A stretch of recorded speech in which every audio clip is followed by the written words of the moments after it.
without further ado... Without further ado... Hello? Without ado... Further ado... Let's begin.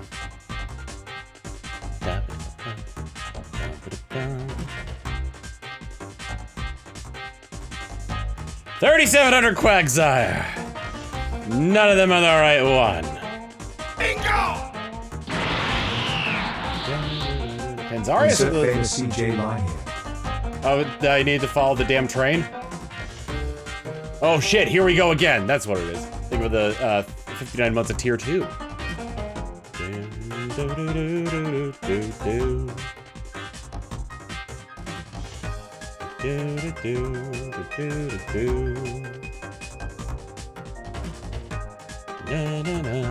Double sound. God damn, I keep forgetting to. Gah! Gah! I forgot to mute desktop audio. Ah, thank you for the prediction, Corey. I'm assuming it was Corey that did that.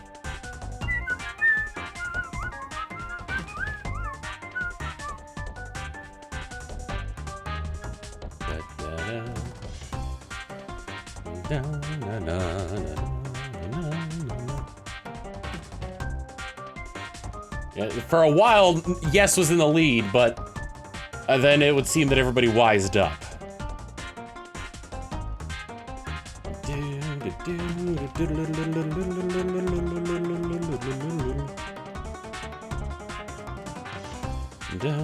I believe!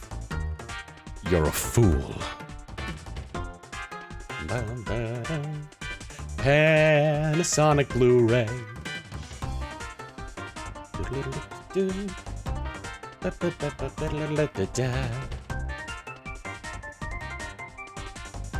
I still owe you guys a tomato.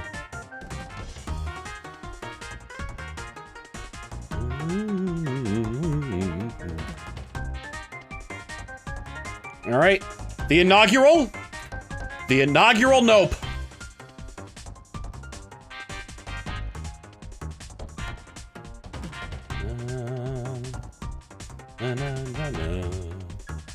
What do you mean the nope didn't play?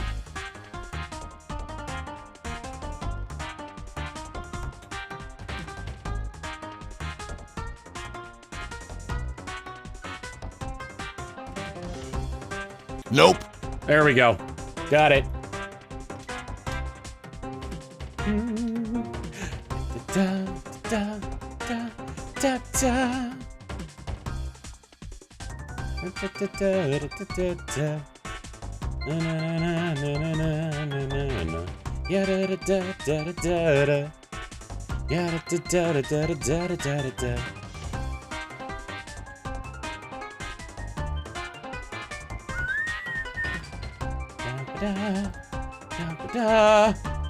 Cha cha cha cha.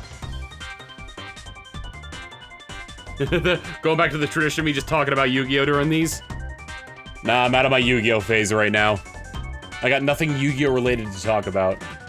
Next hunt should be the SOS Salamence. Oh my god. Hang me at that point.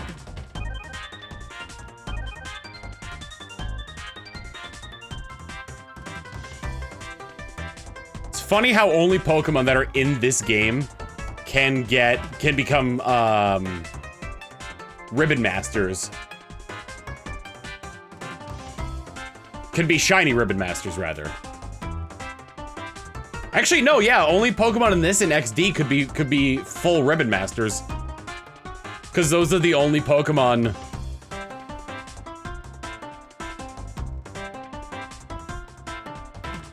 Because those are the only Pokemon that can get the National Ribbon. Strange name for it, but it was the only one that could, what is it? These are the only Shadow Pokemon can get that ribbon. You got this? Thank you, Lucy!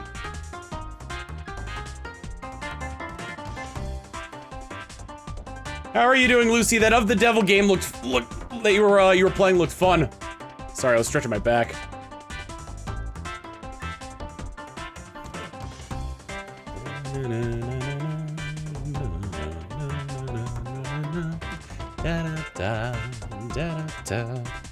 Nope.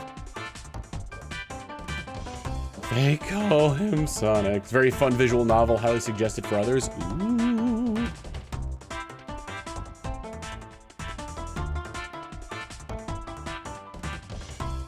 Chilling with the stream whilst working on a ref now. A ref? A referee? A reference? You got this, says Lucy, as she bets all her points on me. I just noticed.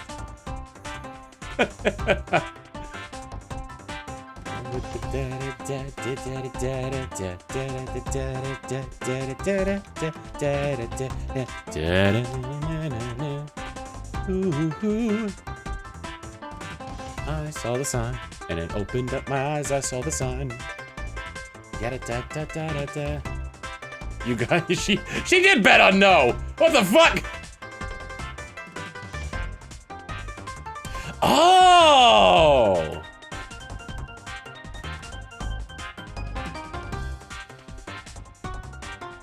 I see, I see. That, first off, Trey cute, Lucy.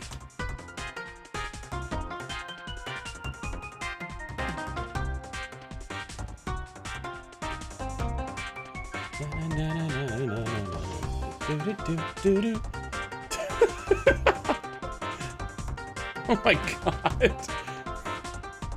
That emote of the Among Us character with the eyelashes, full lips, and the nails. The acrylics.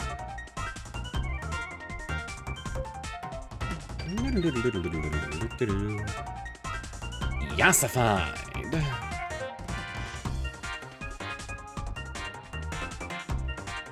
Oops, I used it on the wrong one. It's a banger of a remix. Dude, I love this so much.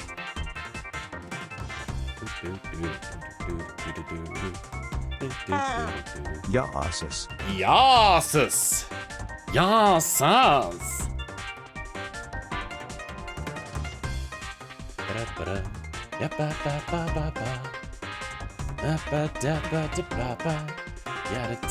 Life will change. Nope.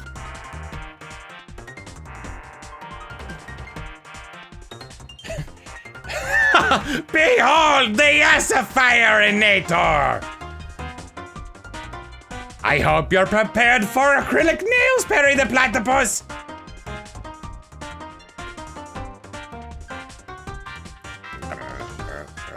I can't do the noise. Oh god, it's like, it's all, the way I do it's all the way in the back of the throat. I have no idea how D. Bradley Baker does it.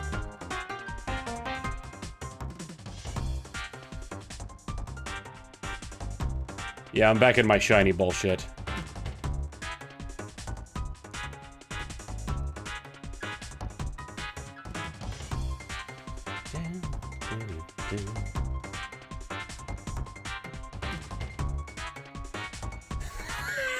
Great, now I'm trying to do Perry's purr out loud at 11 p.m.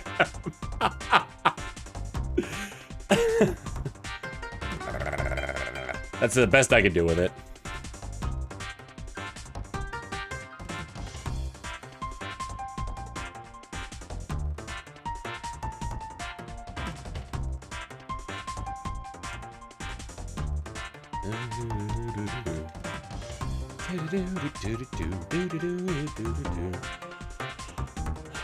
Who's ready for another callback? Remember the Death Note Phineas and Ferb crossover I thought of? Behold Norm, my heart attackinator! Norm is Ryuk. Doof is Light. Perry is L.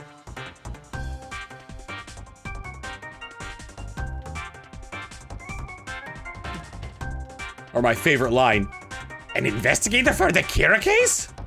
L the investigator for the Kira case?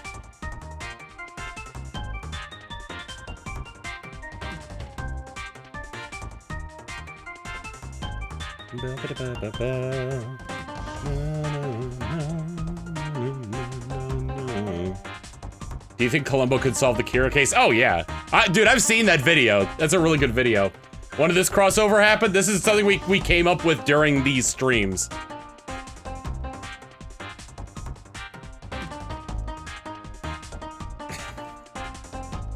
The Keikakunator! Nope. With this innator, all of my plans will go exactly as planned.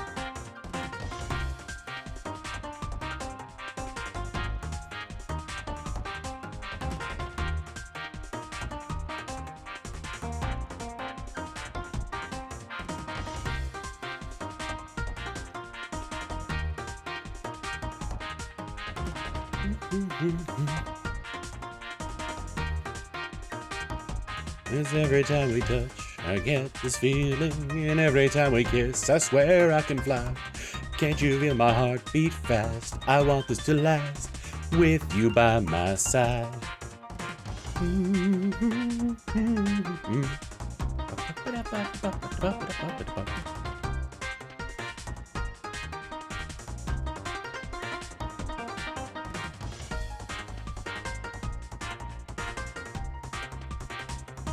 The goal, let's see, how long is this song? 26 minutes. The goal is to try to get to 37:10 by the time this song ends.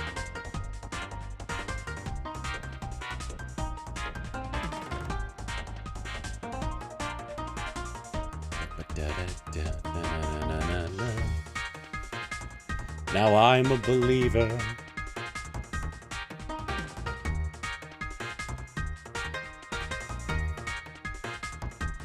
I'm in love, ooh!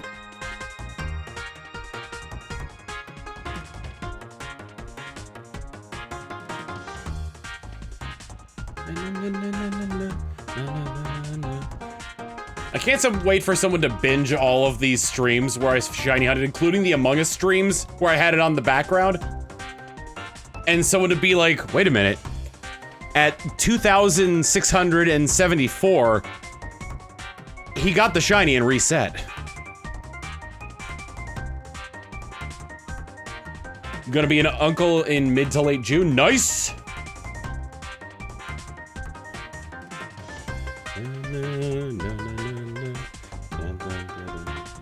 Hey, bud!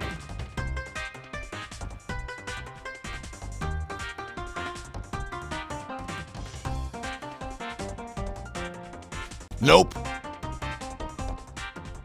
Resetting, I'm going to lean down and pet my dog. Hey, big guy! Oh my god, you just burst in here! Hello! Big guy.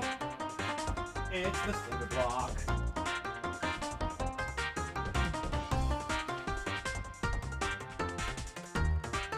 Ba-da-bum-bum-bum. Yada-da-da-da-da-da-da-da-da. Ya da da da da da da da da da. Ya da da da da. Ya da da da da da. Ya da da da da da da da da da. Sure, for this before you have a great singing voice. Thank you. I'd actually start looking into like voiceover auditions, cause god damn it, I want to do that again. But alas, my laziness and ennui prevent me from doing such. I must overcome this laziness and ennui. This hunt for the shiny quack, it seems like. I go 59 months, Li Mian. Oh, I've been hunting this Quagsire for 5 years now.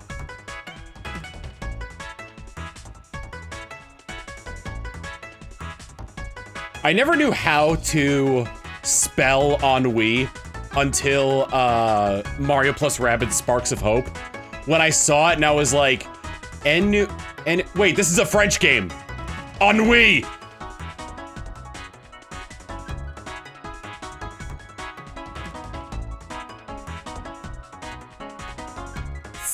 Ennui, sparkle. It's E-N-N-U-I. Ennui.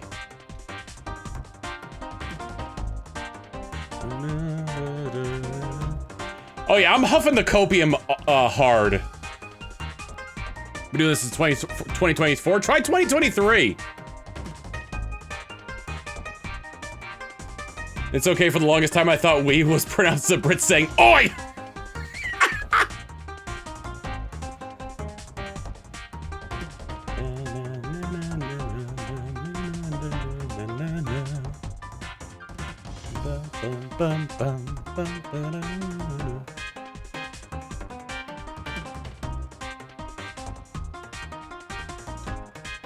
Nope. Epitome. People think it's pronounced epitome.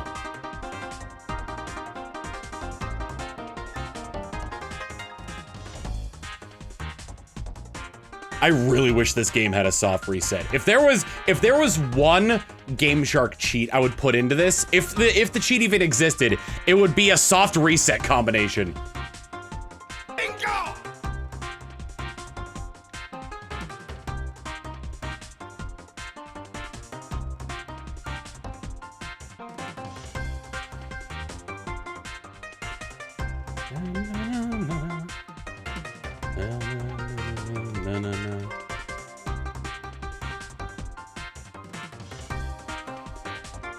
To go back to the main menu, it would be nice. I recently played this game for retro achievements. Ooh.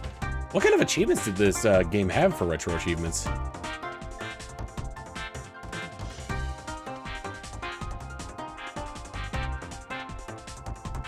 Save state. I'm playing on original hardware. OEM, baby! Did a subset one of playing with only Espeon and Umbreon. Because, I mean, like, yeah, that does sound pretty hard considering Espeon's limited move pool and Umbreon's lack of power overall.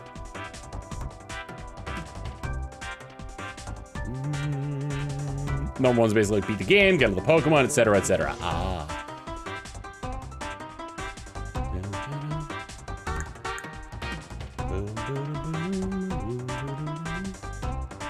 But no, I'm huffing the copium on them, making connectivity between Pokemon games on NSO and potentially bringing like actual main title Pokemon games to NSO as well.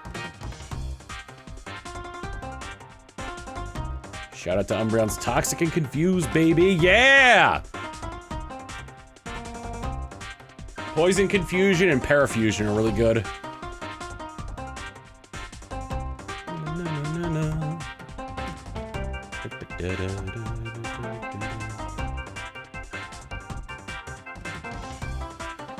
Yeah, Gale of Darkness just gives you an Eevee as a starter, and at that point, it wouldn't...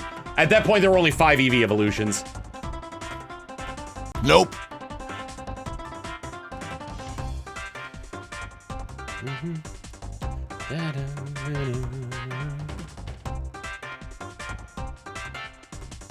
Yeah, when I played this on stream, I was getting so fed up with this game, honestly, when I played it on stream, because I didn't do any of the Colosseums when I played it on stream.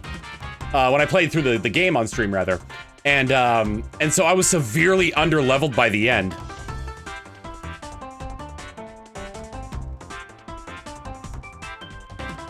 So I used the legendary beast in my party.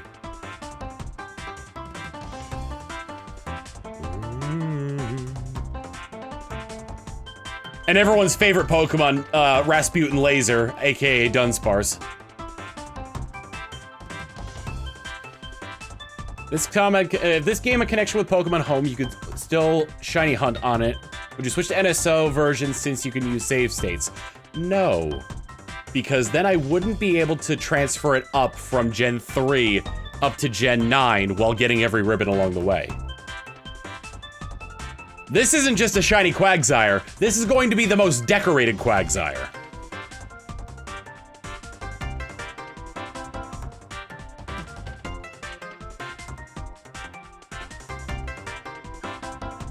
I don't know what it was. It was a Jaden Animations video where she was like, every ribbon possible, rather. It was a Jaden Animations video where she was talking about how she's like so like rule abiding and whatnot, and everyone's like, Jaden, you have to rebel sometime. And my answer to that was, no. Is that a start?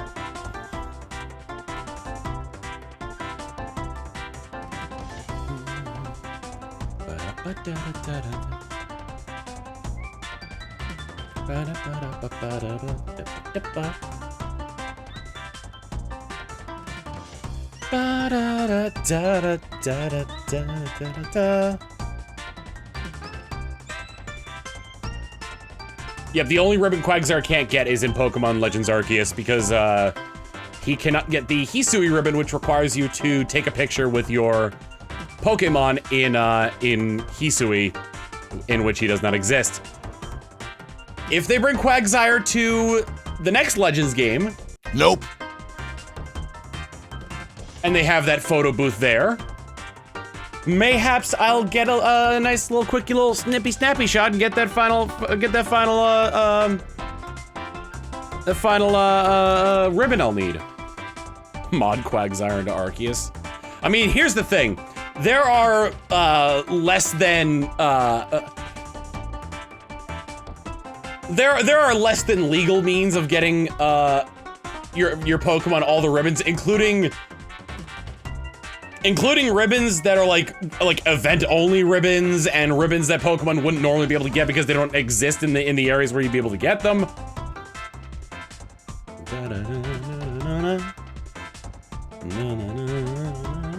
The swaggin' quaggin'.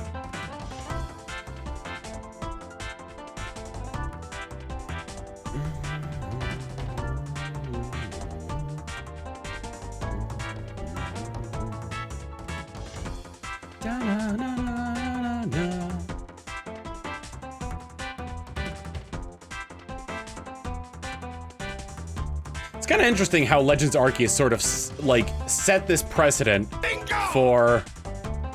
I almost Giga drained. Hi Tom. Fingers crossed for a pink fella today. I'm hoping so too, Anika Sharky. Thank you for the 42 months.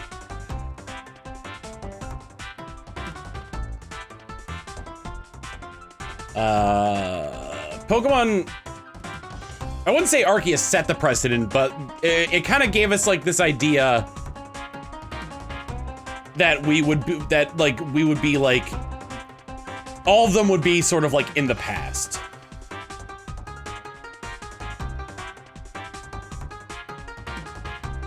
So when the new Legends game was announced, Legends ZA, and it takes place after X and Y. Oh, the sky is the limit on the Legends games.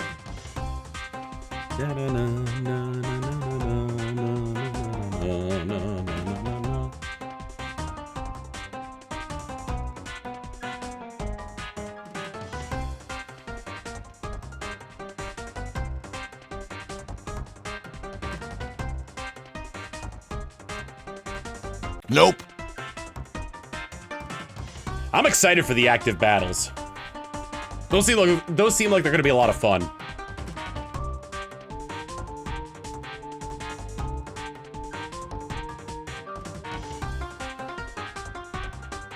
They usually don't announce new forms or new Pokemon or what have you until it's well. I think for Legends they didn't announce any new Pokemon. No, they announced forms before it came out, but I think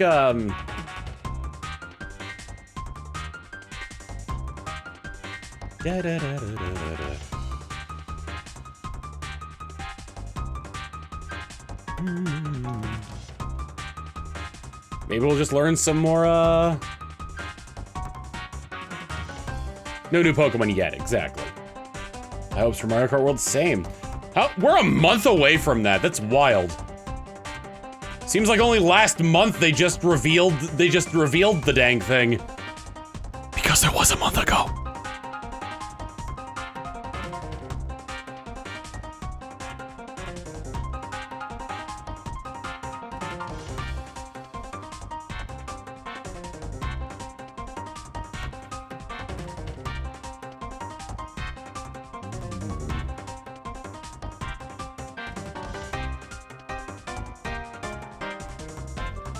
So jelly everyone is getting it in this Switch too.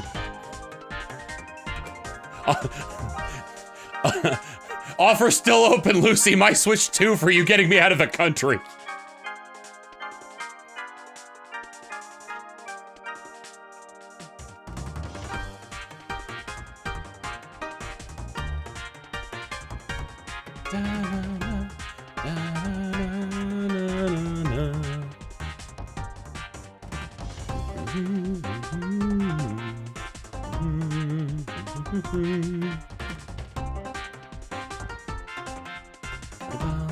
Ooh, this is the first breakout we've had.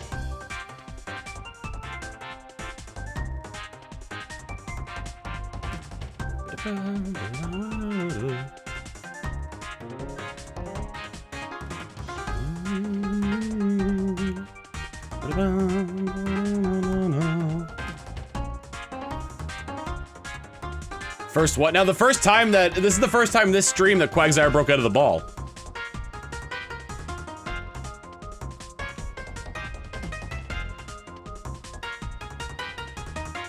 This stream, not in the entirety, just this stream.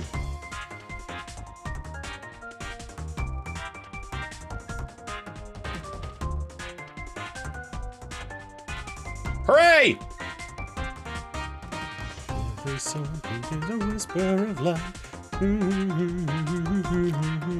Nope. All right, we hit our goal.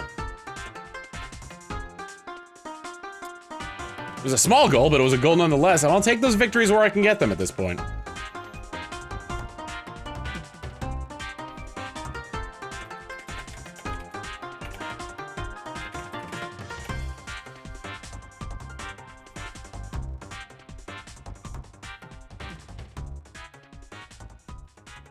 Going for a shiny, you know it.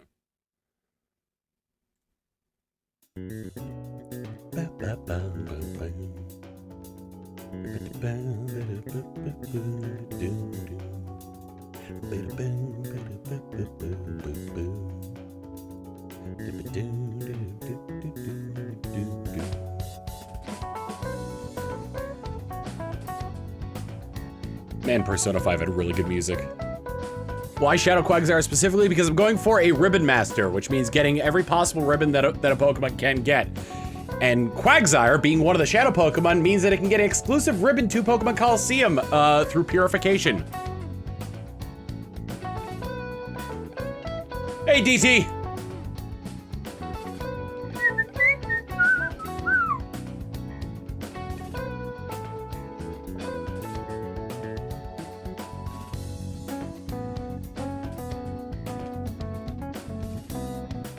Doing some music searching, nice.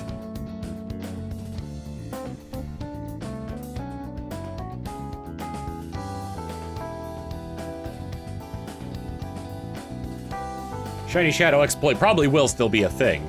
However, I have no idea how this game is, if this game will connect to Pokemon Home at all.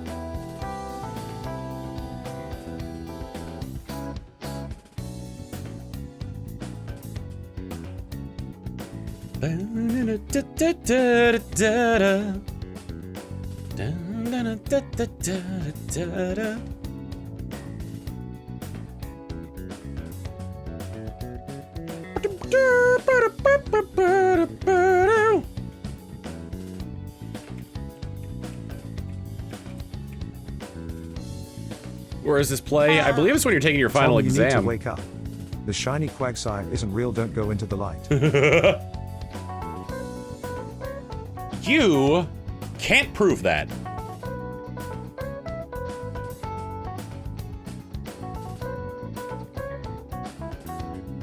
Nope.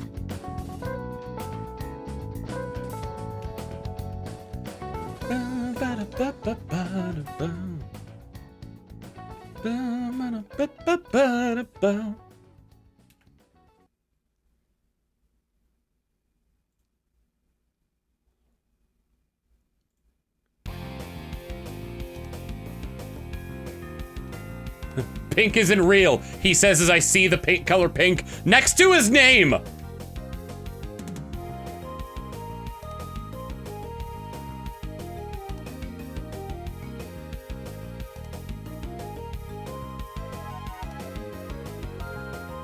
This has been proven to be coded in the game and obtainable, yes.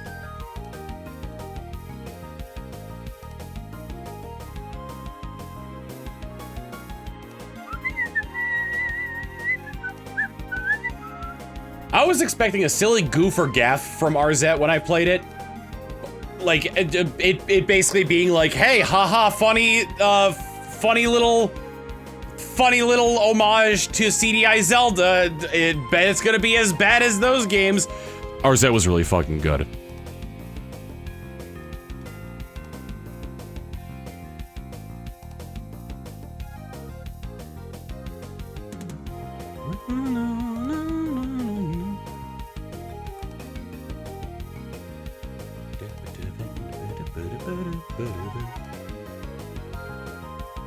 Yeah, no, I'm taking a longer route on this.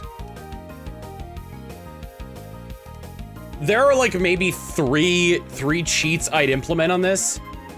The first one being soft reset, the second being making it so the luxury ball the same catch rate as a master ball. I can't think of a third thing though. Whoops, that's not what I wanted to do. Two cheats. Speed up, yeah, speed up would probably be the third one.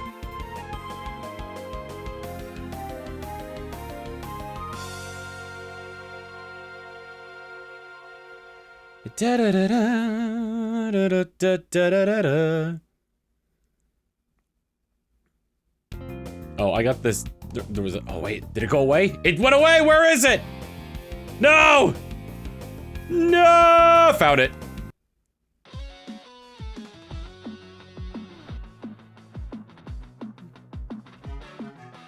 It's a remix of What I'm Made Of by Ben Briggs. I remember hearing it in that one Dragon Ball FighterZ raid video on Lythero's channel. And I was like, damn, this slaps. Nope. Shut up, Del. The one Lythero commissioned. Yes, it's so good. Two hands is enough to set me free. I can fight the feeling to resist it over time. When it's just too much to take, it sneaks up from behind. Is it me, you say, you're looking for? Let me show you who I am and what I'm here for. Here for. Yeah! Try to reach inside of me. Try to take my energy. Let me show you just what I'm made of. Simple curiosity. Try to take a bite of me. Let me show you just what I'm made of now.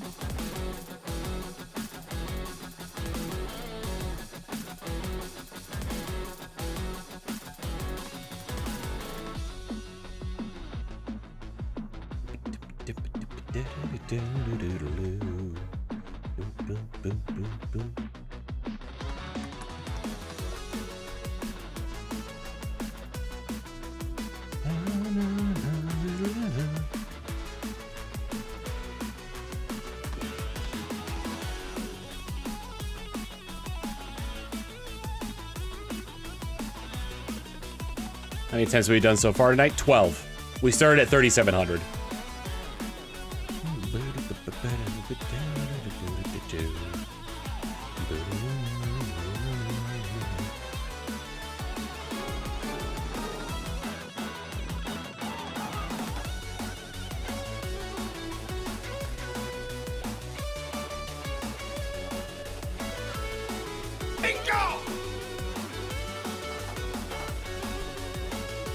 Lucy, I remember watching that the Super Mario Bros. 64 video. Praying this blesses the shiny and just hunting. how perfectly you encapsulate the chaotic energy that is Wa-Peach.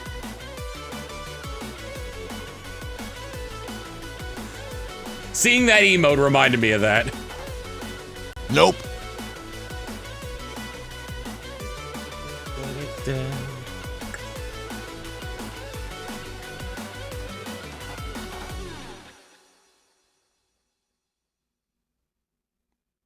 Comments and DMs I got of people being upset that I wasn't a femboy because I haven't. Oh my god! Jesus Christ! How dare you not be what I expected, madam?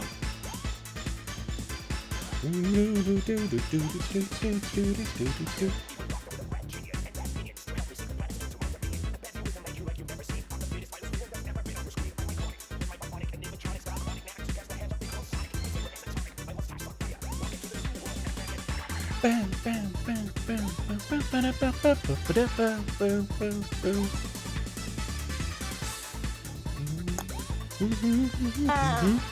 Pulls out lightsaber, only a Tom deals in absolutes. I will do what I must. Oh dear.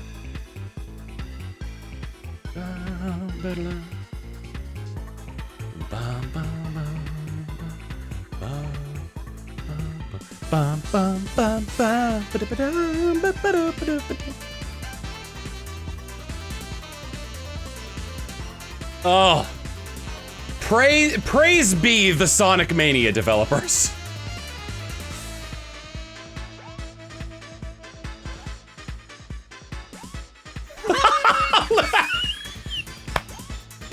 Oh no. I remember this! No wait, I remember that! And that was just a few of the no! I remember seeing you post that. I remember seeing that on Twitter. Oh no.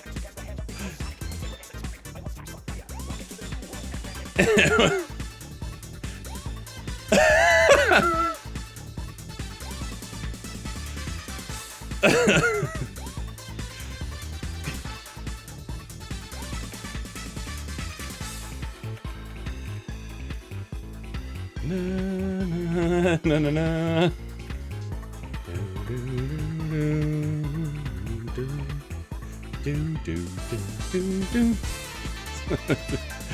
Lucy screen grabbed a couple of the comments about people thinking she was a femboy, and turned it into a meme. I just posted it in chat.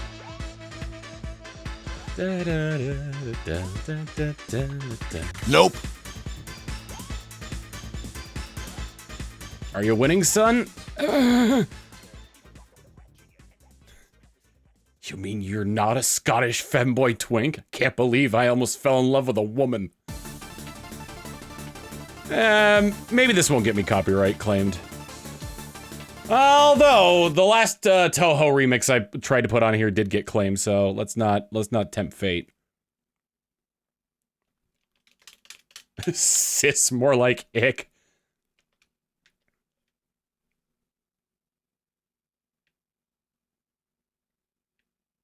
I've been music hunting, like I said. There are just too many Touhou albums. There really are.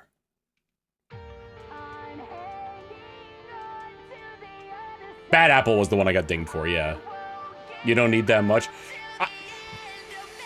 Here's the thing. I feel like this is probably just my perception of, like, the Touhou fandom. But, like, I see people all the time, like, talking about mainly, like, the characters and whatnot, and the music, and nothing about the games. And it makes me think that a vast majority of the Touhou fandom doesn't play the games.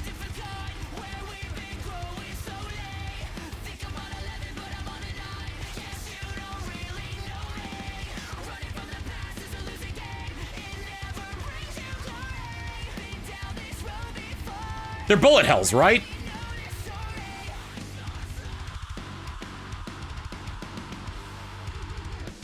There are games? That's what they started out as. They started as bullet hells. The creator of Touhou was basically like, listen, do whatever the heck you want with my IP. I don't really care. And so people have been really respectful about it too, compared to, like, I imagine a lot of other things that would go out off the rails. Basically, it's a very, like, cult classic game.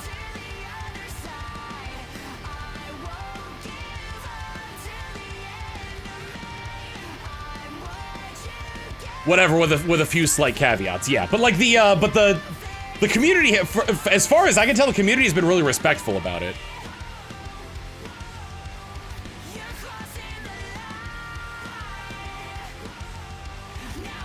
Nope.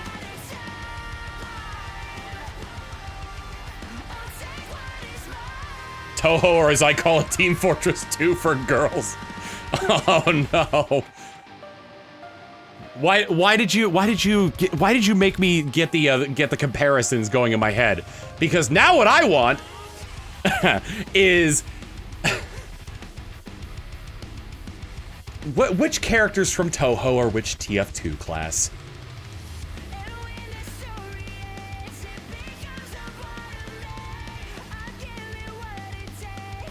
Since Marissa stole the precious thing, she'd be Spy, right?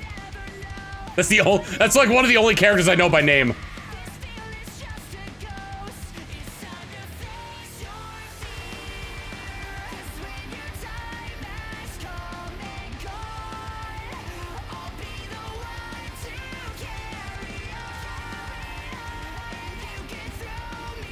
Which Touhou characters do I even know by name?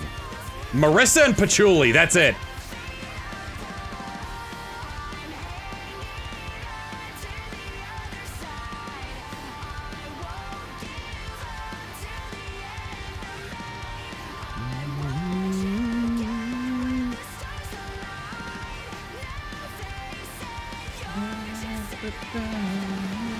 We could walk you through the whole roster. Oh no.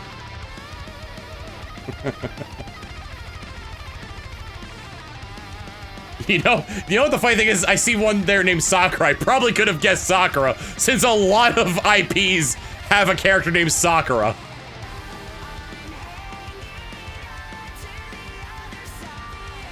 I didn't catch it yet.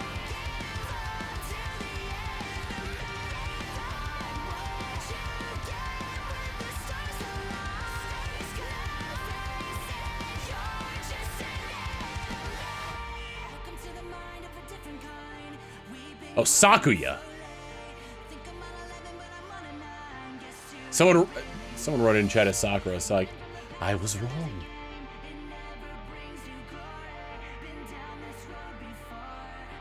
Can you name every Shin Megami Tensei demon / persona? No!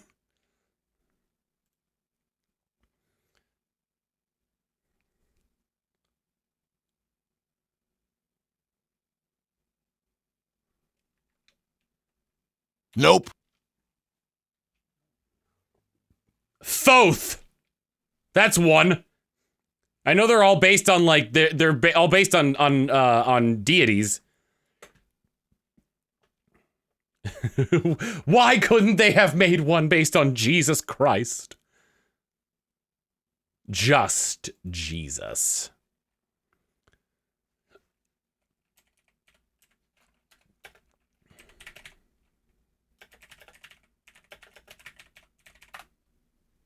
They did? Well, damn, I'm happy. Is this the one I'm looking for? Nope. You love being alive? Name every childlike wonder. There we go. This is what I'm looking for. Who's ready to fight Iris?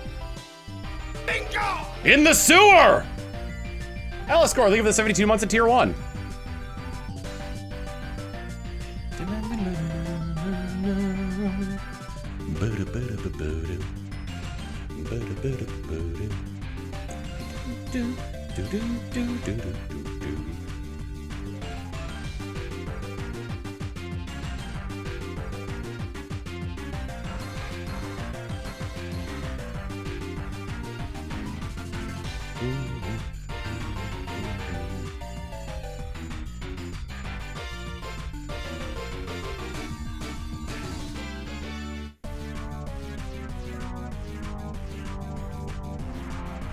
Oh god. Guys, I think I might be Satan.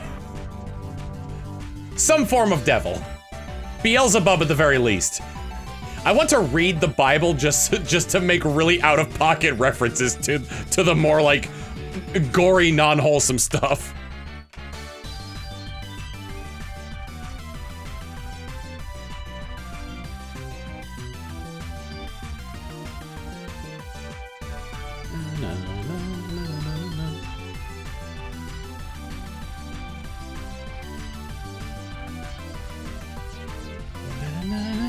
Yeah, Ezekiel 23:20.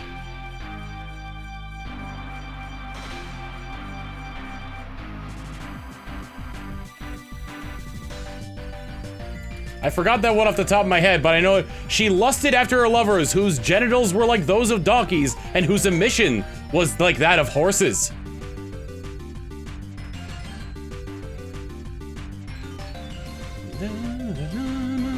One of my favorites is Jeremiah 5:8. Let's see.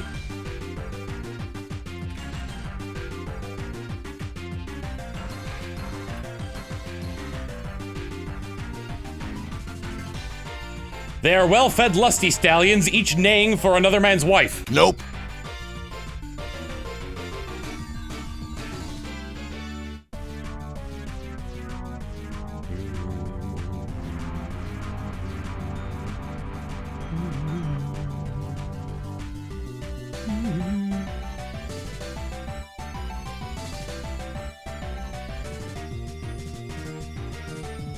If the religion class I took in college taught me So if anything... you want to be Satan, does that mean you are gonna steal a Florida resident's stash of alcoholic drinks to lure him to you so you can steal his skin tone? No, but I think I will go down to Georgia and challenge some guy to a fiddle contest. If there's one thing that I learned from my college religion class, and this might be sacrilegious to say, but whatever. It's that the Christian God, the Hebrew God, and the Islamic God are all the same God, just worshipped differently.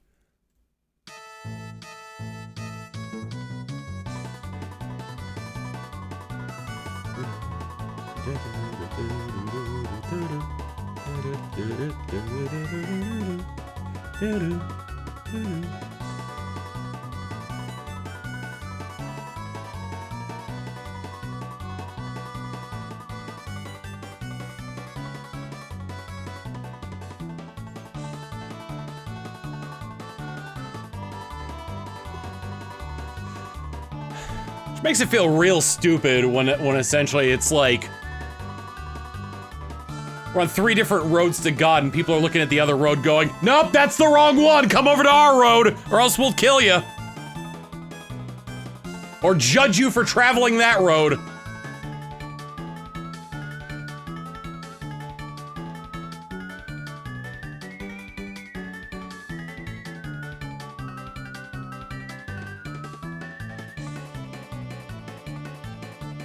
Well, only 3 roads. I'm just using that as the basis for the 3.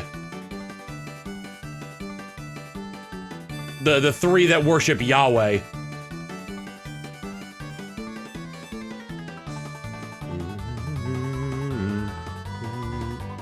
The 3 base ones. Nope.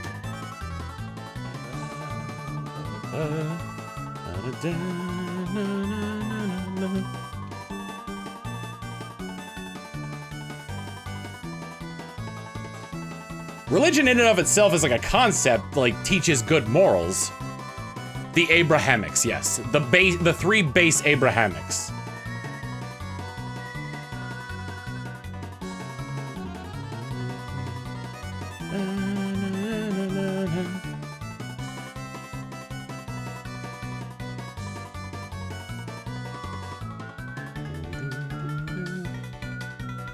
And then the Jewish God, which came first, is merely one of several gods from an even older polytheistic religion. Yeah! How you doing, Alex?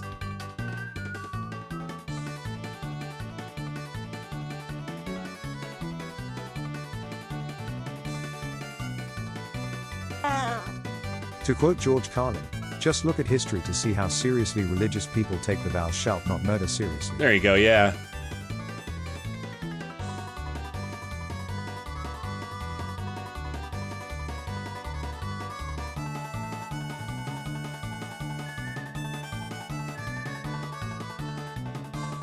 Alex, you were at...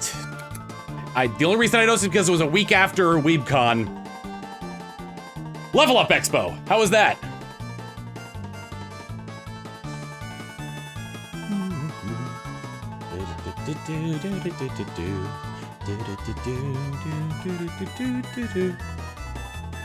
How goes the grind? It's grindy!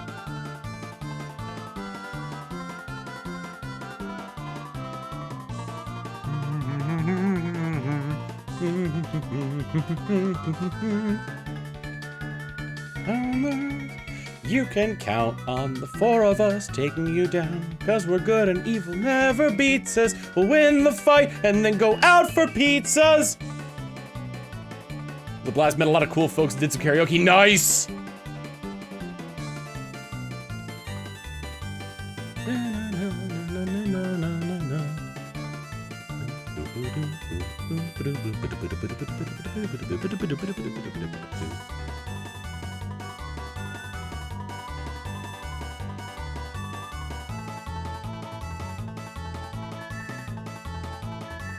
Correct me if I'm wrong, but you need the Quagsire from Colosseum to get the ribbon from being the game. I need to get the Quagsire so I can get the ribbon from purifying a shadow Pokemon. Nope. Any Gen 3 Pokemon can be transferred to this game, so any of them can get the ribbons for beating the game and beating Mount Battle. I think there are only 2 ribbons in this: the Purification one and the Mount Battle one. But any Pokemon from Gen 3 can get the Mount Battle ribbon, but only Shadow Pokemon can get the one for being purified. Speaking of cons, I'm gonna be guessing at a con in Houston February next year. Oh, nice! I apologize for not getting down to I can't remember if it was in Houston, but the one last year that we were gonna meet up at and didn't get a chance to. Cause I was just like, I'm gonna be very real here for a second. I have depression and it was preventing me from wanting to go anywhere. Tom scream Gaijin Shaker Gaijin Shaker Gaijin Shaker Gaijin Shaker Gaijin Shaker Gaijin Shaker. God dang, that's a lot of resets.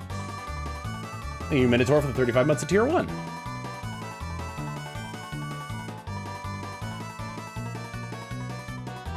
Trying to be better about that.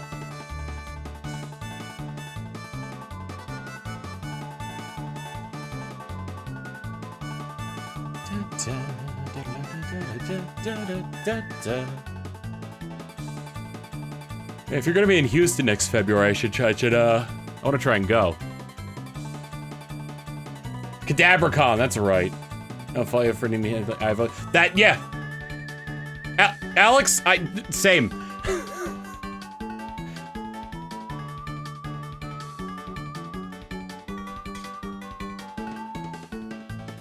OCD, oh god. OCD, like, is essentially your brain thinks and it never stops. The key word in OCD is obsessive.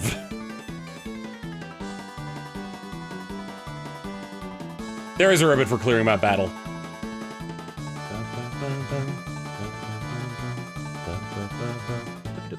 Brandon, how you doing?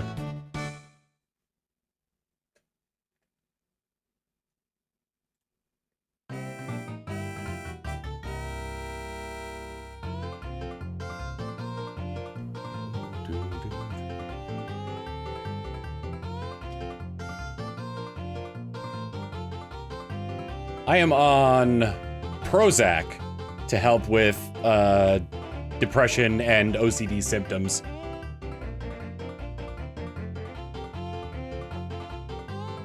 And the change is like night and day.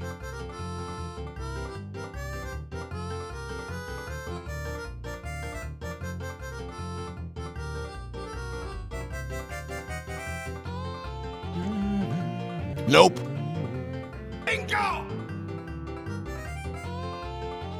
Slicer, thank you for the 77 months of Prime. Hi Touhou. Touhou.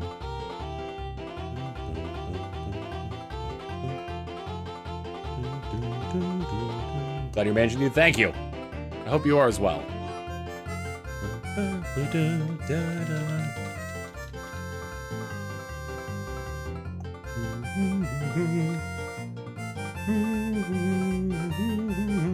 Bingo!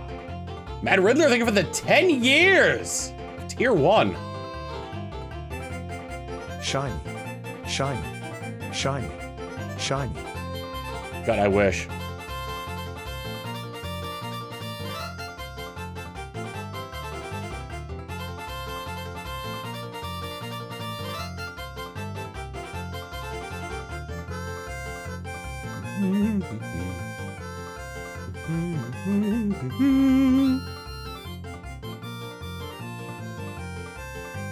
I still remember my very first sub. I don't know if they're still subbed. I don't know if they even watch anymore. But shoutouts to VI Pizza. That user was always sort of like my benchmark for figuring out when I first got partner. Much more than the weather. We're apples to the core.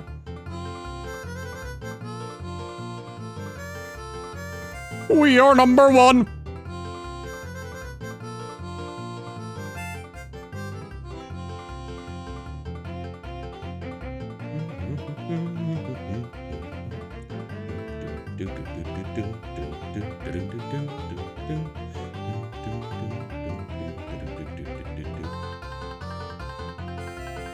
Gift sub not available, so I guess they're still subbed? Nice. I very much appreciate them. Wherever you are, VI Pizza, thank you.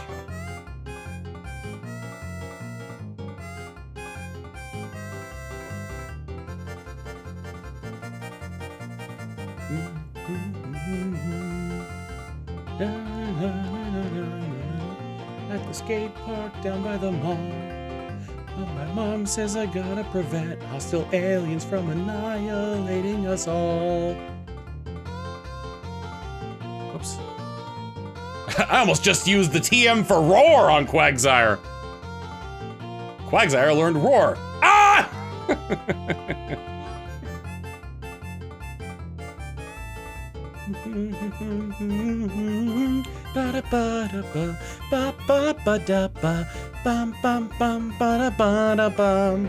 Ah, good old Haruhi. Haruhi Suzumiya.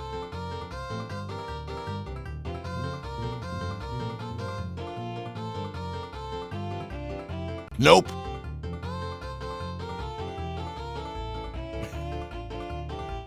Smoke every day. Smoke weed every day.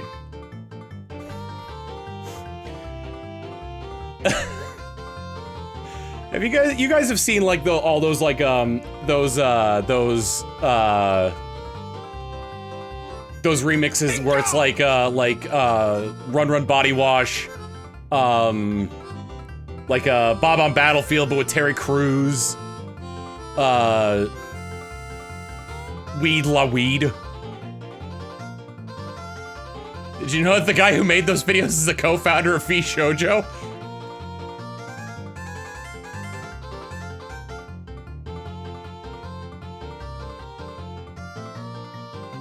Mountain Dew.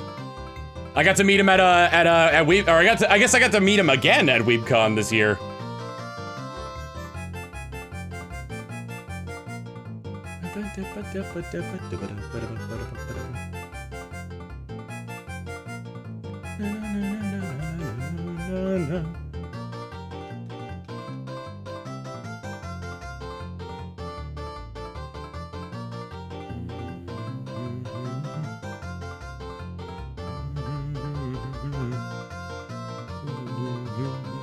A true friend helps a friend in need.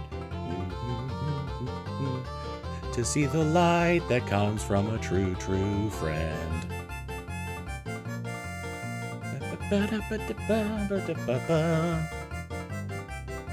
Hi, Tom. Hello. Mommy once told me the world is gonna ruin me. Ain't the sharpest tool in the shed. She was looking kinda dumb with her finger and her thumb in the shape of an L on her forehead.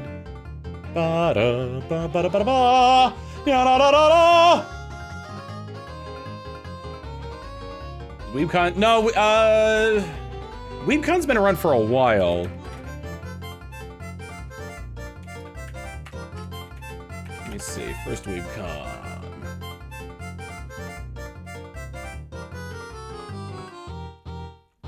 When was the first WeebCon? Okay, so within the last 5 years it started.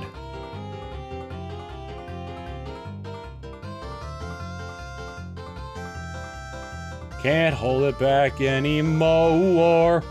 Let it go. Let it go. I am one with the wind and sky.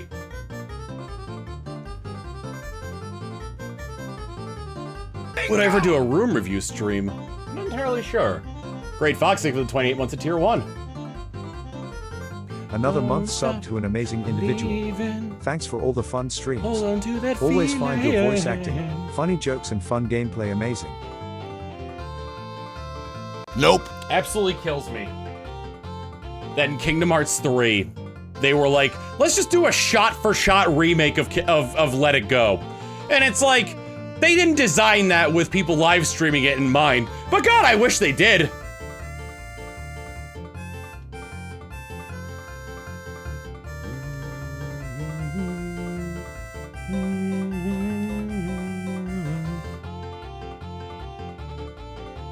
Gotta get down on Friday.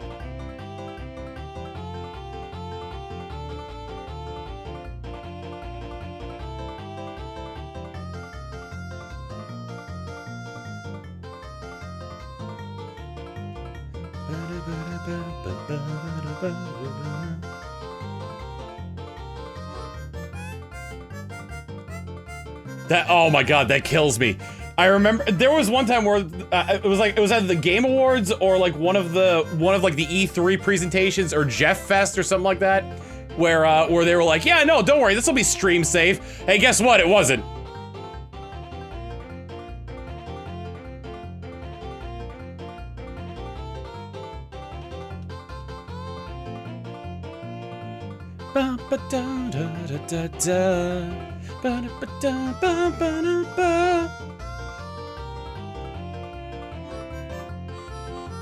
Yeah, there's Summer Jeff Fest, and then there's the Game Awards, which is Winter Jeff Fest.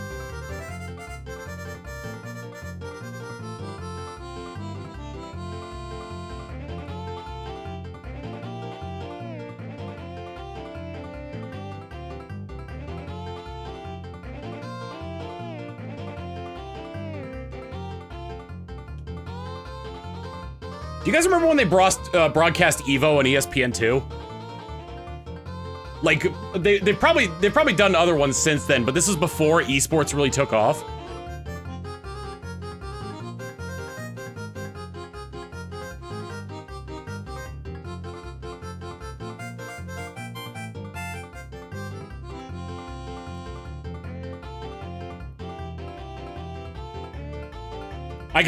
Dude, I got high blood pressure from the amount of salt I consumed on Twitter when that happened.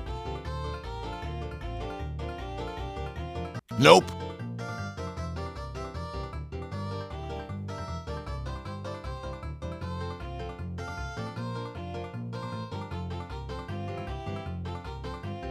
Have a gay old time!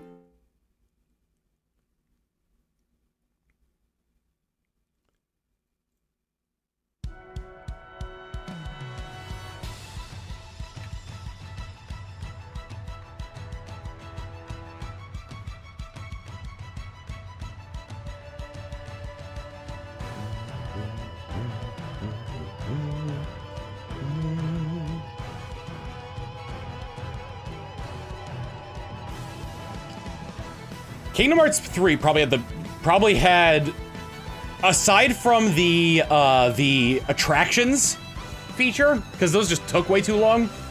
I think Kingdom Hearts 3 had the best gameplay, just because of like the variety in which you could play. I went a completely magic build, and I didn't feel like I was being locked out of anything for not using the Keyblade as a beat stick.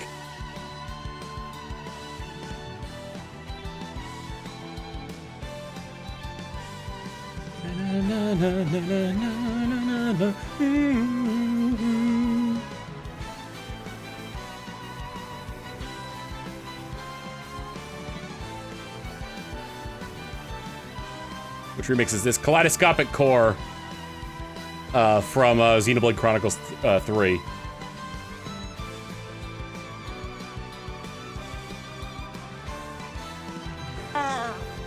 Oh hey, did you know that in Scarlet and Violet Pokemon can be found eating berries under random trees in the world? And not just spawning in that way, wild Pokemon can go up to trees and fall asleep or eat berries. I've seen them fall asleep, I've never seen them eat the berries under the trees.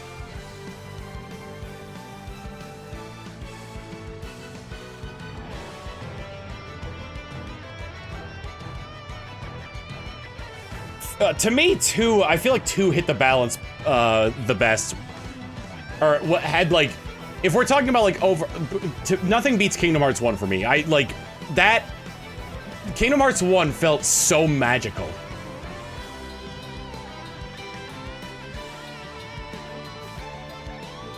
Oh man, it was like the crossing over of Disney and Final Fantasy and like all this new stuff. Oh, it's like there's darkness everywhere and oh, you found your friend. Oh, but it's working with the bad guy. Oh man, and like it was awesome.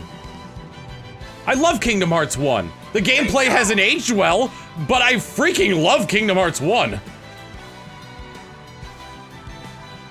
I personally like playing aggressively in Kingdom Hearts but go for the defensive build because I don't want to turn myself into a glass cannon. So is that you just so you like hitting things a lot without there being too much consequence for like for getting hit back. Okay, who started him? I want to play through the PlayStation version of Kingdom Hearts 1 again.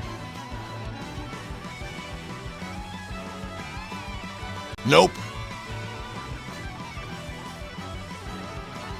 Is there any FF stuff in Kingdom Hearts 3? Probably some mention of, like, probably some mention of like characters they encountered along the way.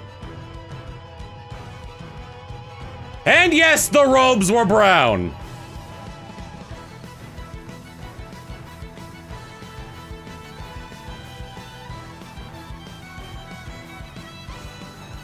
Have fun not having slide dash because it didn't exist in PS2 KH1. We still had dodge roll.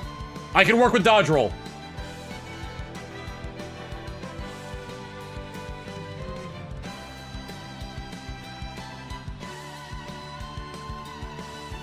That reminds me, I gotta sneak into Z's house at some point and beat his Star Fox 64 record.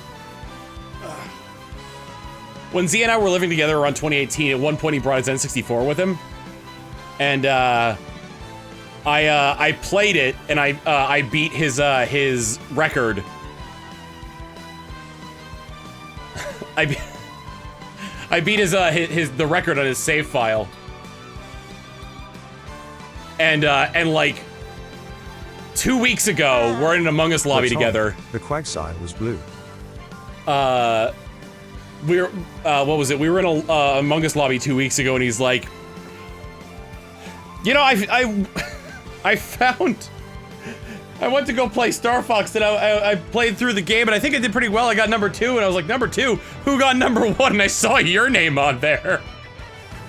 Bingo! Lore Master, thank you for the 64 months of Tier 1.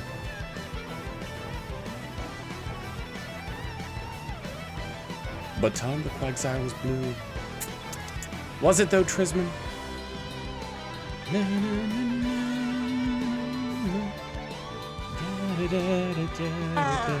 Would that be along the lines of Steven breaking into Josh's house to organize his inventory? I feel like this would be a little bit more annoying because Steven organizing Josh's inventory was actively trying to help him. I'm trying to take back a record that's rightfully mine. Bingo! Can't include the 45 months of Tier 1. Thank you for the raid, Tonberry James. Ba-da-da-da-da-da. Nope. What are we at right now? 4:25. I think this is a good time for me to take a small break. Walk around, stretch a bit, grab something to drink. Josh really needs to lock his doors. Josh needs to tell his roommates not to let his other friends in. When we fix the countermeasure? I don't know, man. Someday. All right, I'll be right back. All right, back into it we go.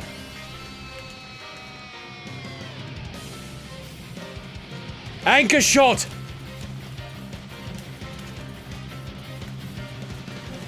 Smoke weed every weed. Smoke weed every day. Smoke weed every day. Smoke weed every day. Smoke weed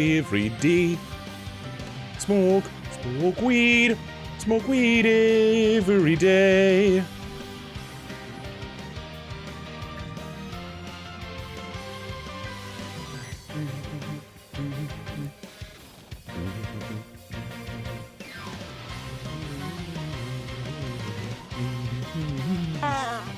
Double spinning E edge. Do people spy eating edge? Wait, wrong song.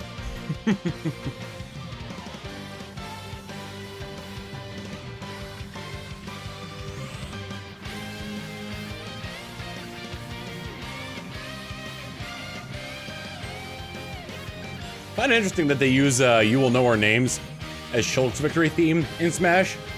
But for Pyra and Mithras, they use this song as opposed to You Will Recall Our Names.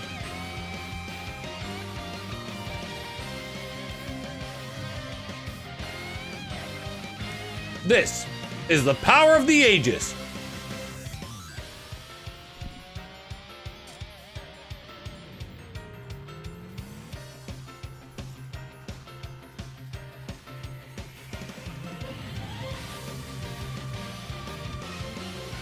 Let's show him a thing or three.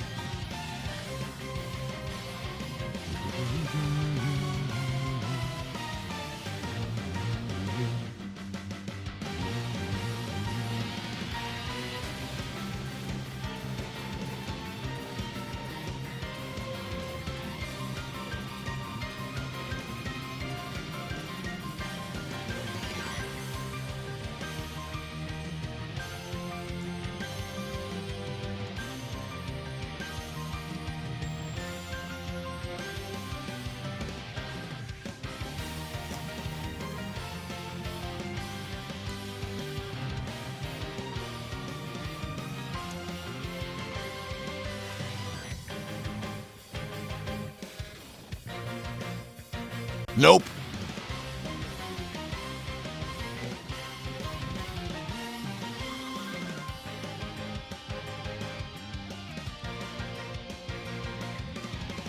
Double spinning edge.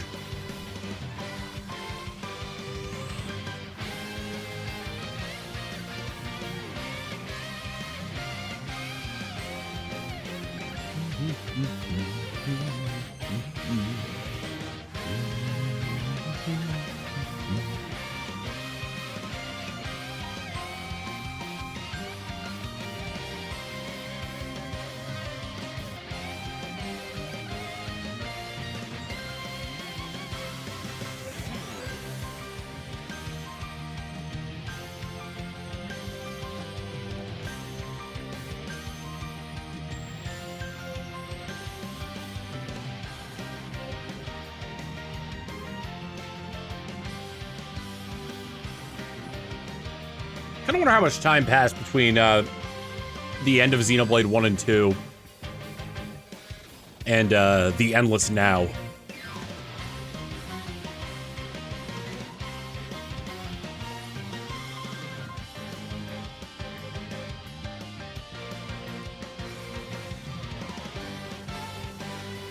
I don't think Rex had a growth spurt like that in 3 days.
I'd imagine in their respective games, like, Shulk would be in his late teens and Rex would be like either in his early to mid-teens.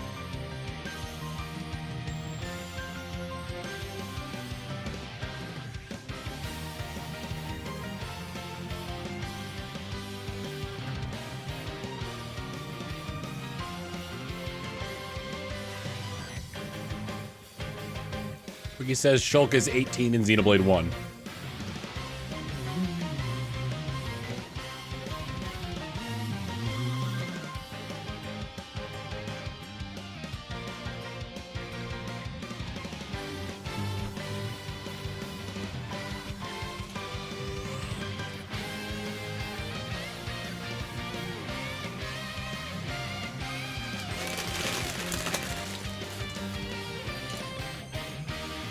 Nope.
Yeah, nothing like taking way too seriously the "I love you and all you guys" line.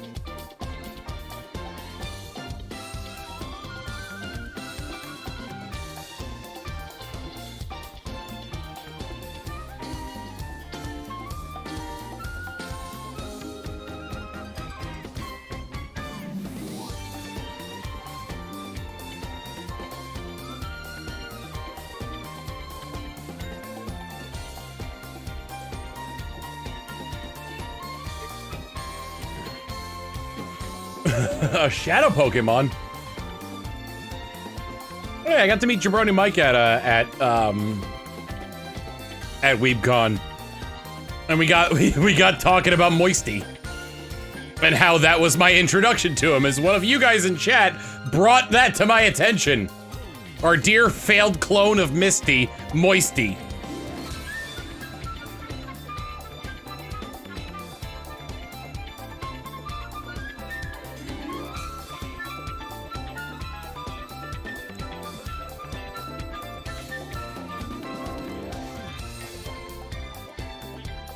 I got to watch his, That's My Streamer show live. That was awesome.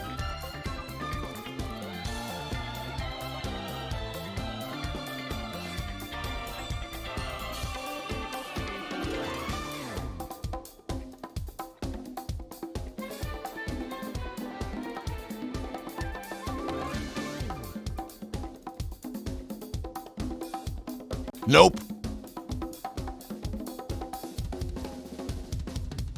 Jabroni Mike is very New York. All right, Jabroni Mike versus Nags in a New York off. Who's coming out of that alive?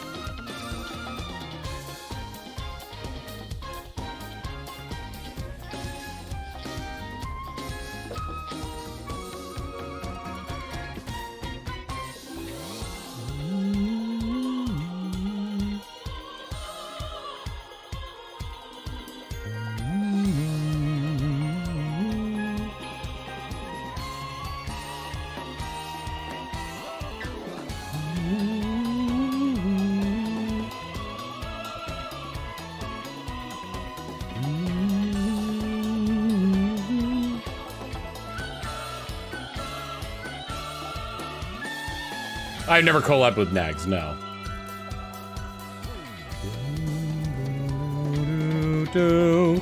Oh.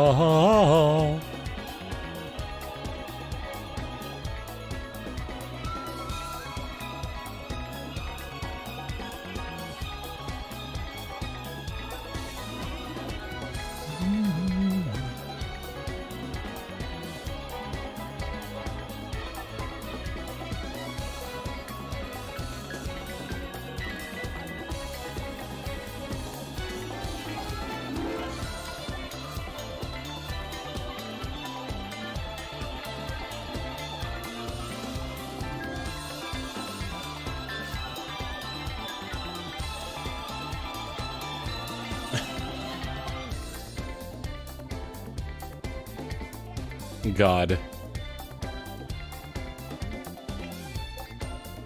I love how fans enjoying characters dictate like, pretty much whether or not they survive in a long-running series. At least in Kingdom Hearts, that was the case. No. Nobody's can't just be nobody because everybody loves Roxas. No. Shion can't just be a memory of a nobody because everyone loves Shion. No.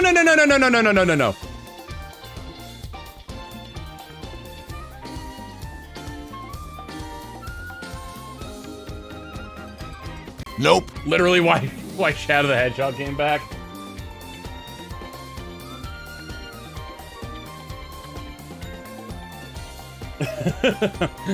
Oh no, we made a character that was too popular. Well, give him a gun.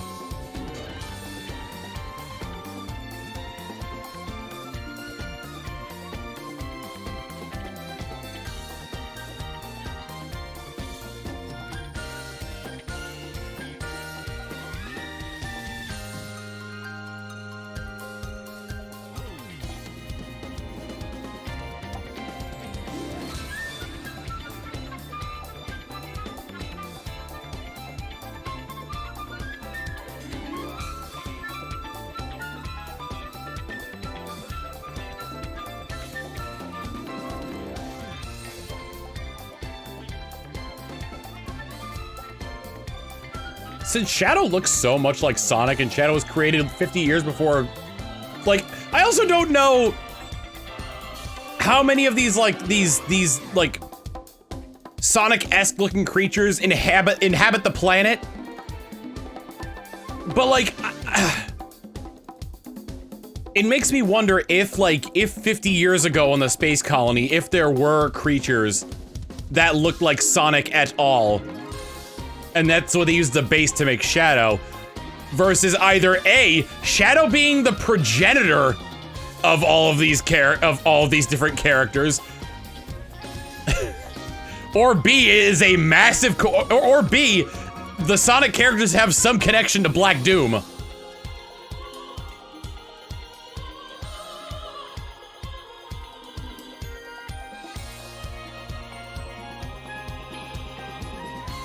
They're ancient hieroglyphs showing a hedgehog.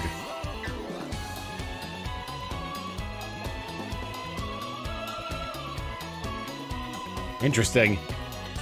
So he was foretold. Wait, so Sonic Boom is canon?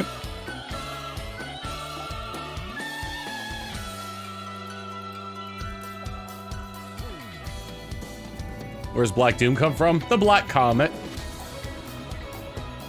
That's true. You know what? That's true. I don't know like how they made contact, but the echidnas were there.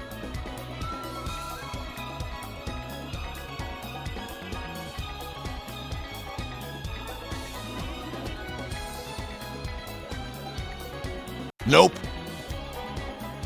You think Black Doom is part of the ancient race in Sonic Frontiers? So like he himself is like one of those chaos beings, just mutated into something darker.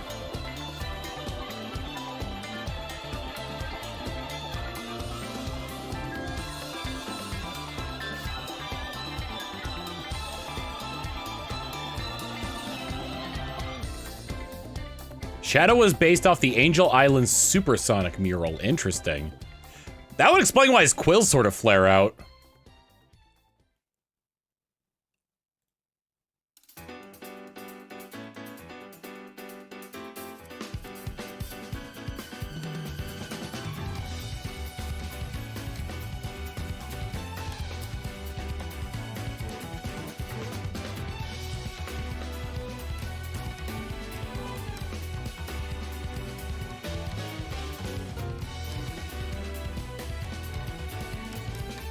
We did it, Gary! We saved the city!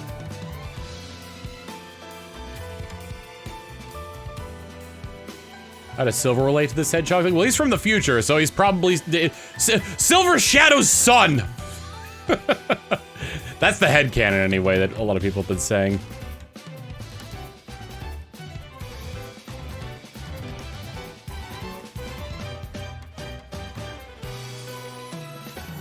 I did see one fan comic where like, people are really into the Shadow Amy ship. So it's like, Oh, Shadow, meet your newborn son, and like they pull the veil off of it, and it's a white hedgehog with like the glove head, and then Shadow's like face drops, and Amy goes, "That's right, you roundhouse kicked our son from the future."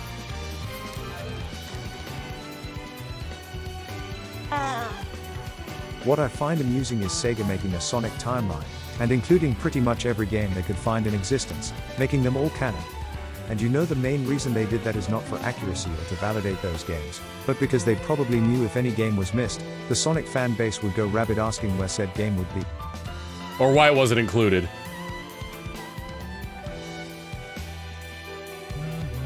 Imagine doing the shiny hunt on the GameCube online for Switch. The only problem is I want to make a Ribbon Master, so in order to do that, they have to go through every generation from 3 to 9.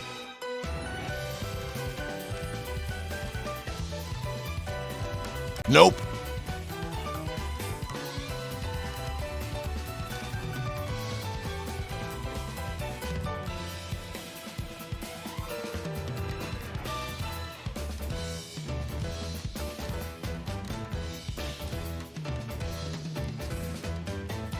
Is Corone canon to the Sonic universe? No, but what is it? Her fans are, because in the Japanese version of Sonic Frontiers, you could have like her fan base of like viewer-chan, whatever it is, replace those little like the little dudes. So yeah, they're canon.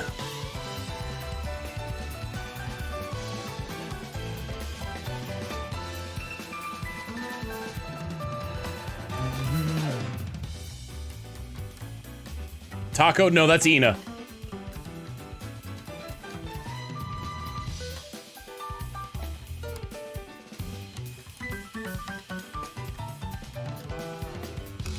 Why do you keep...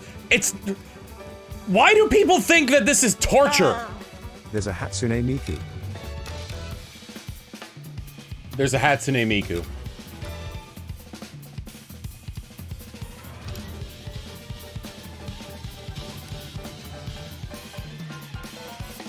The Coco, yes.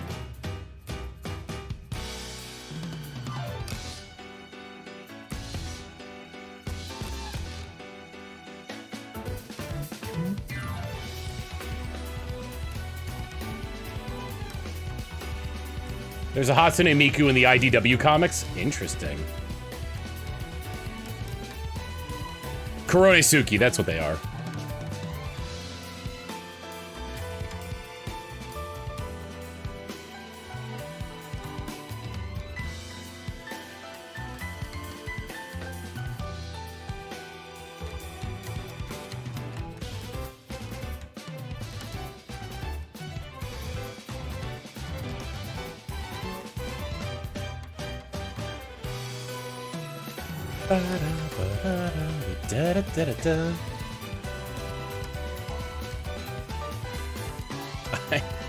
You know that fairly new Miku song that came out? Nope. That's like the shut up, Del. That's like the it's the one where like she's playing Uno, and like the dude's got like a ton of like cards in his hand.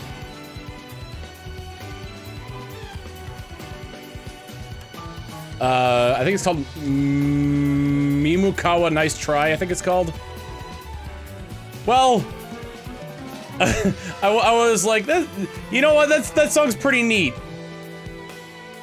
I want to listen to it, so I was like, hey, digital assistant, play Mimukawa Nice Try. And then, and my Google Home went, all right, playing Mimukawa Nice Try by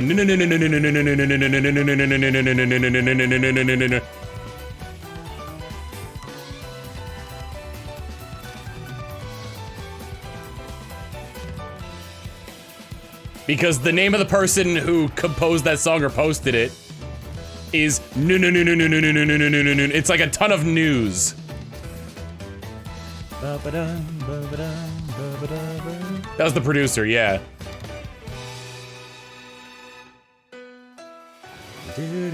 Who's your favorite Transformer? I never really got much into the show. The Optimus Prime that turned into a gorilla.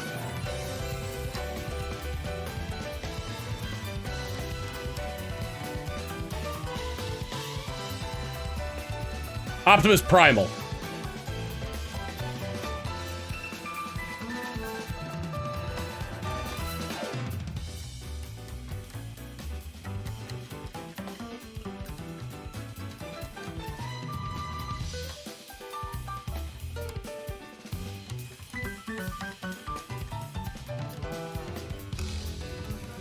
So it's Beast Wars then.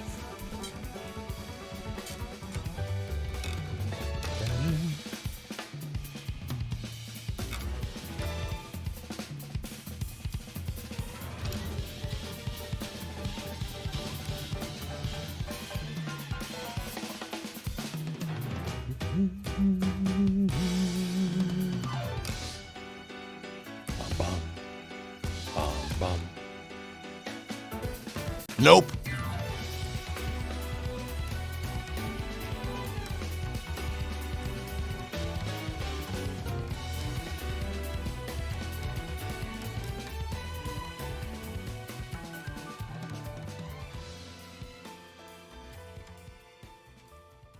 We don't know if his teeth retract or not.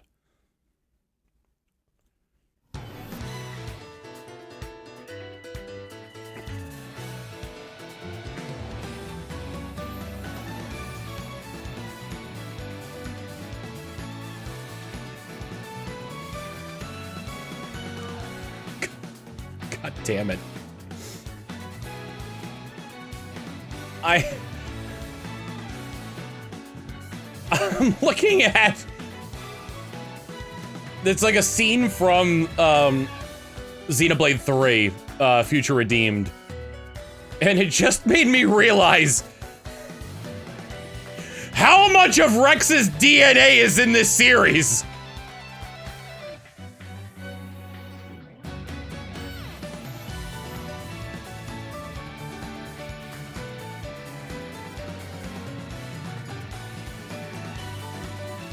Rex's DNA was easy enough to get, he left it all over town!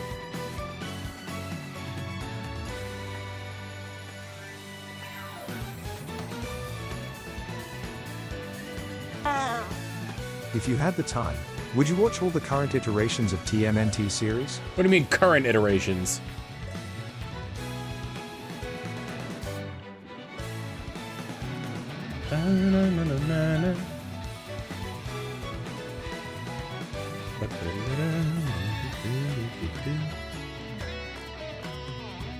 All iterations that currently exist. I've seen... God, I watched the 80s one when I was, like, real young, because my brother loved TMNT. I watched most of the 2003 one, most of the 2012 one, and, like, none of Rise, but, like, God, Rise's animation is so good.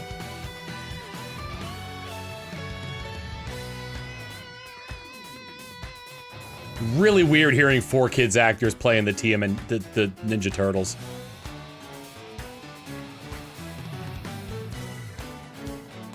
Nope. Veronica Taylor is April O'Neil.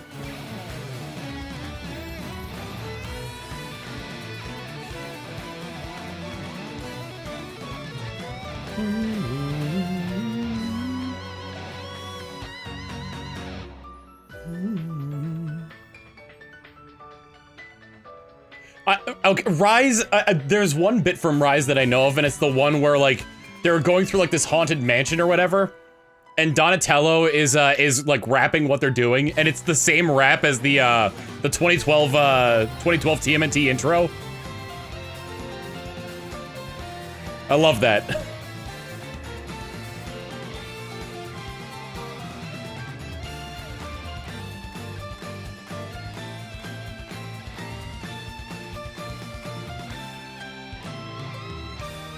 You see the one where they went to the future and hung out with April and Casey's descendant? Yep.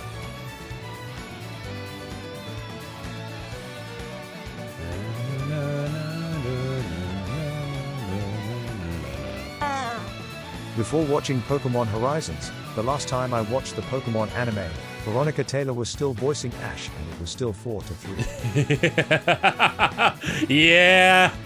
Yeah. Which Rouge the Bat is the best in Europe? Which voice for Rouge the Bat? The Sonic Adventure 2 one always holds a special place in my heart, because that was the first.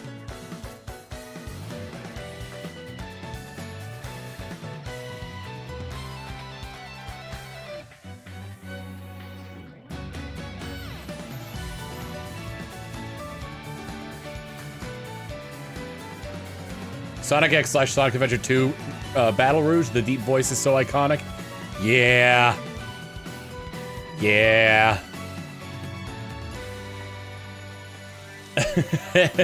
when I was in the process of beating Sonic Adventure 2 Battle, like getting all the A ranks in it, people were like, no, like seriously, you've got to take a look at Rouge's alternate costume in multiplayer. And I'm like, what? Y'all are like, I know they all got different costumes, but it can't be, what the heck are you even talking about? So we go there and see it, and I'm like, whoa!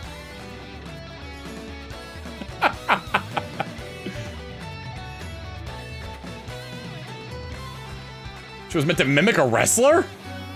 Because of her outfit? Can you show us? I don't remember. She's wearing, like, she has cleavage! She's got cleavage and short shorts!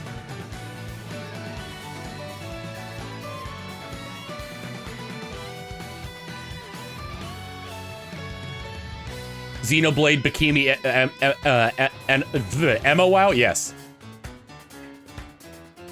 We're talking about two different...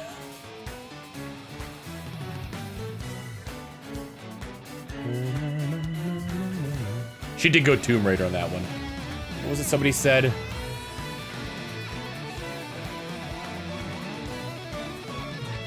Dude, okay. Like... Frick, man, that diving outfit for, her name's not Emma, is it? No. Elma.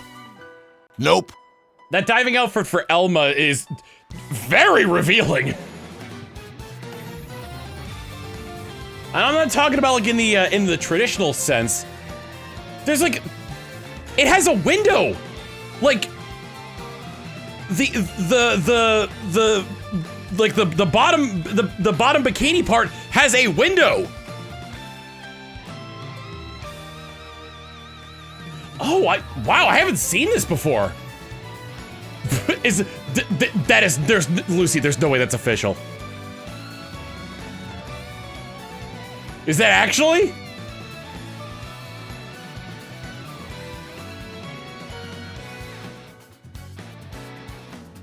Maybe it was in like the PAL version of it. Share with the cloud. Give me a second here. Let me get into the battle and I'll pull it up.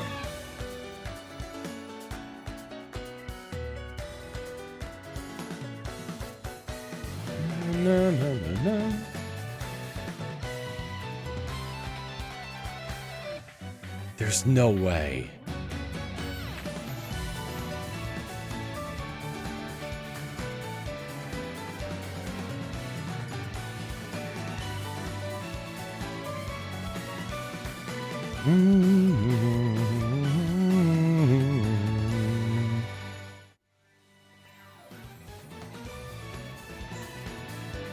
Are you freaking serious right now? It's a, wow! Oh, is it like a holiday one? There she is in all of her glory, all of her Batgirl glory. That was Dreamcast only, okay.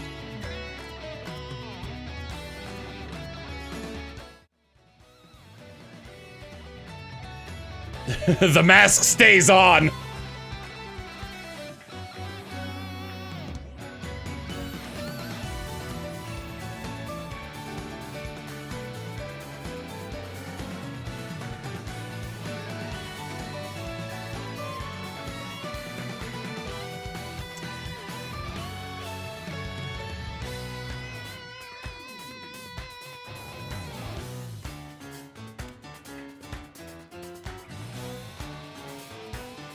All I can say about that Rouge outfit, I mean, like, also, the thumbnail that you sent me where it's, like, Rouge wearing, like, a witch outfit, that, too, is, like, damn. Every hidden Lucy sent me a video of every hidden outfit in Sonic Adventure 2. And the thumbnail is, like, Sonic wearing this weird, like, pumpkin outfit and Rouge dressed like a witch. And the Rouge one is, damn.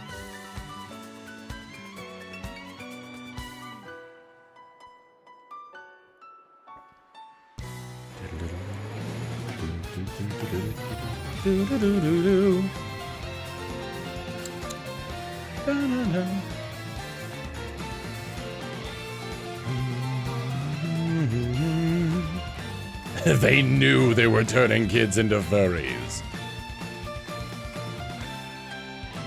Nope.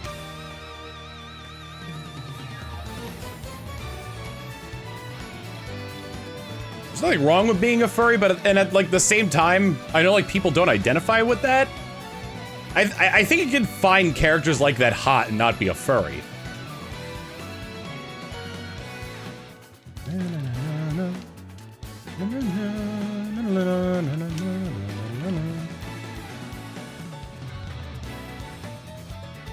Was it just me or was the entirety of Totally Spies the writer's thinly veiled fetishes?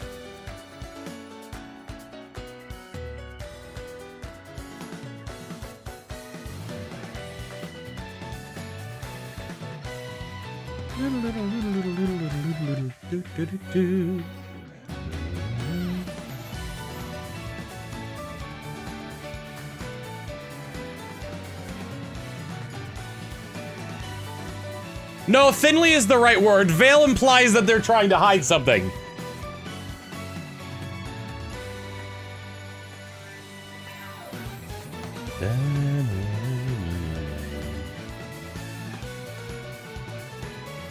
Yeah, that if it was thickly veiled, then you wouldn't be able to notice it. It was very thinly veiled.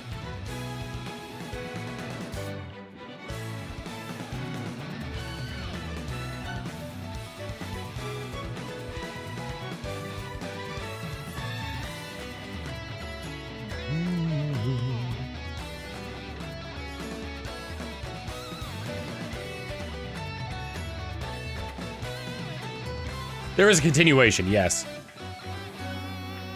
It's really weird. There was one scene I saw online of it where it was,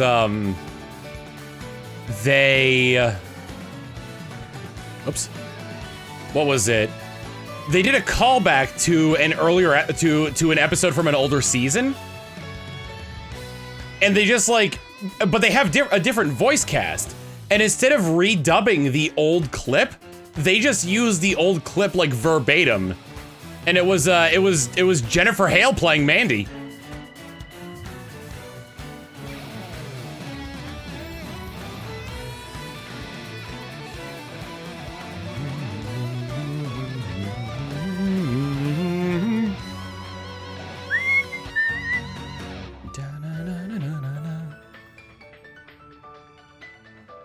Nope.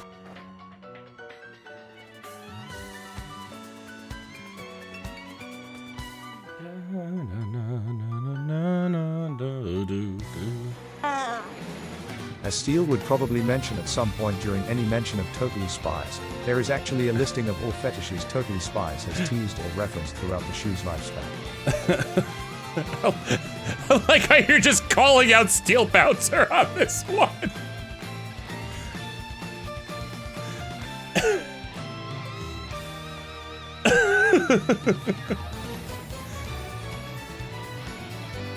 Oh man.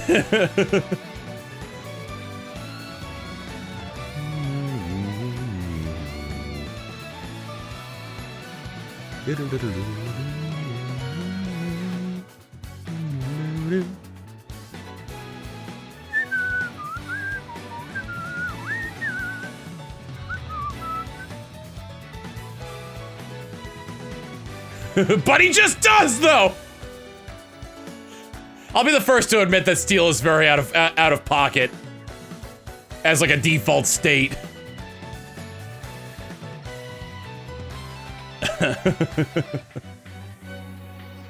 Steel's also a really good artist.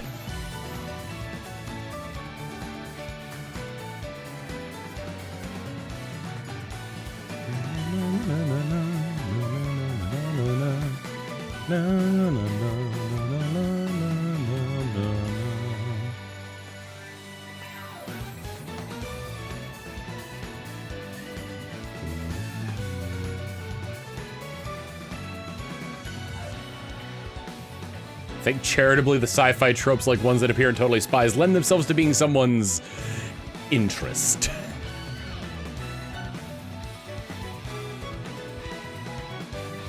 Quite charitably.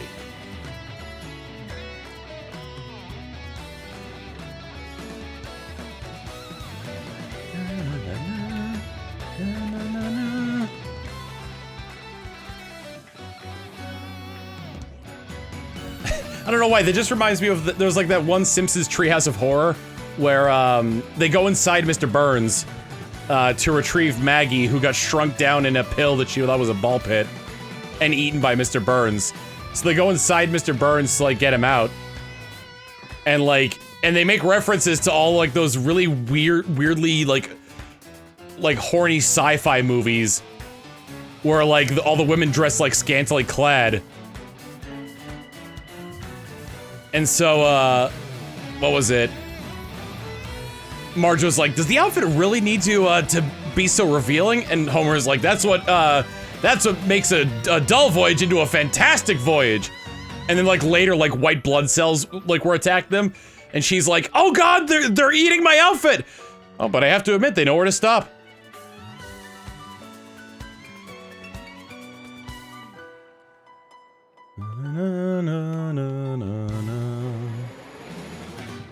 Nope.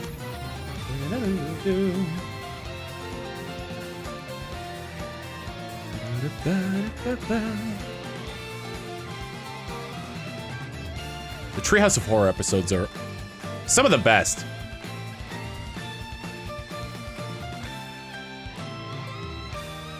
Because I feel like it gives them a chance to, because what is it? Like a lot of like the like Simpsons episodes usually stay somewhat grounded in some sense of reality.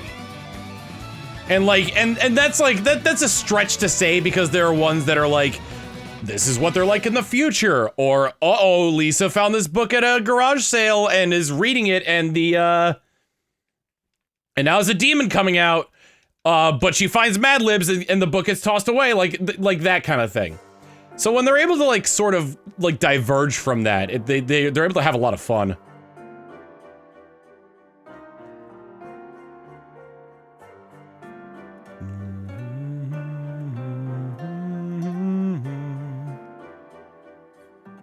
Simpsons comics also deground the reality.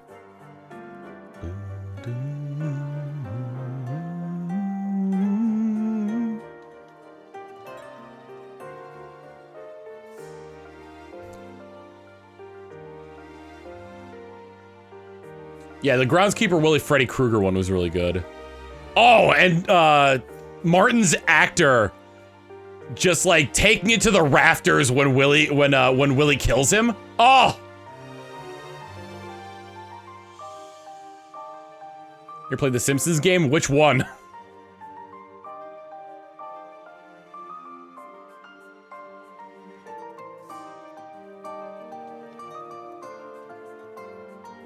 The one for the 360?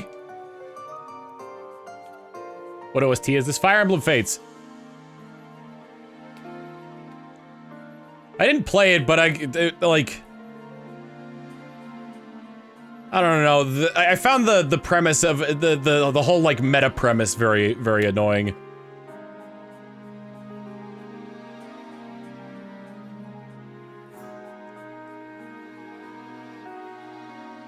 I didn't play much of Hit and Run.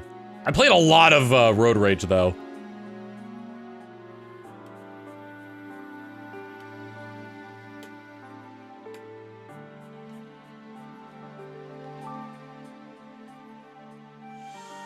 I haven't played that obscure PS2 Futurama game, but apparently that one's really hard to find these days. Let me see what it's going for on price charting.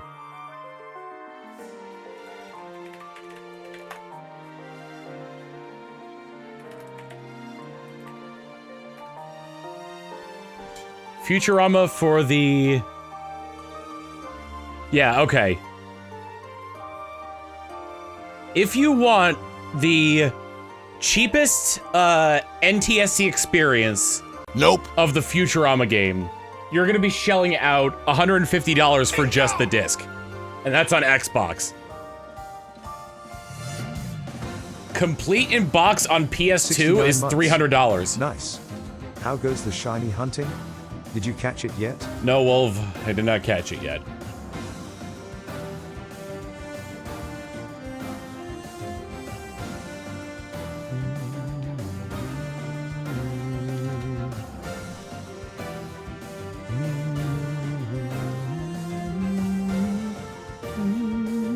He sounds more defeated than I expected. Road Rage was Road Rage was a Crazy Taxi clone, but it was a lot of fun.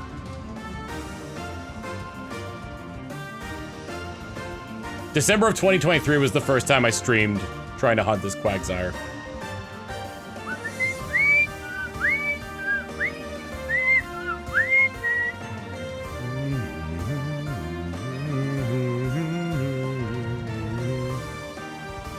Yeah, Hit and Run was a GTA clone.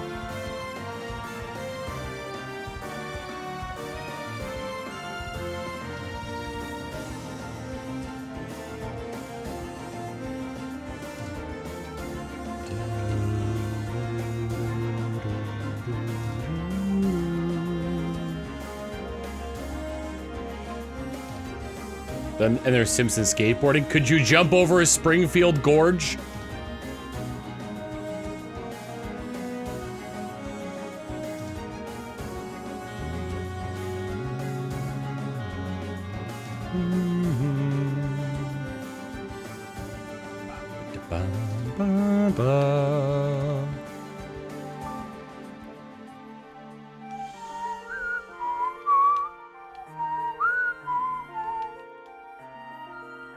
I should play Fire Emblem Fates again.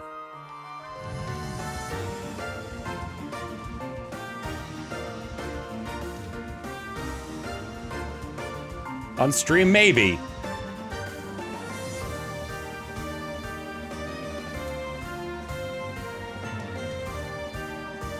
Just skip the cutscenes and you're good.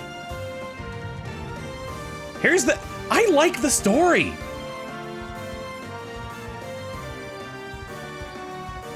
If anything, I think, out of the two, Birthright, the two were, original versions of it, Birthright was supposed to be more story-driven. Nope. And Conquest was supposed to be more like challenge. I like Conquest story better.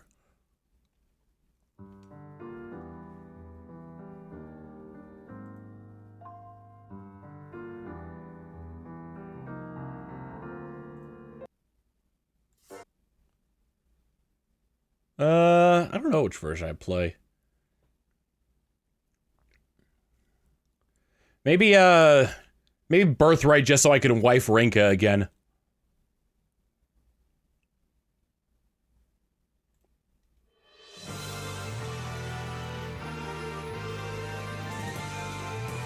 I'll check out Bandai patented minigames. That was Namco before they merged with Bandai.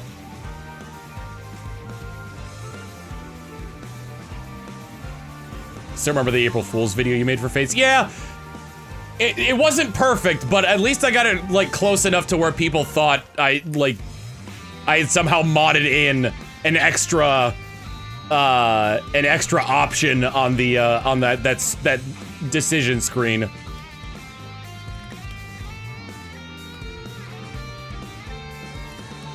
Bingo! Sente, thank you for the 32 months of tier 1. Have some shiny energy. Sentigo. Oh wow, didn't even bother pronouncing any of that. I was like, that emoticon is made out of some Japanese characters. How is it going to pronounce those? The answer? It didn't.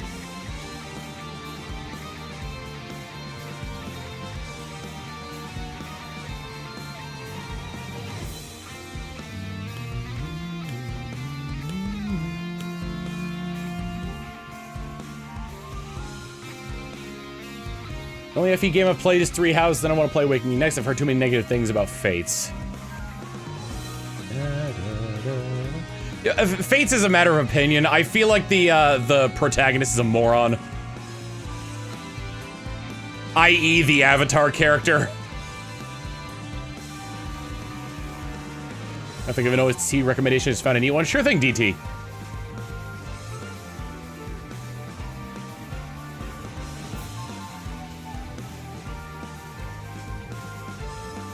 It's not necessarily that he's dumb, he's just, sorry, it's not necessarily that they're dumb, they're just sheltered.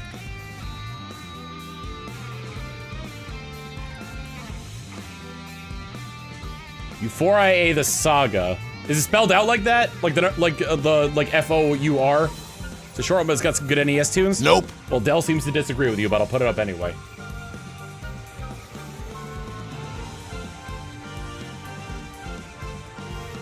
It's just the issue I have with Corrin being the Avatar character is that an Avatar character should come equipped with similar, if not the same, knowledge as you. They shouldn't be dumber than the player.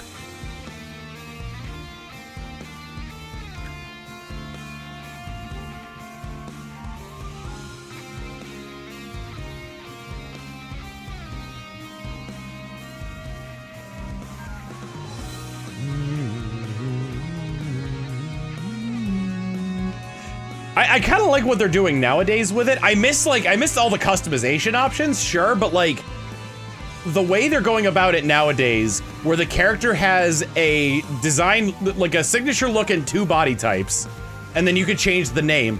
I feel like that gives it enough of an identity to be sort of like the Avatar character while also being their own thing. I feel like Alear was a good balance. I feel like Three Houses Teacher was a good balance. Violet, thank you.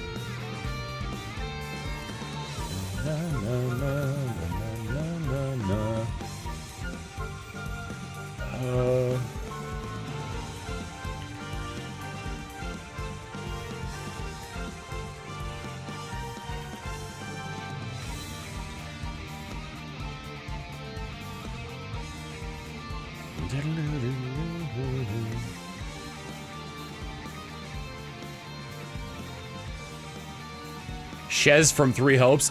I have Three Hopes. I never played it.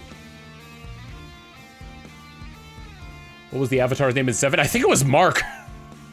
Which is funny because that's what I call Martha the Mustache.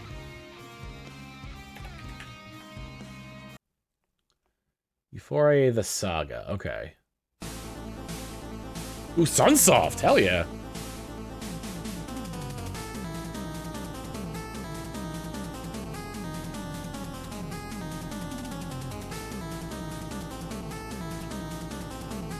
Good old Mark Fire Emblem. Well, there's a difference. There's Mark from Fire Emblem 7, and then there's Mark Fire Emblem, which is Marth with a mustache.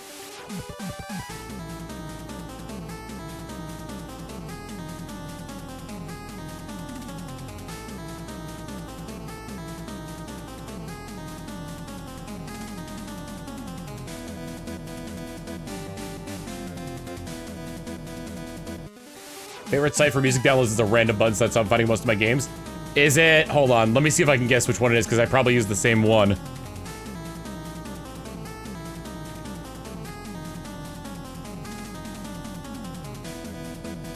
Is it KH Insider?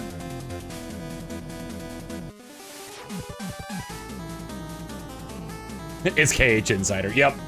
I use that one to get a lot of ripped video game music as well. Nope.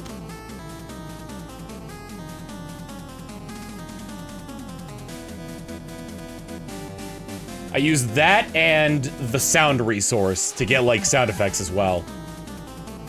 Wish more music services had a proper random button. Yeah, that'd be nice. As opposed to random, but also just as part of your especially algorithmically chosen. Like we're going random, but just based on your opinions. Probably the closest Shroomhilda got KO'd. Nope. Probably this stream, but Shroomhilda has died in the past. Thank God this shiny hunt isn't also a Nuzlocke.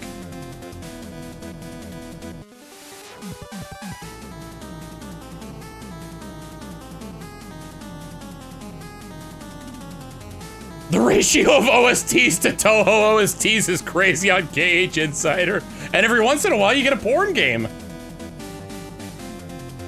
Oh my god.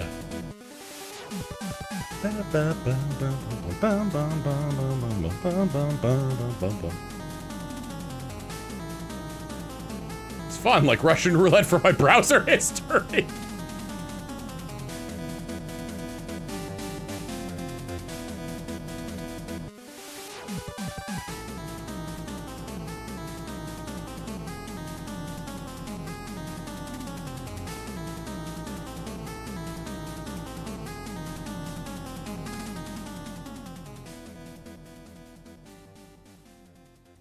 Really sucks that Shadow Scizor was locked into Japan only, and only through e-reader.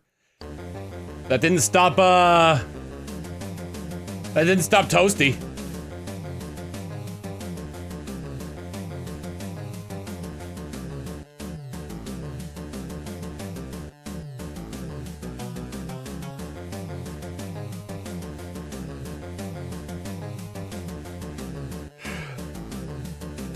My favorite Legends of Avengers character?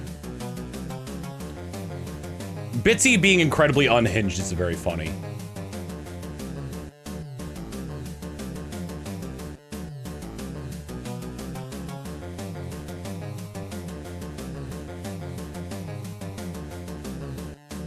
I do love, was it, I can't remember which campaign it was, because I've only seen the short. Nope. It's the one where Chuckles and Bitsy become vampires. And they're trying to like turn Torbeck and Kremmy into vampires as well. Would you like to become a vampire? Not really, no. Well, that's too fucking bad.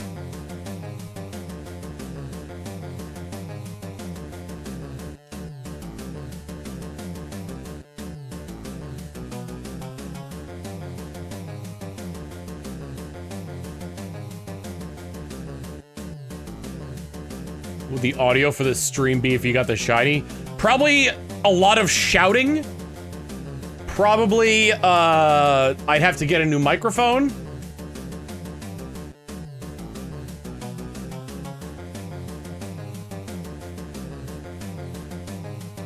Oh, you know what I gotta put on?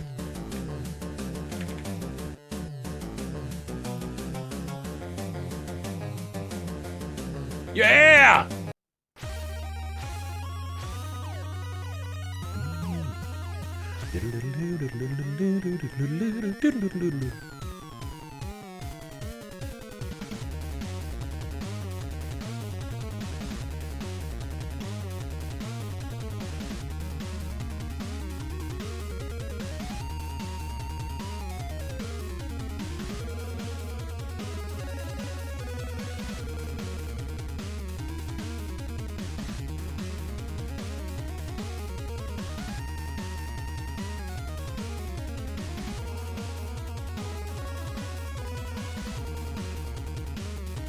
One in 8,192 are the odds for getting a shiny in this game.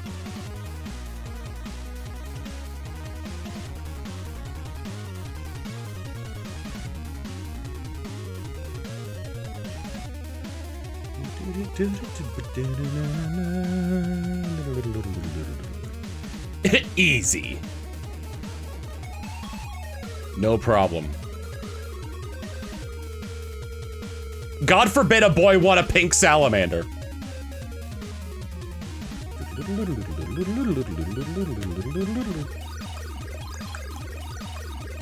We are nowhere close to odds right now.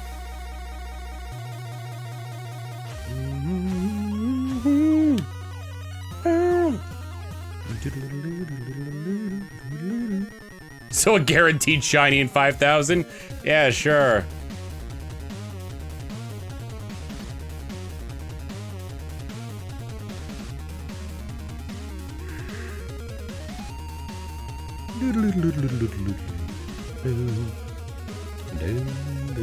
Man, this Quagsire is being tough!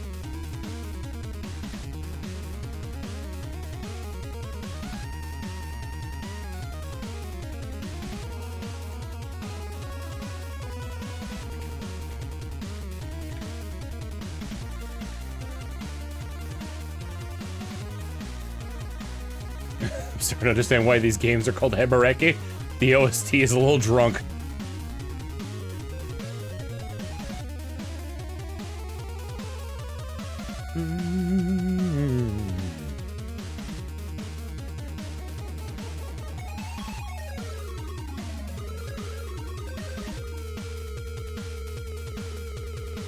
What was it? The first Pokemon game that really dove into reducing or to increasing the odds of a shiny was Black and White 2, because that was the one that had the shiny. That was the first game to have the shiny charm.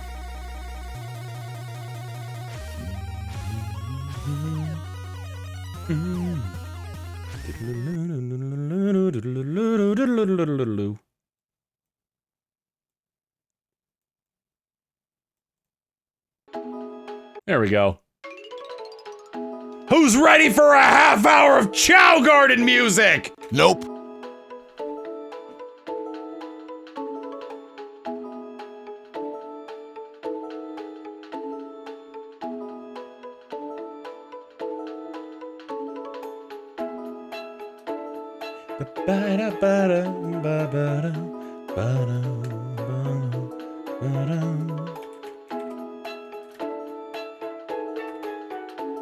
What about the Sonic Adventure 1 Chow music?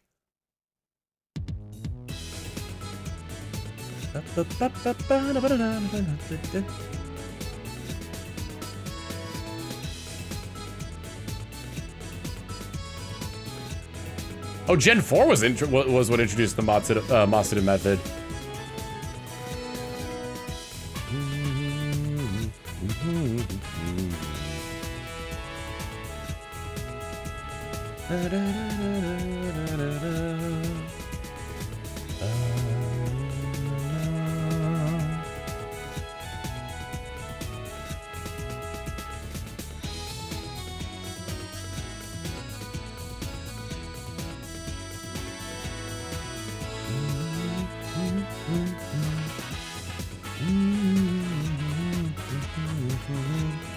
Yeah, you stare at that Quagsire, Moisty.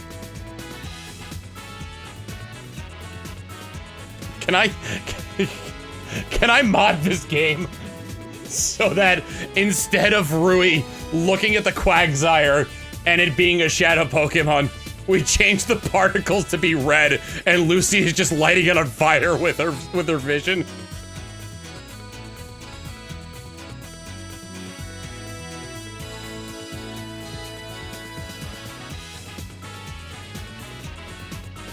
To the just the zoom in on Rui. To the Shadow Realm with you! Ah!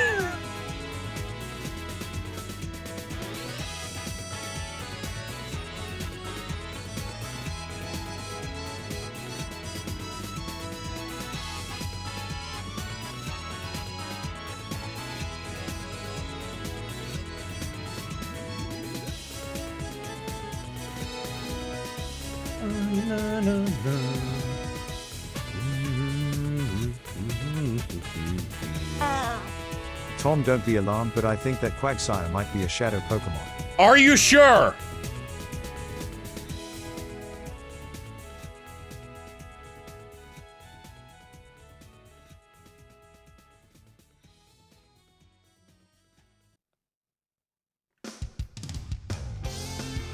Nope.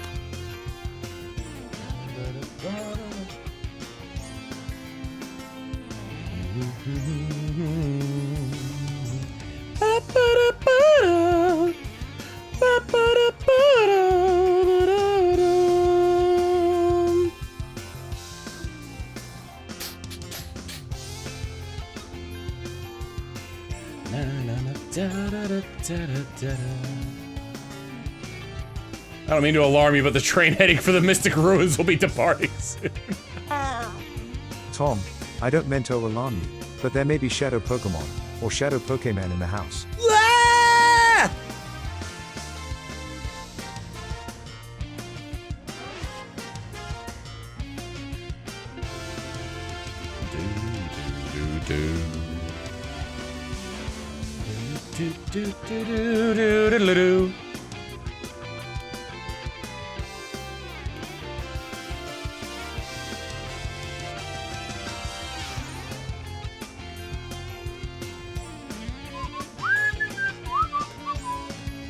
Hey, Mark, you want to see my new chainsaw and hockey mask?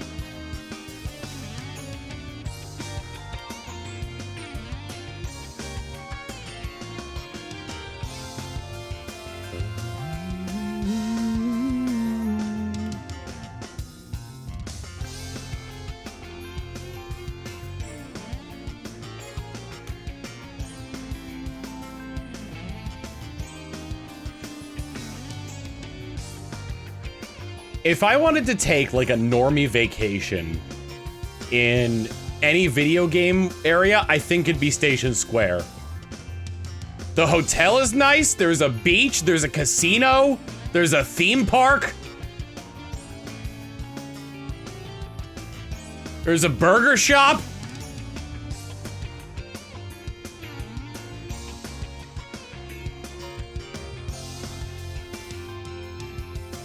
There's a Chow Garden. The ballroom has a giant water monster in it.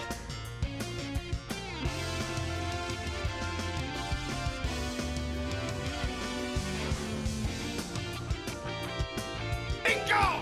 Again, that would be if I were to take like a normie vacation. A train ride away from Mystic Never-ending Ruins? hunt. I'm excited for this to come to NSO SW2. Thank you for the 62 months, Toku Newt. Nope.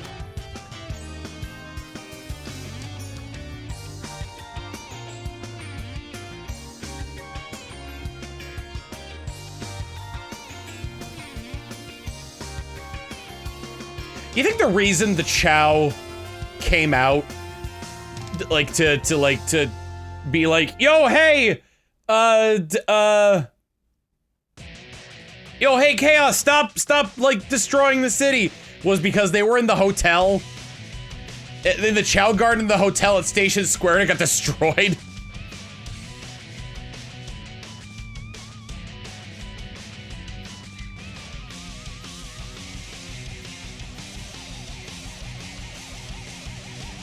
All hail Shadow, heroes rise again, obliterating everything that's not your friend. Nothing can stop you now, no ghost can bring you down, but there's nothing left to lose, you win. Bow your head now, all hail Shadow!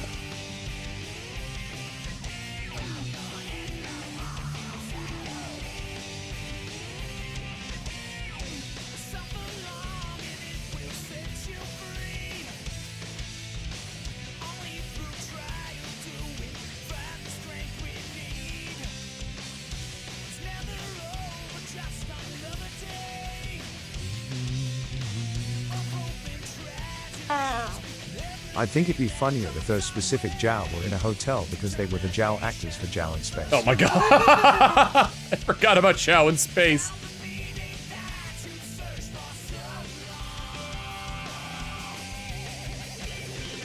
All hail Shadow, heroes rise again, obliterating everything that's not your friend. You know the meme where it's like, I think I missed my wife, and it's like the Omni-Man meme. I'm kind of having that right now, except for me, it's, I think I want to play Shadow the Hedgehog.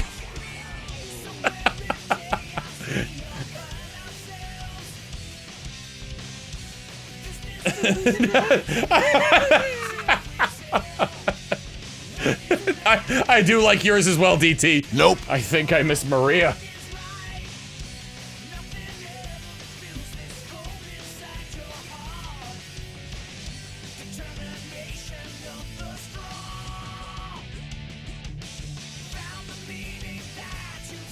All A rank, all keys. Good lord. Can you do level select in that game?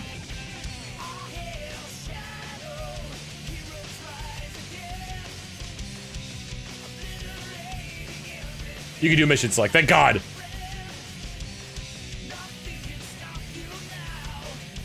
I still think one of my favorite tweets was, it was March 13th last year. No, March 14th last year, where I said, happy March 14th, everyone. And I posted the video of Shadow's memory of Maria getting shot. The gun solider didn't miss Maria. The gun soldier did indeed not miss Maria.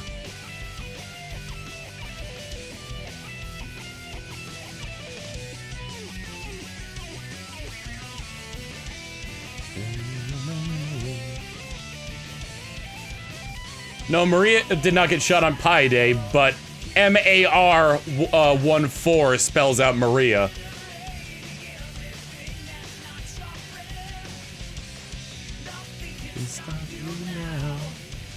Goes to bring you down, but there's nothing left to lose. You win.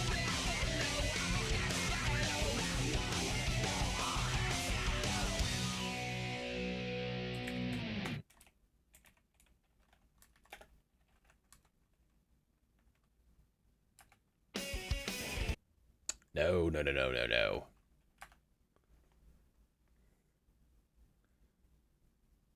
Oh, which song am I thinking of?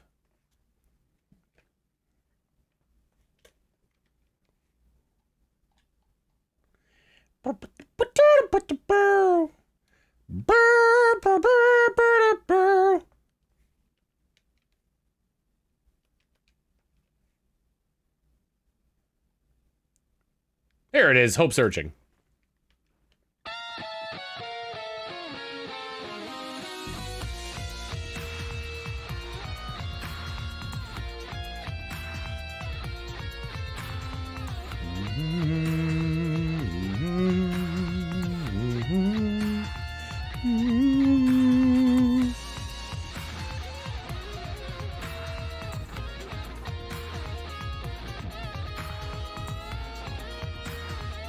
You can also celebrate March 13th as Marie Day from Splatoon.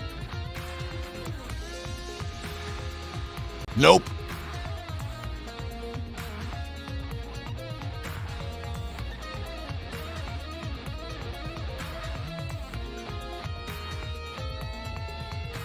Oh my god, it is Danganronpa, is it? Yes, it is. This is Hope Searching from Danganronpa V3. That all said and done, who's your favorite Danganronpa character? Oh man.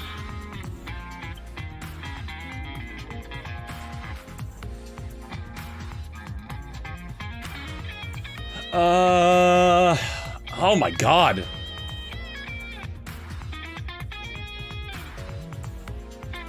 I've not checked out Last Defense Academy yet, no. That might be the next Danganronpa-esque game we play.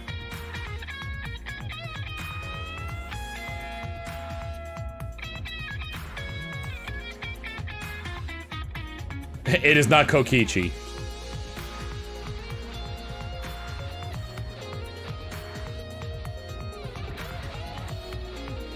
Gundam Tanaka.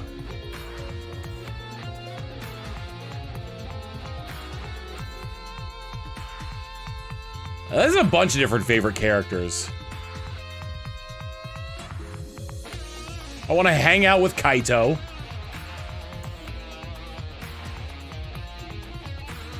I want to give a hug and a hot chocolate to Mikan. I want to train with Nekomaru.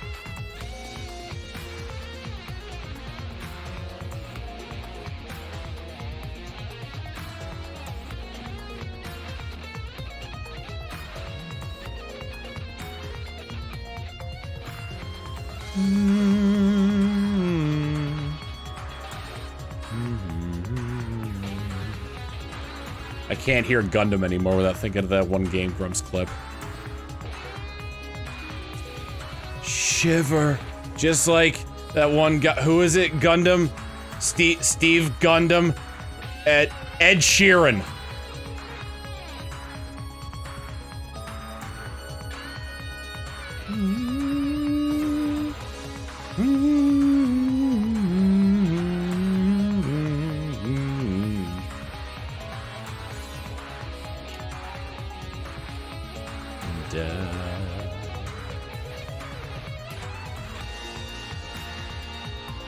Nope.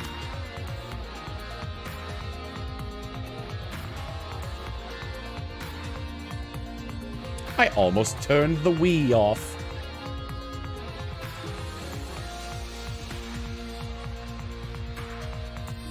Da na na na na na. Na.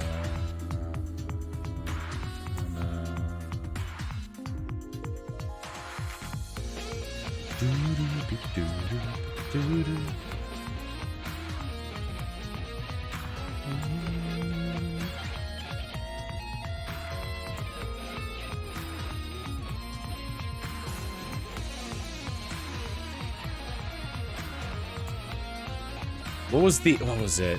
Oh! Bingo! Nikkei? See the Grumps are on the final trial of V3? Yeah, I wonder how pissed they're gonna be at that ending.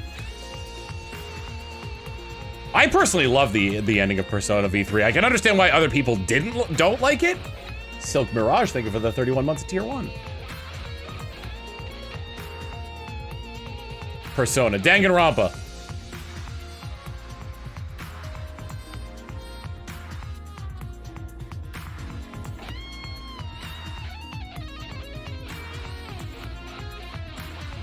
The one thing, like, in the sort of like aftermath of everything, the one thing that was very consistent throughout Danganronpa V3 was lies. And not just the lies that the player, not just the lies that were told to the characters, but the lies that were told to the player as well. And some lies that still like some lies that are still imperceivable, where the truth of them is imperceivable.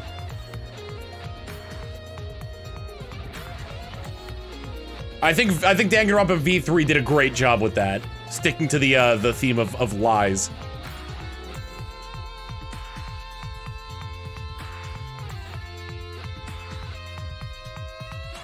Aaron fucking exploded at the Mono Cubs when they returned for the last trial. Oh, I have to see that. I was so glad when they were gone. It's a lie.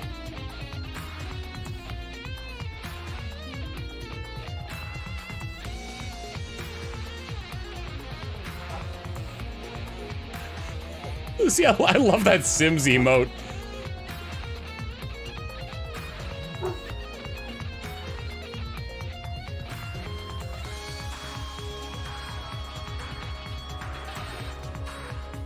Speaking of last Defense Academy, do you have any plans to play Ultra Despair Girls? I mean,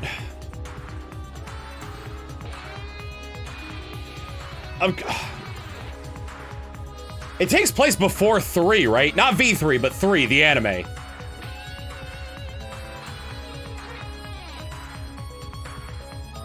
Nope.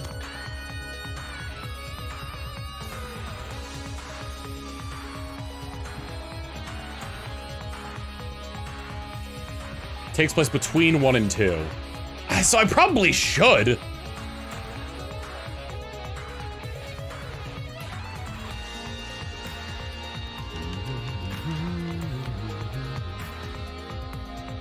Ultra Despair Girls is very triggering. Ah. Oh, that's why people said not to play it.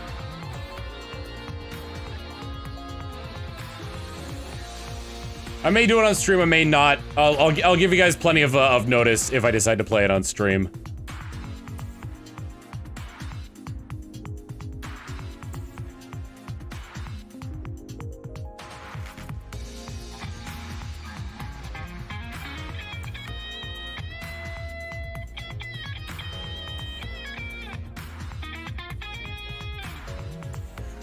Toko's in it, so how disturbing could it be?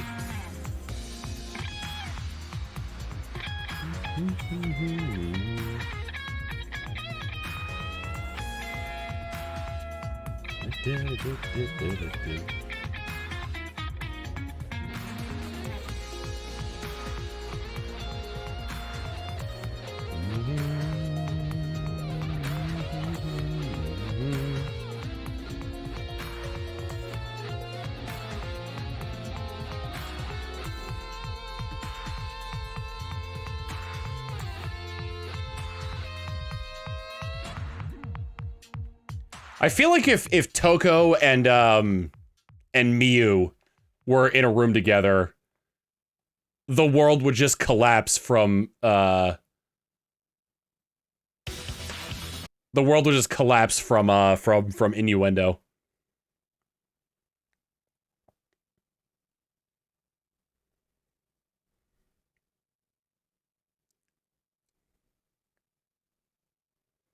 It's magic.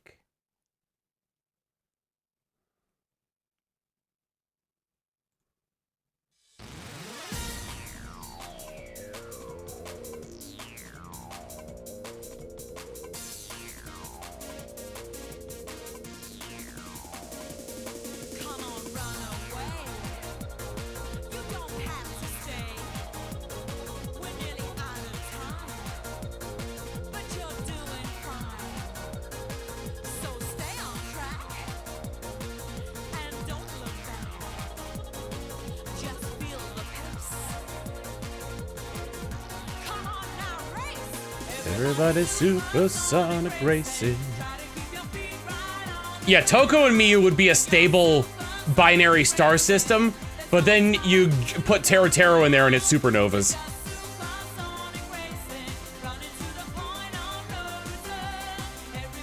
Supersonic racing, let the fire burn. Everybody, everybody.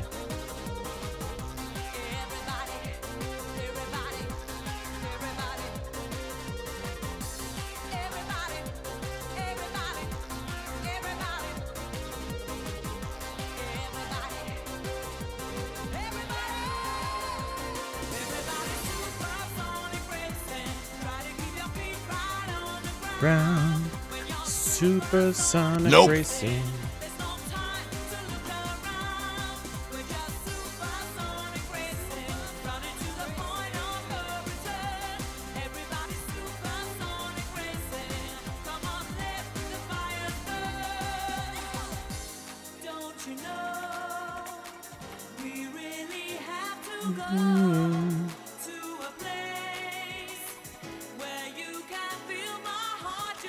Hey, remember in the Danganronpa 3 anime when Hyoko slipped aphrodisiac into Tero's food and everybody got really horny? I am not lying, that's a plot point.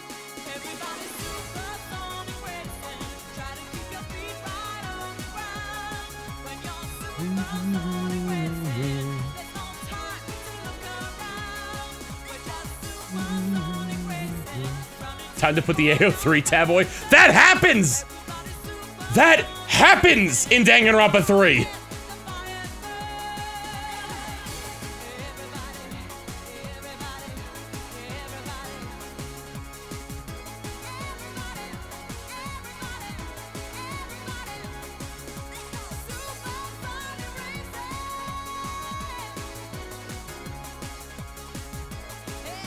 You think Pokemon Colosseum on the Nintendo Switch 2 will make this any easier? I'll never find out, because I'm going for a Ribbon Master, too.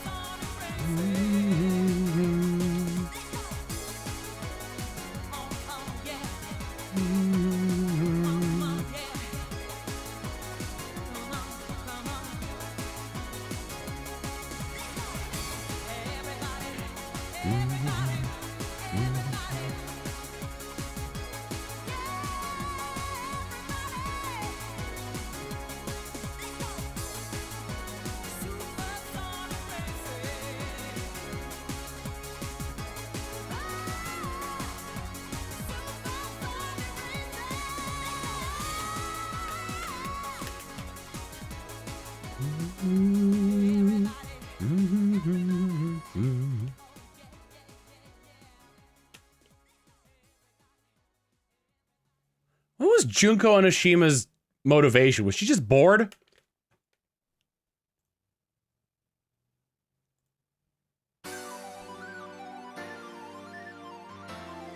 Nope.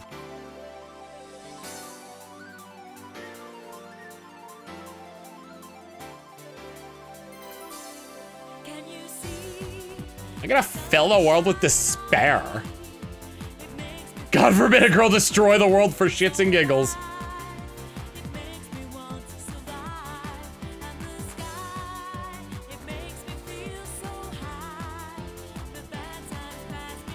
Junko and Ryuk have the same motivations. Well, Ryuk wanted some entertainment, like, to watch. Junko played an active role in the downfall of humanity.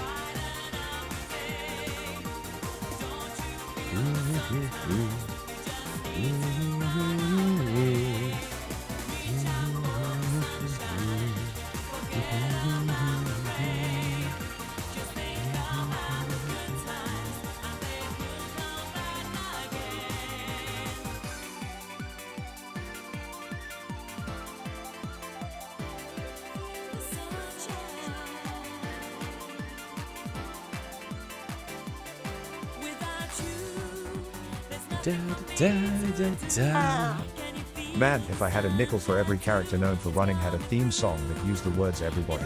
Everybody is some of the lyrics, and had blue and red in their color palette. I do have 2 nickels. You can fill in the rest. One is Sonic the Hedgehog. I want chat to guess what the other one is, because I know what it is.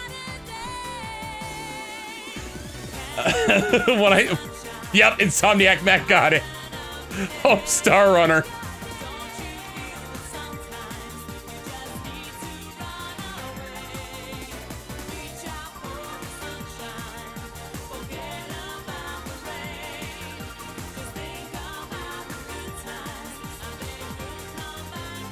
Being the ultimate analyst, Junko's predictions were so accurate that she became nihilistic for how predictable everything was. So she went insane from boredom and did what she did to finally be put in a situation where she can't predict everything. Oh. And then, you know, made a cult out of it. Can you feel it?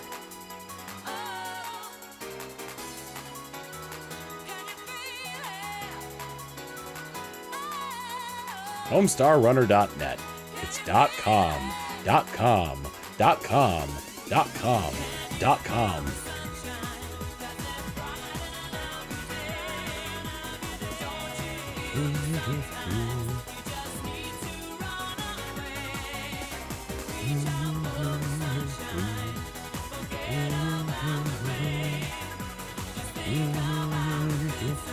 Nope.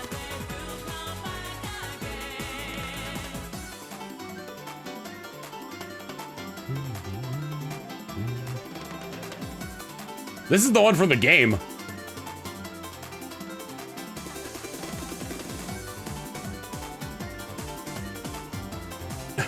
Dear Sonic, how do you blink when you have one giant eyeball? Sorry, how do you wink when you have one giant eyeball?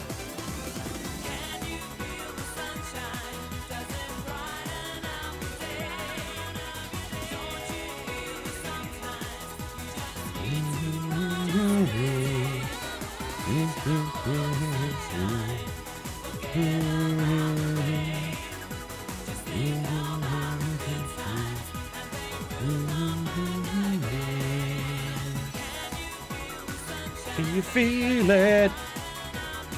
Whoa! Can you feel it?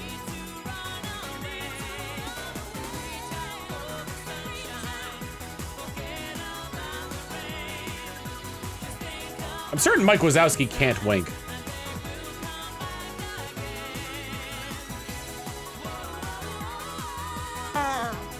So does this add to the Homestar X Sonic universe we made up a while ago, where Sonic equals Homestar, Shadow equals Homestar? I don't remember this. Holy cow. That's insane. What, does that make Strong Bad Eggman?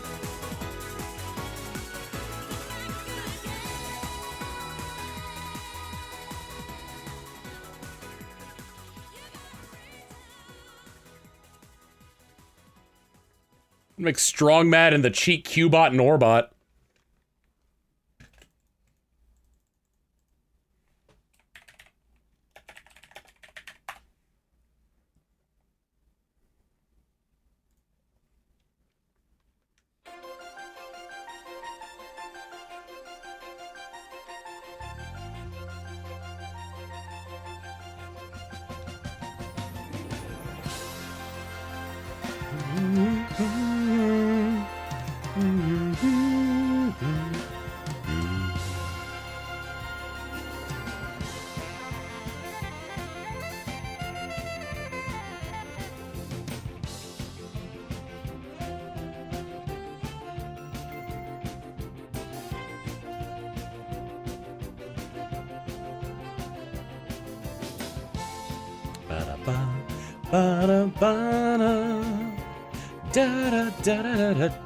Nope.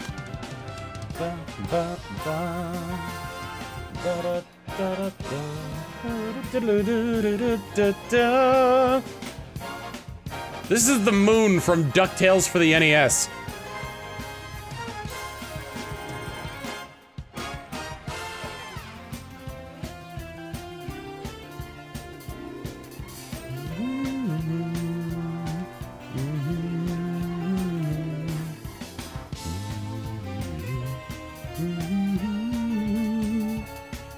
Eight-bit big band, yes.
Remember the VA for Gizmo Duck wanted to hum the song in the reboot show, but sadly couldn't do it, ruining the plan the creators had for it. I mean, like considering the path they took with it, was he really that upset?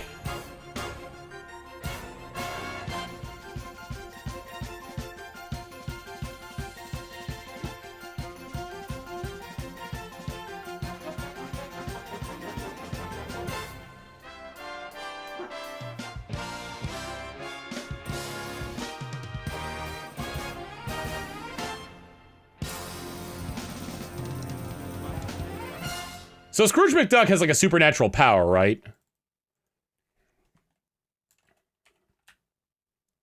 He could dive into gold and like swim through it. He could swim through gold coins as though it's water. Nope. That's how I see it.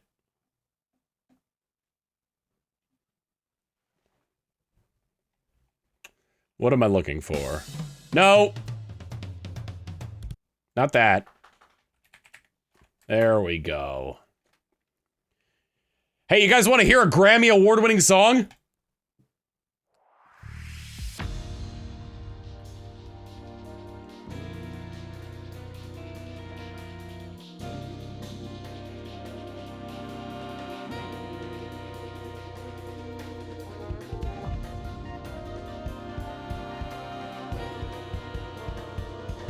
Tell me when it starts to sound familiar.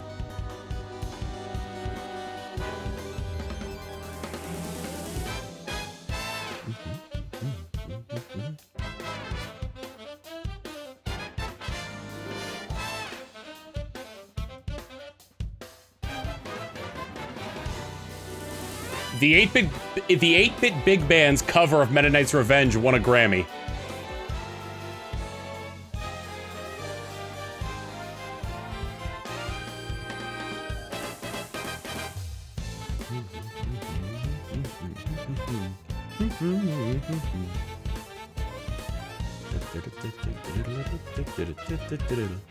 Honestly, I knew it was Meta Knight's theme when a Grammy was mentioned.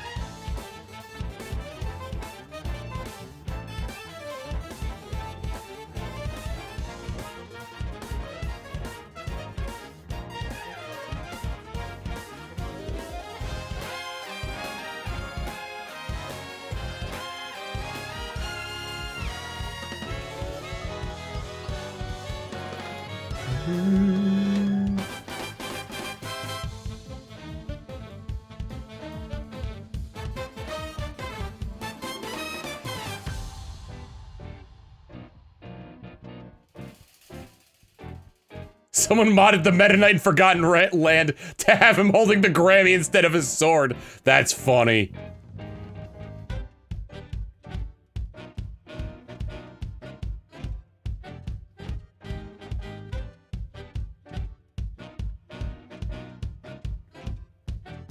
Oh my god.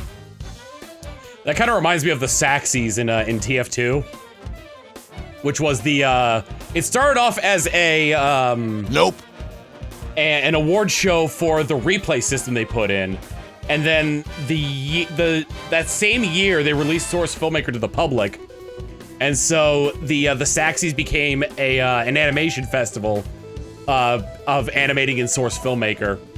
And the winners would get the Saxie Award, which was a gold or Australium? I don't remember. I'm gonna say Australium because that makes more sense from in the game. An Australium statue of Saxton Hale that any class can use as a melee weapon, and turns people into gold statues when they kill them, when they get killed by it.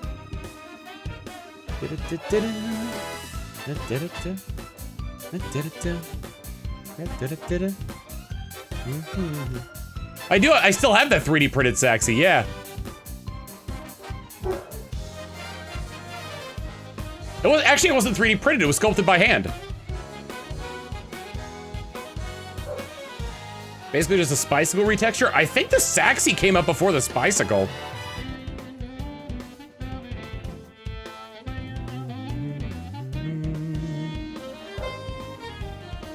And you can use the Necro Smasher. Is the Necro Smasher just like a base, a stock melee, or yeah, stock melee reskin?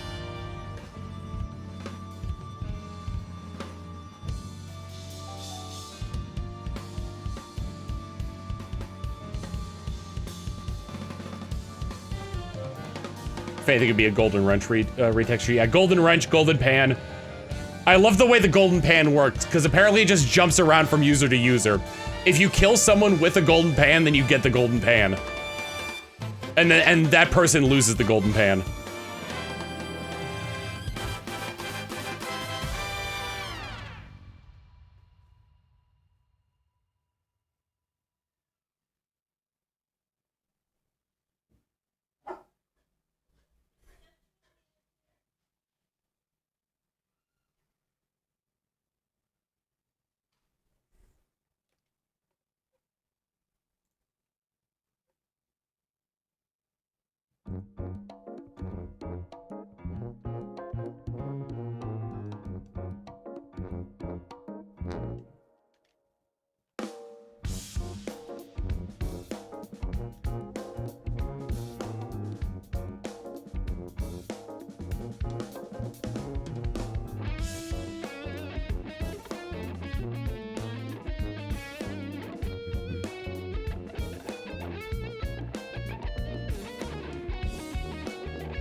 Yeah, if you want to win an MVM and make a lot of enemies in the MVM purist community, use the gas passer on the pyro.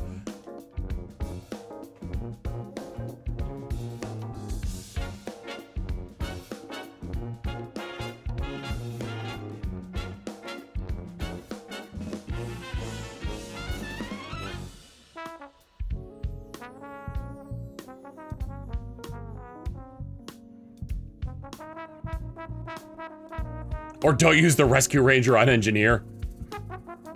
Yeah, MVM came out before the Rescue Ranger, if I recall correctly. So Sentry Busters were such a nightmare.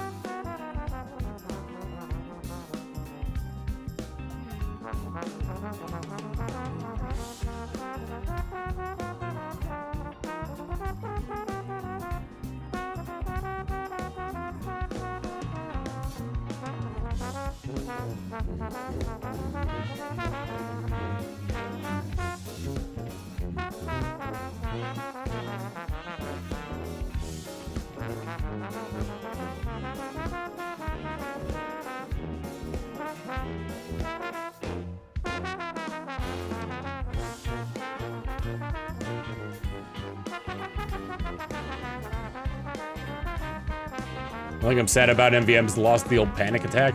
I forgot how that one worked. Nope. Did it have something to do with missing a lot? Or like the spread, the more you fired it, the spread would become wider but would deal more damage? Bingo! Dead eye demon, think of this, everyone wants a tier 1.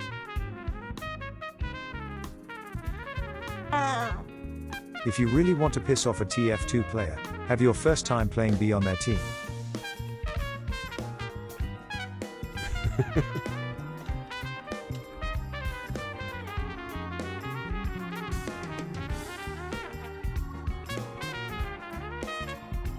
What? I feel like there's like, there's a couple sets that I use in particular. And they're not really like... Oh, I remember what I wanted to do one time. I wanted to make... So you know the Demo Knight subclass? Well, how about a subclass to that subclass for the Scout called the Demo Light, where you just use the Criticola and a melee weapon, and that's your entire loadout. And then maybe the Babyface's Blaster if you're able to get the speed boost and hold on to it long enough to have quote-unquote a charge.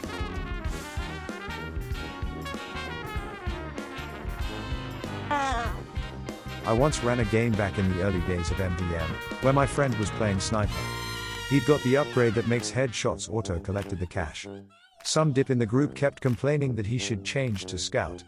The dip was on the bottom of the scoreboard. Guess who was at the top? That's how it goes. Tier 1. I still think it's hilarious that TF2 actually has an achievement for making someone rage quit. Oh, I love that. You'll get banned if you do that in Overwatch.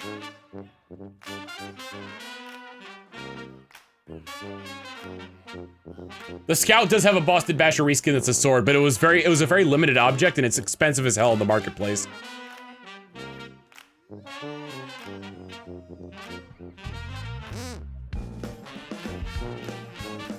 And I guess the other subset I play is what I refer to as the Pyro, which is a sniper using the Sydney Sleeper, the Girardi, and the Shahansha, which is the knife that makes mini crits into criticals.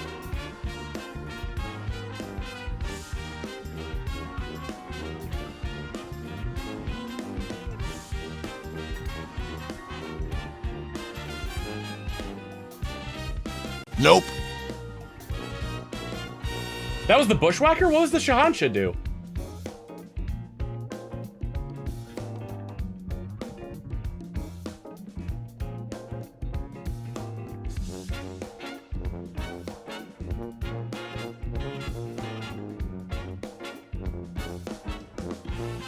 More damage when at half health, okay.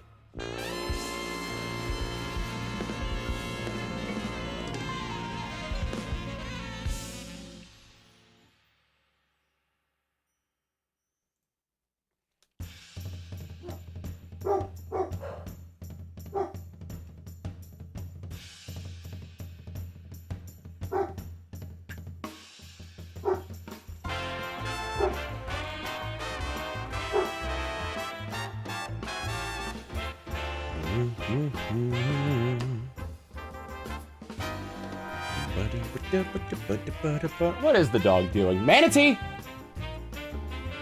What you woofing at, bud? He's keeping a vigil.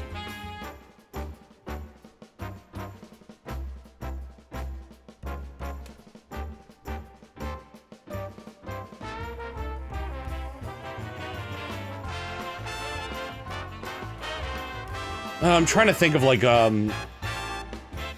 what is it? Flog? Yeah, Phlogistinator, Pyro is generally the best tank buster.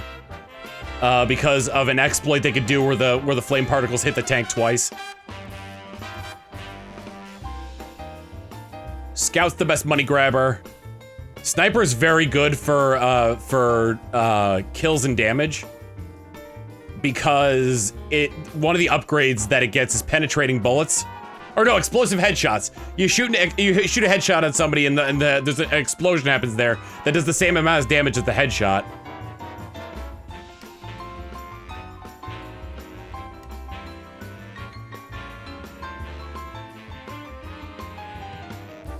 Spy is arguably the worst for MVM.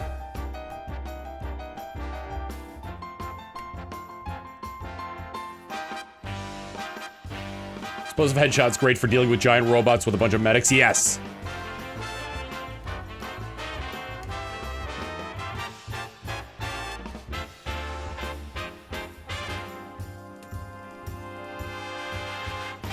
This is a shame because he does have some like he needs a bit of tweaking, but he does have some fun and good things that he can do. For example, he gets a sapper upgrade. Nope. That affects all the robots in proximity to a robot he's sapping.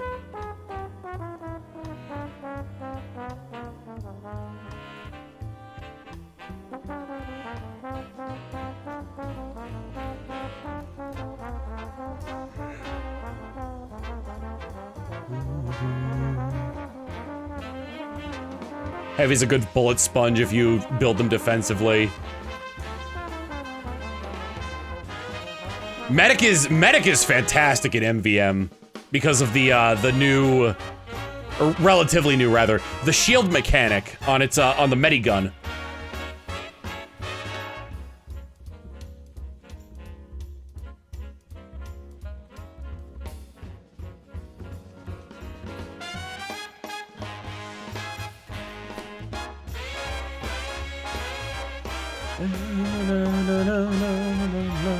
Medic is just the best class anywhere. Oh yeah, even in games that aren't TF2. You better have a healer in that Marvel Rivals and or Overwatch game.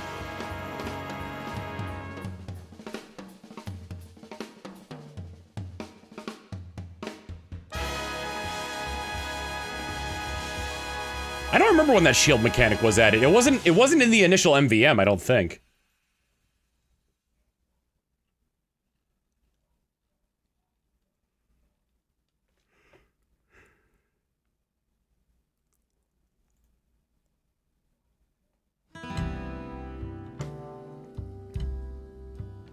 (2013) Two Cities.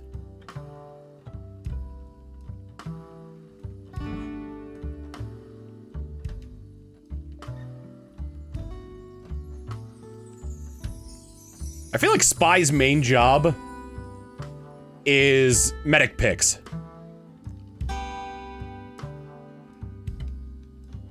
A spy should always be going after the medic, first and foremost.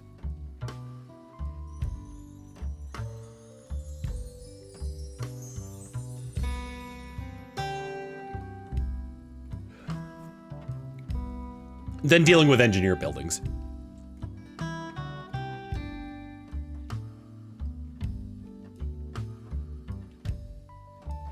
Medic the sniper. If he can get to the sniper quickly from the medic.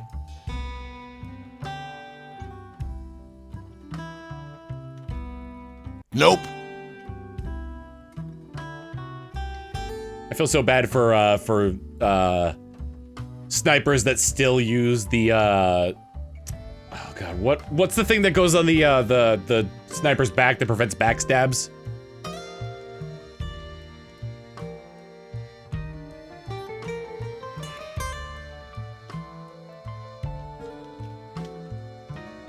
The Razorback, yes.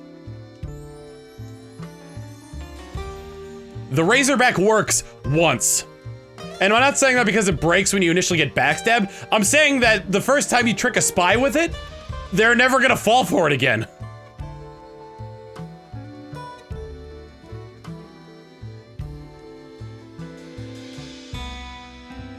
Is it not good? It really was never...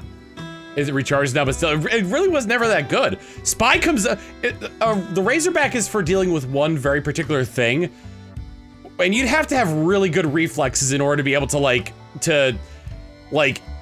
stop what you're doing aiming as the sniper, and switch to being able to fight close range with a spy who's shooting you with a revolver.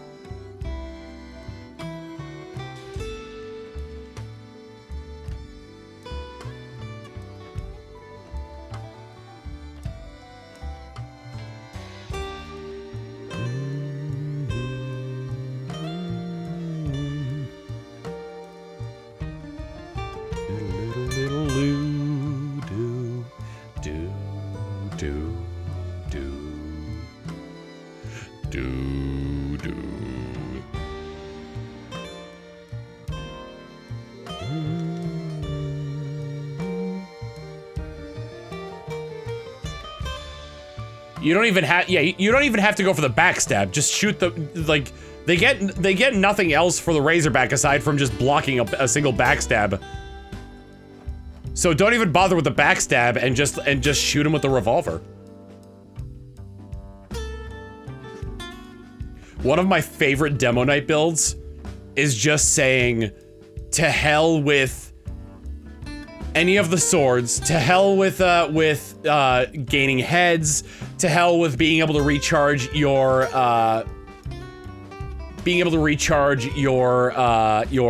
charge on kill, or rather on a ammo pickup. No. Screw all that.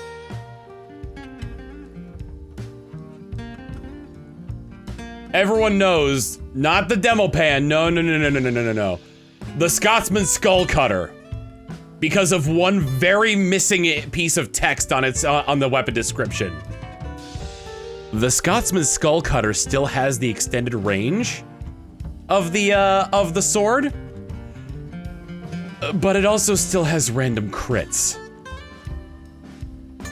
plus a damage increase, plus how often you get random crits is determined by how much damage you've dealt in the last 20 seconds.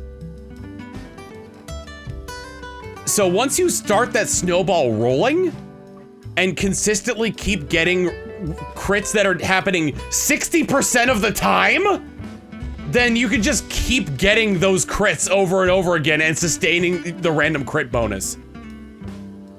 The golf club is a the golf club's a reskin of the Eyelander. Now it's been a minute. Hello.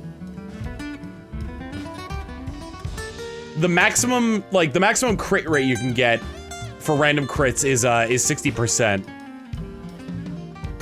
and that's based on how much damage you dealt like in the last 20 seconds.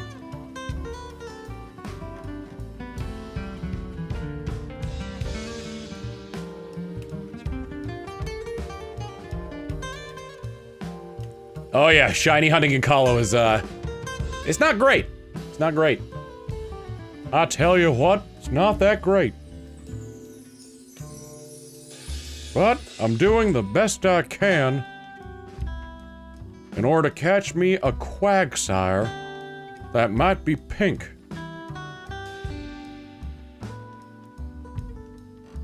And if it is pink, you wear fake outs, I suppose. The ones where they appear shiny, and then when you purify them, they're not shiny anymore. Because as far as I can tell, it's a myth.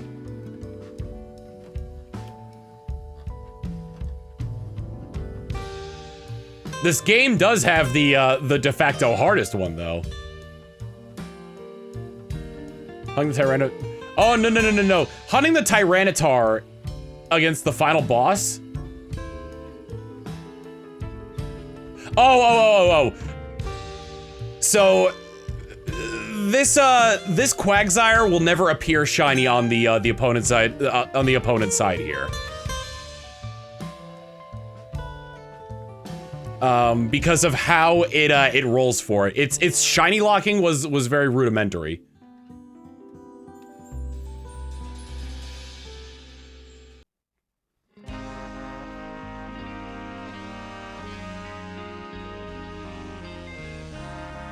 What was I gonna say?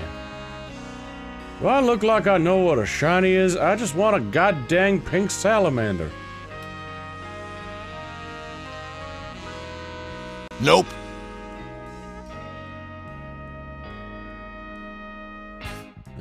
Oh no, the hardest is the Metagross from the trainer before the final boss. Because from NASCAR, yeah. Because with the Tyranitar, once you get to Evis, then whenever you go back to that area, you just rematch Evis again.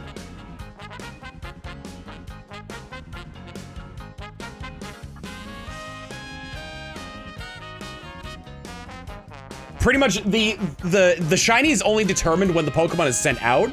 So what you can do is you can make it to Evis, lose on purpose before the Tyranitar comes out, and then you just keep you still have to go through all of his Pokemon, let's be real here.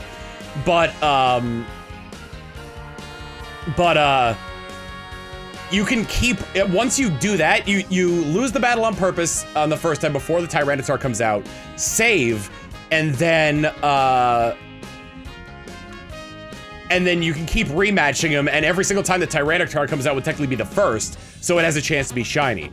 The Metagross is worse because you have to go through 4 battles before even getting a chance to catch it, plus it has legendary catch rate odds if you're not using the Master Ball.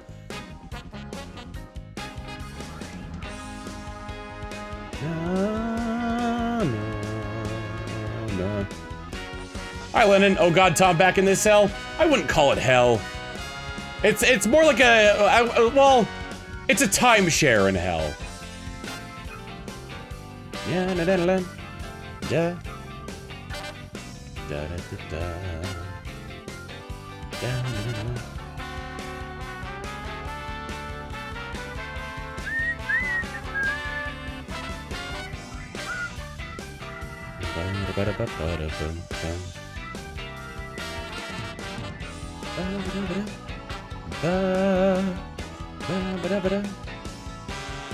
I'll share it with you tonight. Thank you. Would you like a timeshare in hell? Nope. I thought not. The presentation's 30 hours long. You get nothing for coming.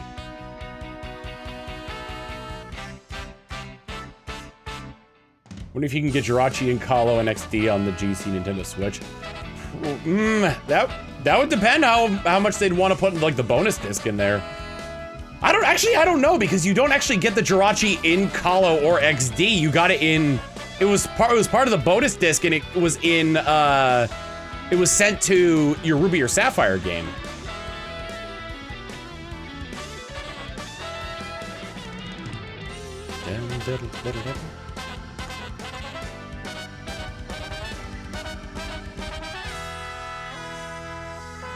When I brought my Wii in Colosseum to MagFest,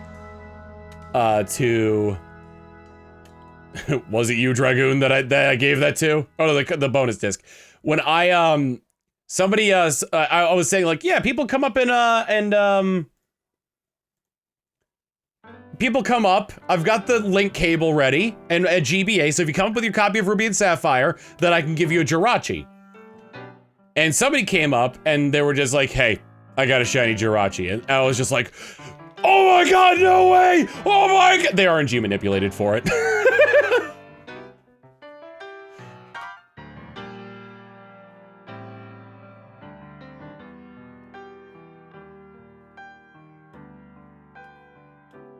Actually, I have a shiny Wishmaker Jirachi that took me 5 months to hunt. Yeah.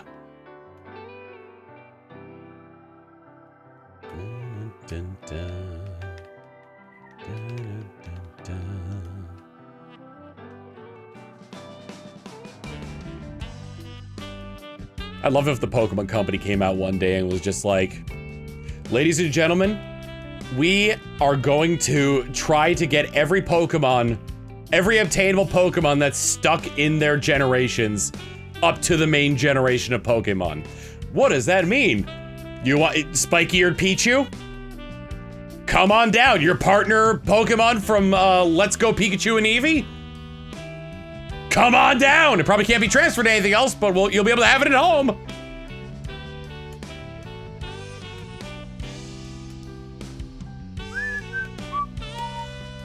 Kind of curious how much that Colosseum bonus disc goes for. Just need to re-release Spike-eared Pichu.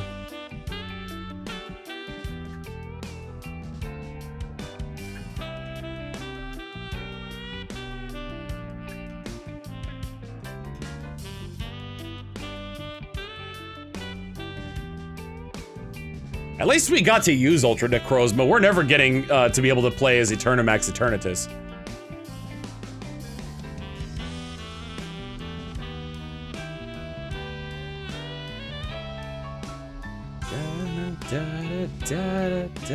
Oh, the reason I was huffing the copium on like Colosseum getting GBA support on the Switch 2 is because, or rather like older Pokemon games coming out for the GBA thing. Nope. Is because Path of Radiance has GBA support. Fire Emblem Path of Radiance has GBA support.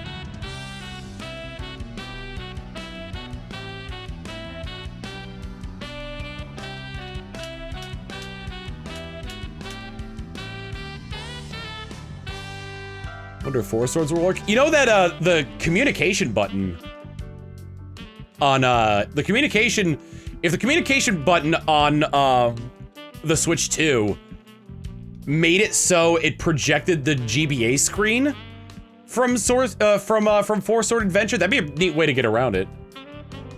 Yep, Mario, both, what was it? Mario Golf Toadstool Tour, Mario Tennis, and Mario Power Tennis all had Game Boy support. You could transfer your protagonists, because they were respectively golf and tennis RPGs.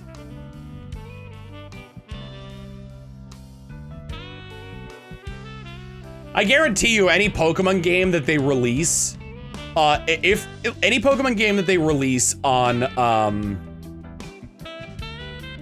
I guess it wouldn't, I'm trying to think actually. Did Pokemon Stadium have save states?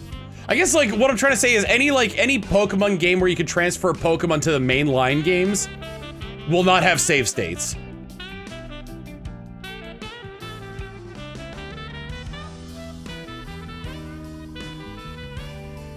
Bingo!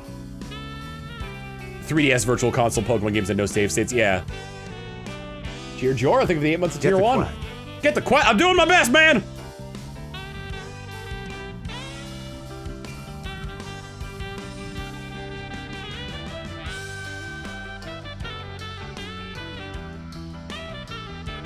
What was the one that like really pissed people off? That brought like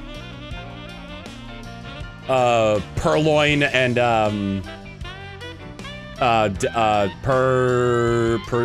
Persnickety to like top tier. It was that it had Prankster and Assist.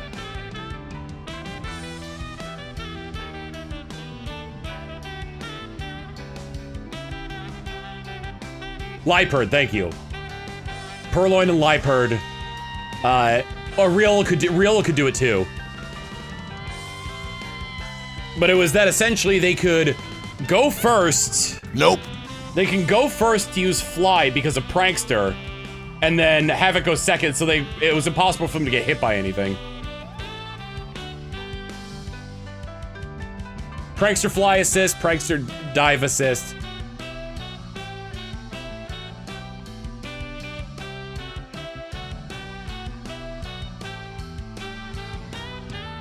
Oh, really? It was Copycat Roar, okay.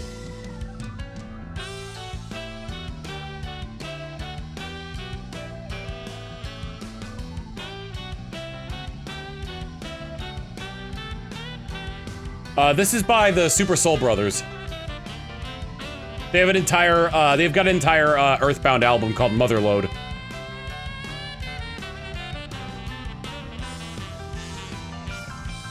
Although they all have their weaknesses, but generally not with moves that Pokemon music competitive, excuse me. Thunder and a few, like, wind-based moves hit flying-type Pokemon. Earthquake hits Pokemon that are digging, and Surf hits Pokemon that are diving. So it's just a long ending to SNL.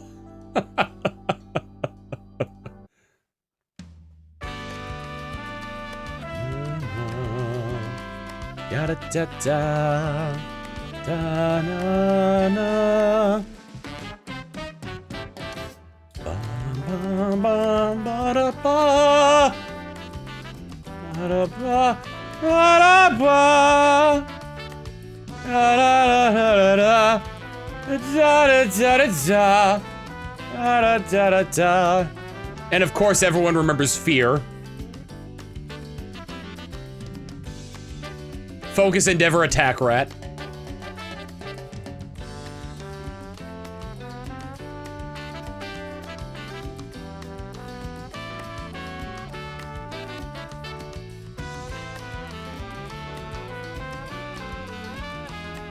So Rattata holding a level 1 Rattata holding a Focus Sash, using the move Endeavor, and then finishing it off with Quick Attack. Fucking Endeavor-ass rat.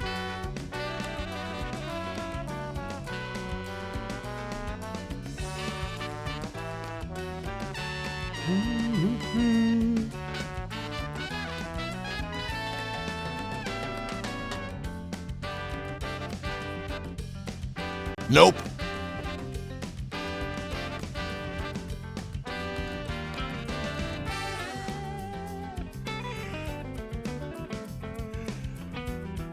There's a few other ones that have similar strategies to them.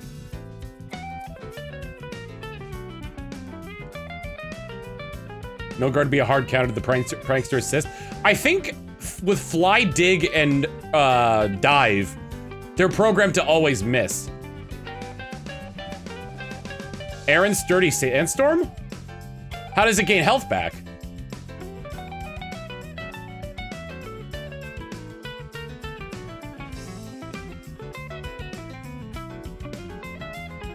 No guard ignores Fly, Dig, and Dive. Oh, Shell Bell!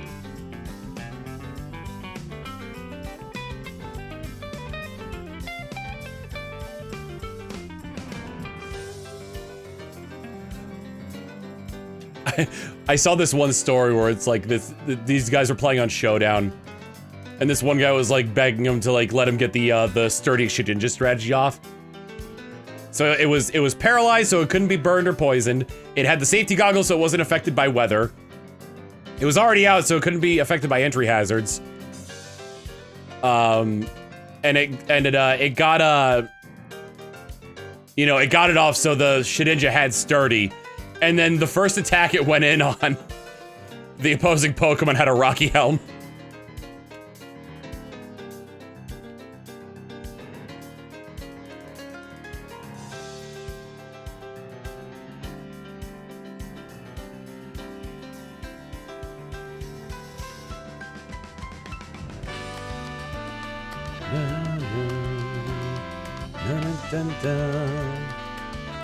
Oh yeah, everybody knows about the yelling slurs as Chatot meta.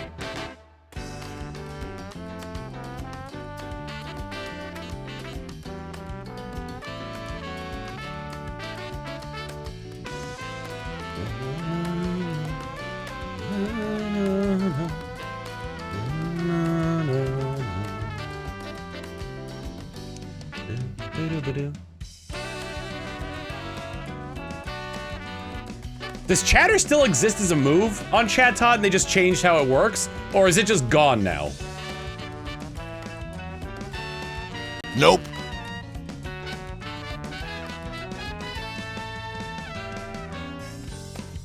Chatot still wasn't good, but still. I mean, like, the point is you were dealing psychic damage.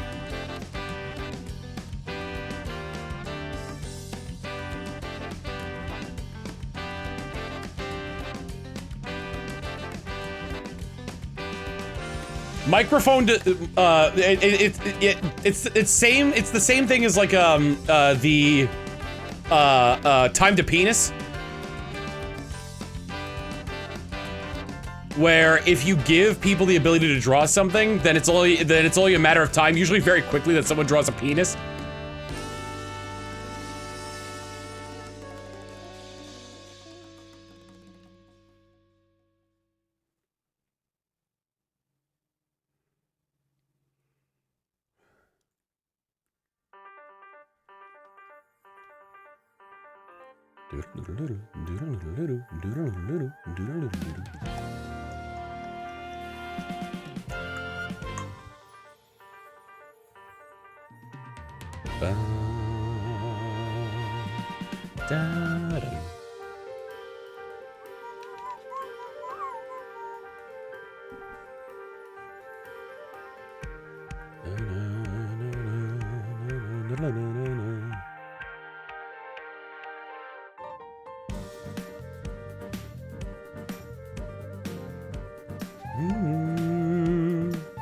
Yeah, I never understood it with the type changing moves and with the type changing moves in terrestrialization. How they worked. I assume if they're already terrestrialized, it just fails.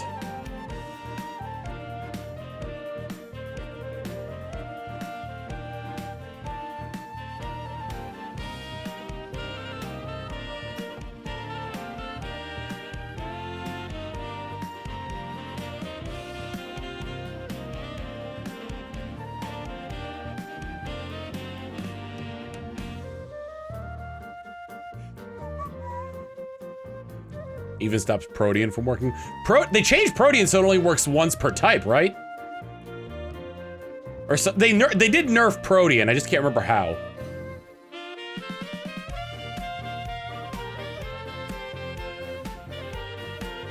Once per switch in. Okay. Kind of the same way they nerfed Zamazenta and Zacian.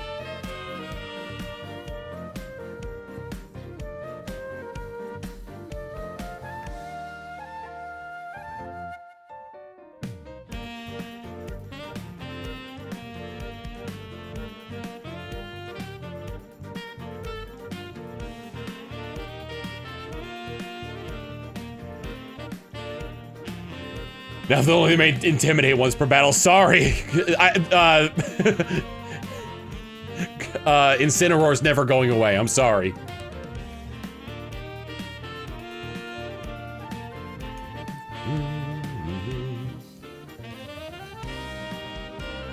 Nope.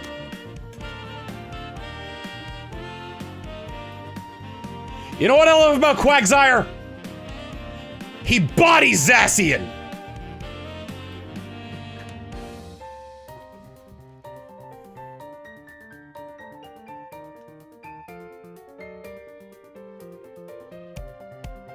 That one chopping move, the slicing sword move that he does, unaware ignores that stat up, that slicing move that he does, resisted. I forgot what other moves. I forgot what other moves, it do. Zacian.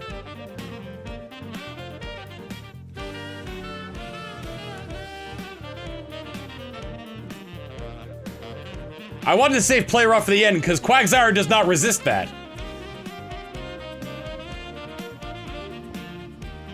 Just ran Steel and Fairy Stab. Okay, well then play rough?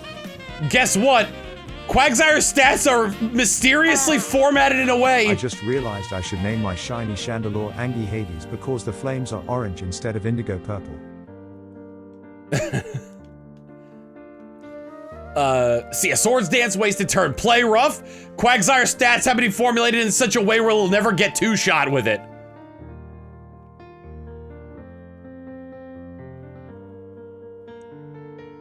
Close combat, still not enough to kill. It's not stab.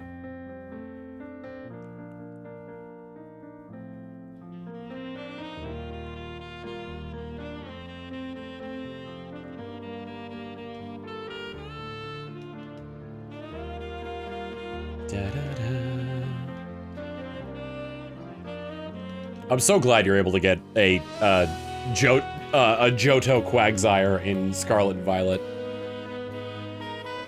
I did use Quagsire during it because the new child needed some love. But Quagsire, my one and only. Yeah, unaware Skeledirge is nuts. There's a light inside your soul that's still hiding the cold with the truth, the promise in your heart. Don't forget, I'm with you in the dark. Nope.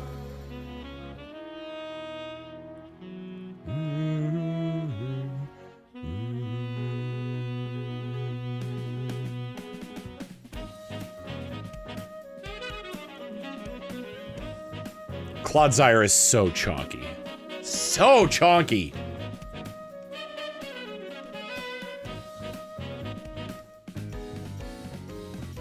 Plus, it having water absorb is nuts for a ground poison type.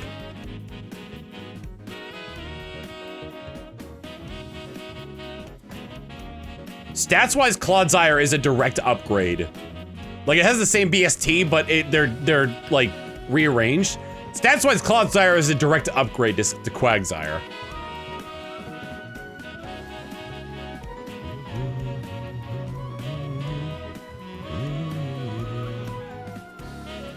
What's the name of the song? Field of Hopes and Dreams from Deltarune.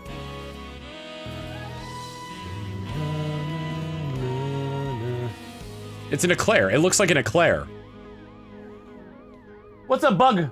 Do I need to take a break and tend to you? According to all known laws of Smogon, Quagsire should not be usable in Ubers. Its stats are too low to be viable. Quagsire, of course, counters the likes of Kyogre and Zacian crowned anyways, because it's too unaware to care what Smogon thinks. I love that. Is that a copy pasta? Or did you make that up?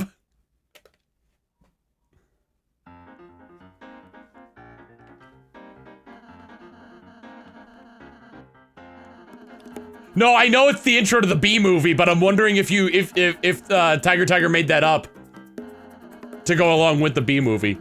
Stole from you two. Stole from you two. Comment on False Swipe Gaming. Oh, that's so good.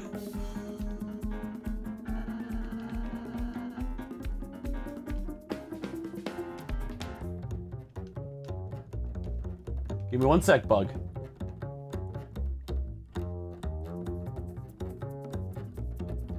For some reason, Chemical Plant Zone is playing in my head with this. Da da da da da da da da da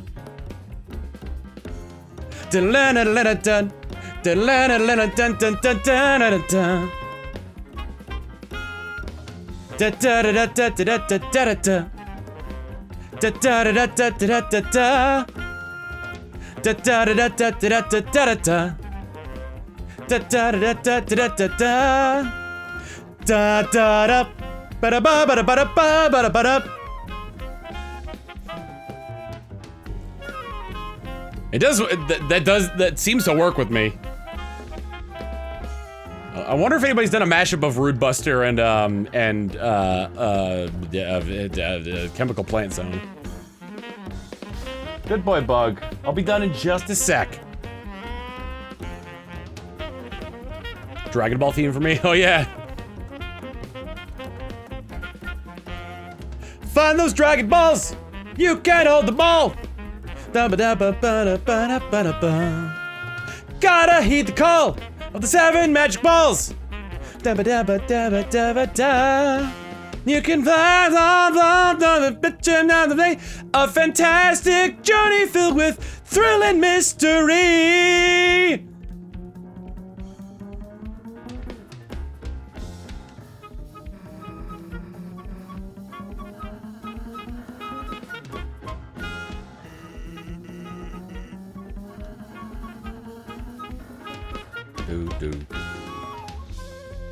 How am I doing? I'm doing well.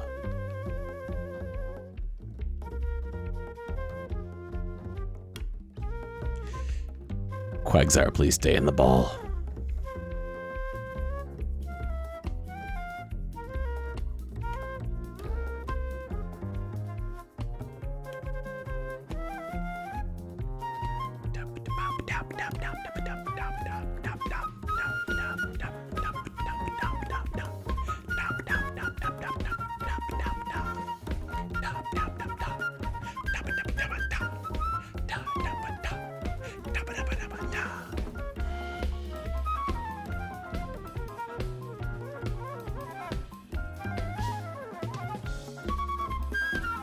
Hi, bud.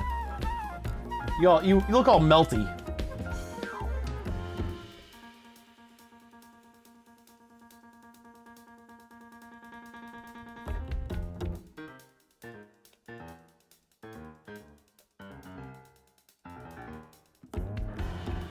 All right.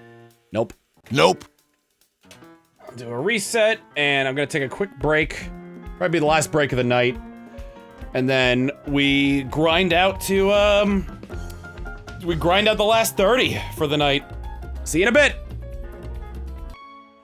All right, back we go.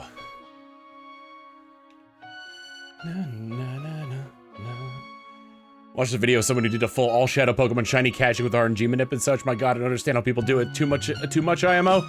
Yeah, I'm not even doing the RNG manip for this one. But this is the only one I'm hunting, so I think it's a good trade-off.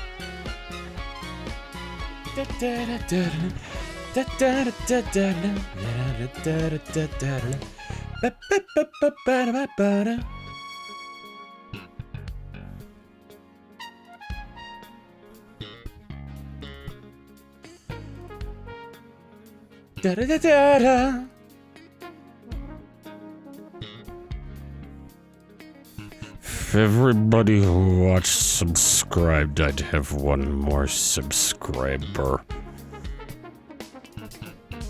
per person here.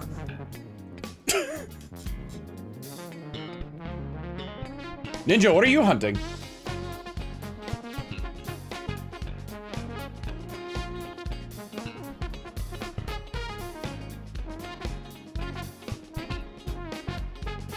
Hey, bud, did you finish your food? God, I hope so.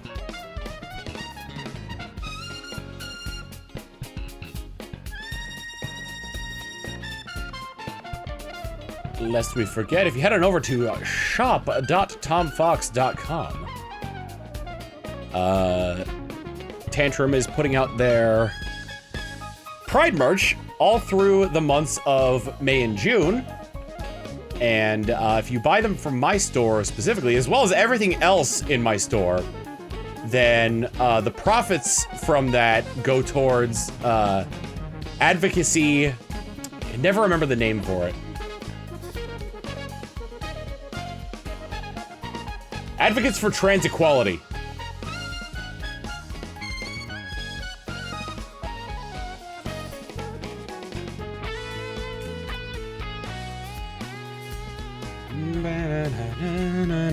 Nope.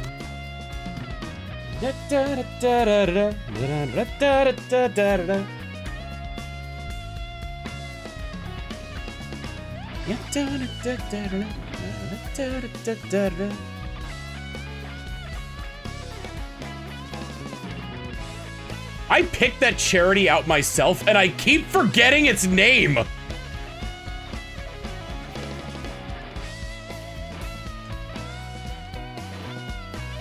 The Quagsire will never show up as shiny on the enemy team.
Togedemaru and Shield.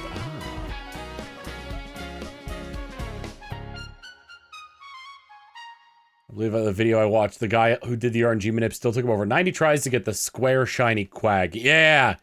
I'm not even bothering for the square. That seems nuts. Oh my God.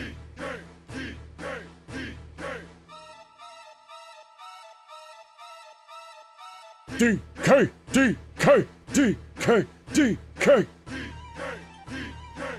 So as well as shinies, there was also a 1 in 8 chance, maybe it was 1 in 16, that the shiny pattern, when it popped out, would look different.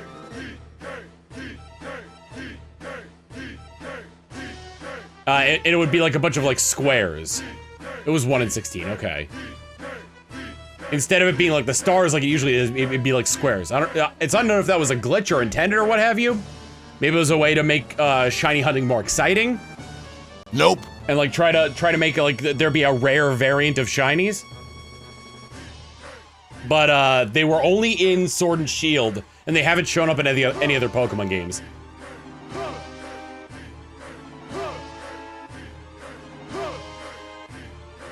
Here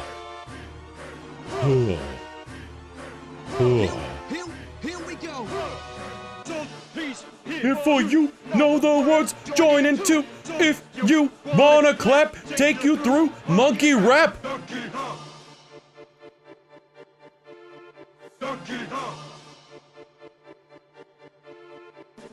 It was glitched so squares weren't always rare, but in fact, the more common version in some encounters. I feel like that was the case, because I got a few square shinies. They aren't in Scarlet and Violet? Nope.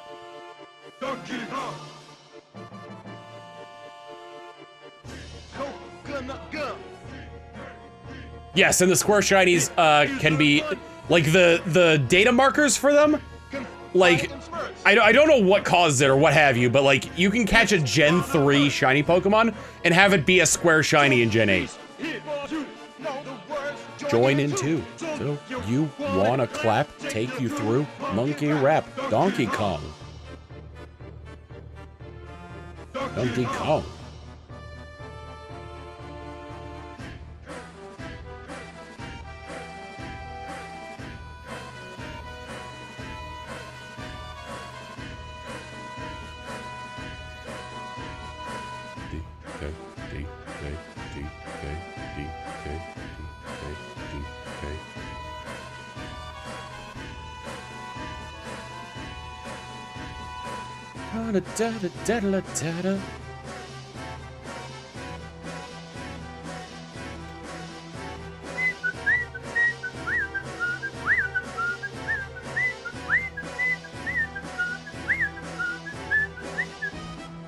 Da-da-da-da-da-da-da.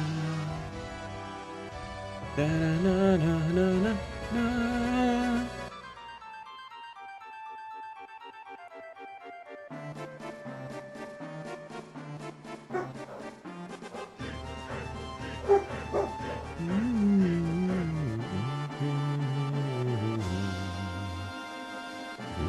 Nope.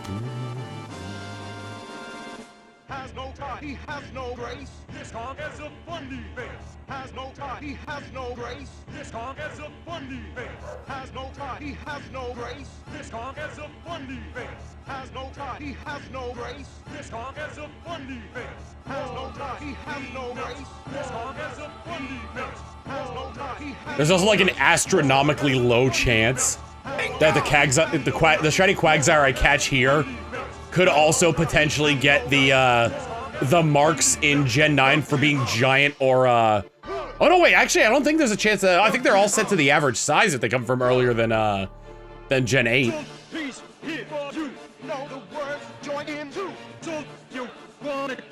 Either that or it's astronomically small that like I could have a very small or a very big Quagsire that can get the mark.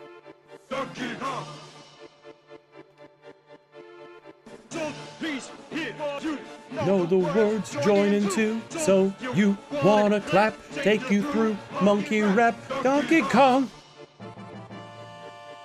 Are marks a new form of ribbon? More or less, yes.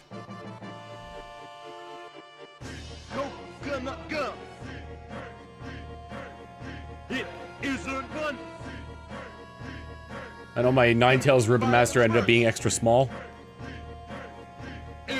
What generation did you catch the Ninetales in? Know the words, join in too, so you wanna clap, take you through monkey rap, Donkey Kong! Donkey Kong! Oh, you caught it in Gen 3, okay. da da. Yada da da. Yada da da da da. Do do do do do do do. Da na na na. Na na na na na na.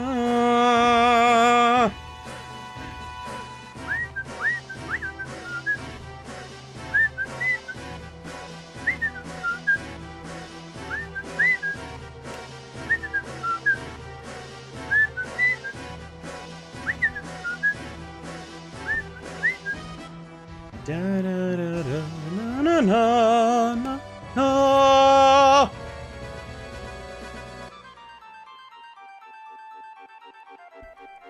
Bum, bum, bum, bum, bum, bum, bum. Nope.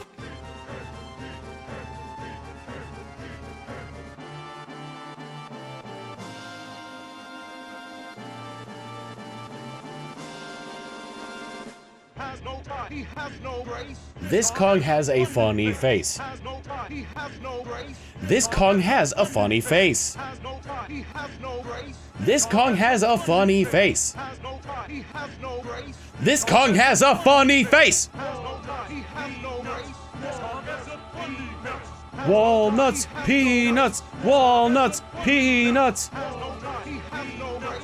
This Kong has a funny I have never gotten a shiny from this. No. no grace. This Kong has a funny You'd probably see more than just Pyrite Town, if I was done with this. Some peace here for you. Know the words, join in too. Don't you wanna clap? Take you through. Monkey Rap, Donkey Kong.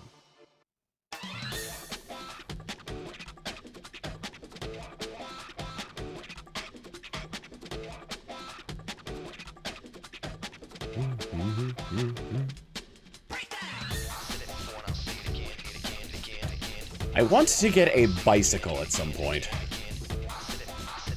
Because what I would like to ideally do for my health is bike to the gym, do strength training, and bike home. And then on days where I'd go grocery shopping, I would carry the groceries in my bike. But I get the feeling that could have very, I don't understand what's going on here. very bad consequences.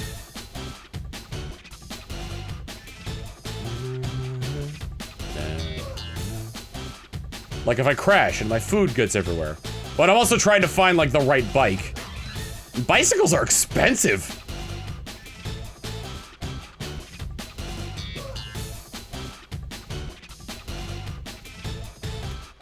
Give me a break, give me a break. Get a trike. I don't think see, okay. You know, that's not a bad idea, except I can't shift gears on a trike, so it'd be nightmares to, be a nightmare to go uphill.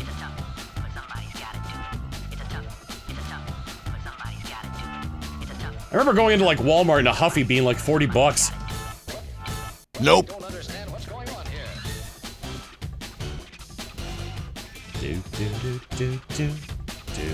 Get a motorcycle that defeats the purpose of my fitness goals.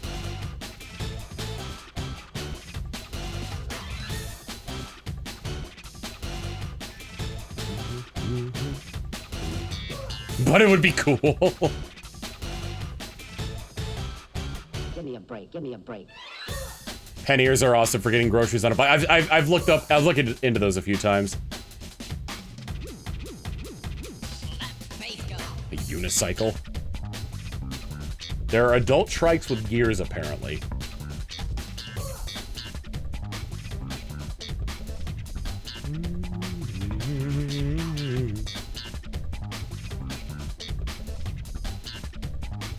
Arguably, the three-wheeled one would be safer, but there's a matter of there's a small matter of my pride.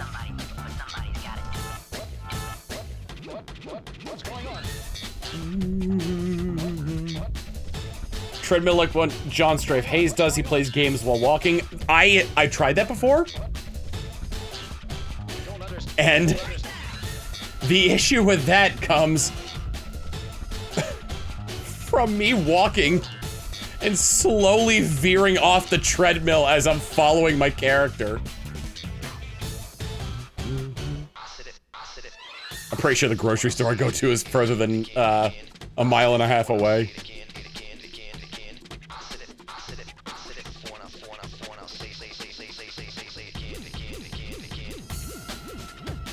I said it. Forma. Say it again and again and again. I said, I'm gonna say it again.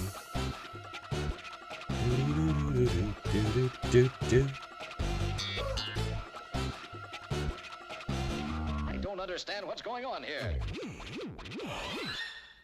Primal Groudon's only weakness is ground, right?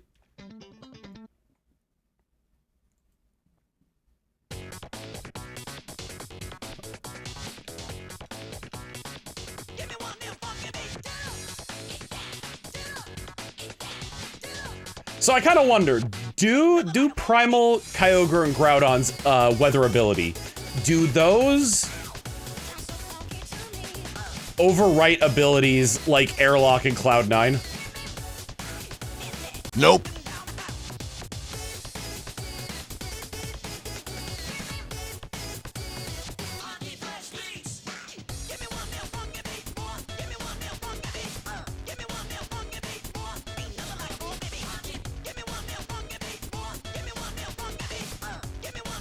What about neutralizing gas?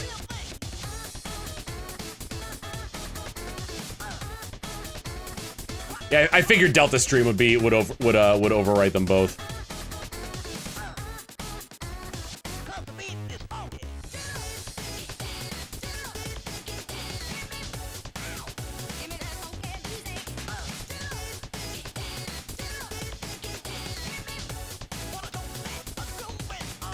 Kind of goes to show you how different Rayquaza is to. What do you got there, bud?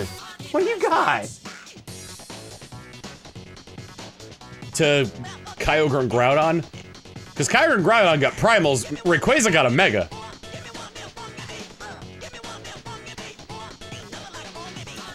Give me one them funky beats, boy. Give me one them funky beats.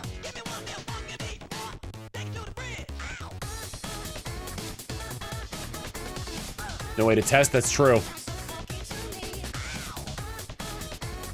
What about like Gastro Acid?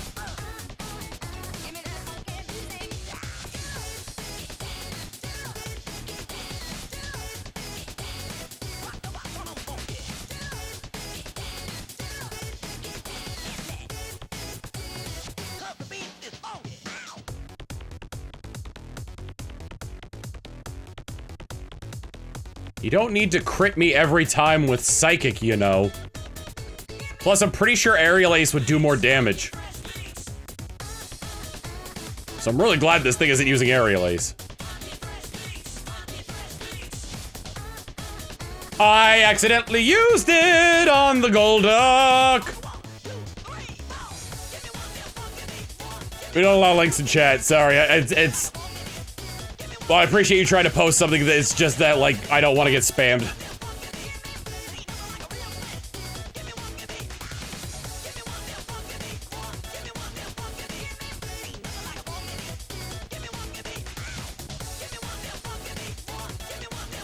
Nothing can override Primal Weather except for Delta Stream, presumably, and their abilities can't be nullified.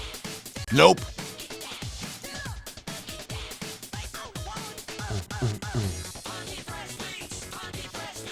Crazy lucky on the quag catches. I mean, I've got this down to a science at this point. Spore and False Swipe to get it as easily catchable as possible. And then the Luxury Ball is basically a Pokeball, but Quagsire's catch rate is pretty low anyway. Oh, nope, we can't listen to that one. I've tried that one before. It doesn't work. It was trying to play Great Days from JoJo Part 4. Get your bets down, ladies and gentlemen.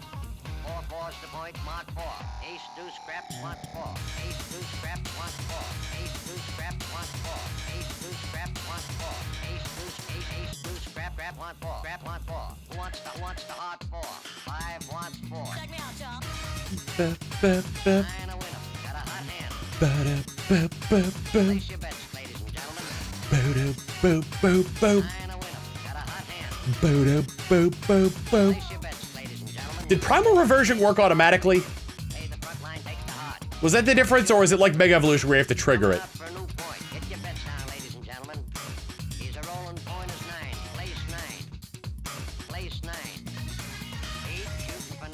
It's automatic, okay. Meanwhile, Rayquaza ate its Mega Stone.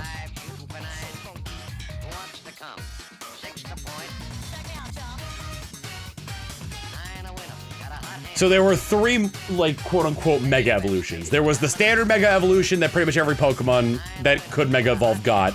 There was Primal Reversion, where when they're exposed to the orbs, they automatically turn into those forms. And it doesn't count as a Mega Evolution. That's something to note as well. And then there's the Rayquaza Mega Evolution, where it ate its Mega Stone, so that way it can hold another item.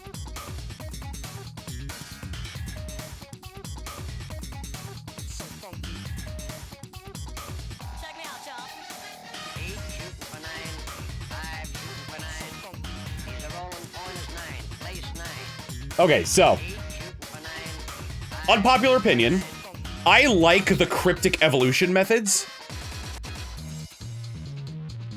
because it inspires people to talk to each other about how they could have done it. It's going back to like those days of water cooler talk or like playground like advice.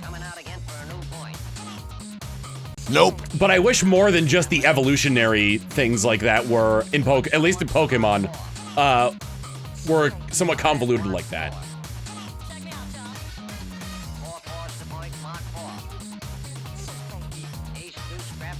Yes, Rayquaza did need to know Dragon Ascent.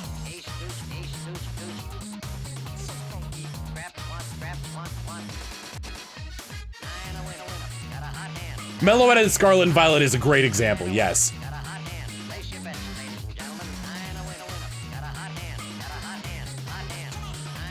To me, that is so cool. An interesting topic I had in Discord chat I want to spark here again. Talk about the Mario movie cast and other potential options. Then VAs for other Mario characters. My favorites is Clancy Brown as Gritus or Crump, Jim Cummings as Count Lee, and Richard Stephen Horvitz as Forful. That could be pretty good. But no, like that,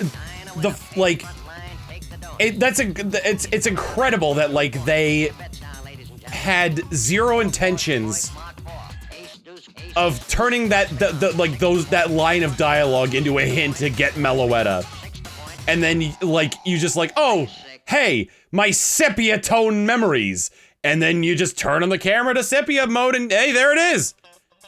Da da da da da da da da da. Da da da da da da da da da da da. Wait, yeah, nope, that's not Hideki Naganuma. I'm afraid of getting copyright claimed on that one.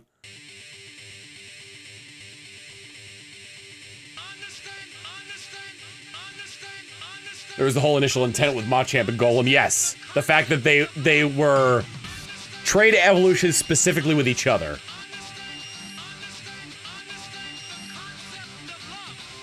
Dude, the Finizen Palafin evolution I think is really neat too.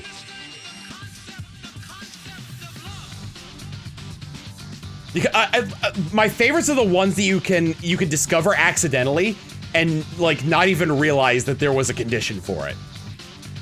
You know that there were plenty of people that were playing Pokemon Scarlet and Violet just in a group together who had a Finizen, they got up to a certain level, didn't think anything of the evolution method. Nope. And then like when people were, and then like talk to other people that were just like, how did you get this? I didn't even know this thing could evolve. It's like, I just raised it to this level. I don't get what the big deal is.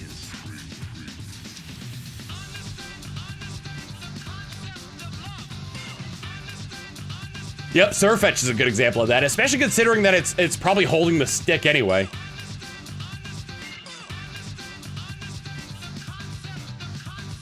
Mouse hold a little bit less so.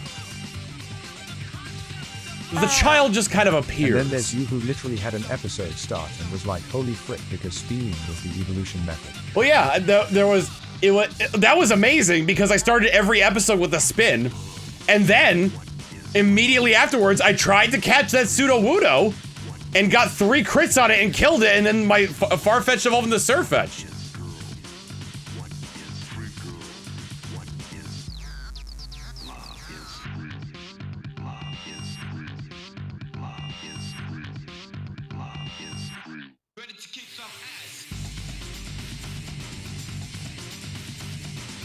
There's a lot of customization with Milcery.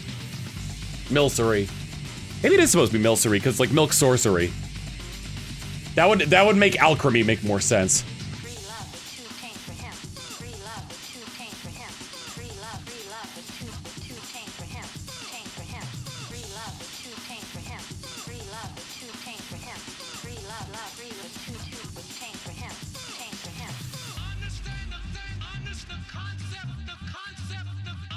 I always thought it was pronounced with a hard C because it's milk. Milcery.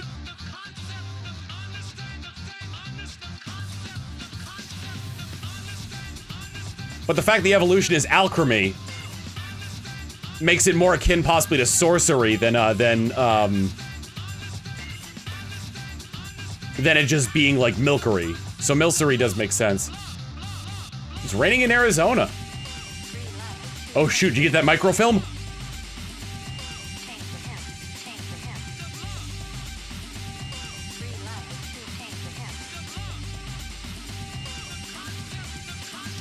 Sorcery, not alchemy? For alchemy, it's alchemy. For Milcery, I'd imagine it's sorcery. Nope. If it was like Mercury, then wouldn't it be pronounced Milcery?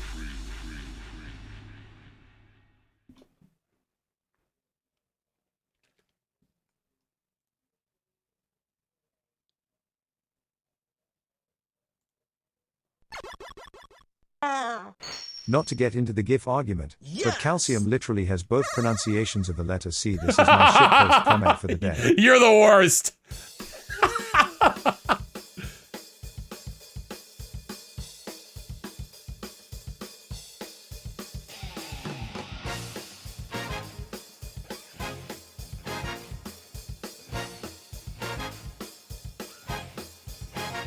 It really just depends on what the portmanteau they're trying to make with Milcery is.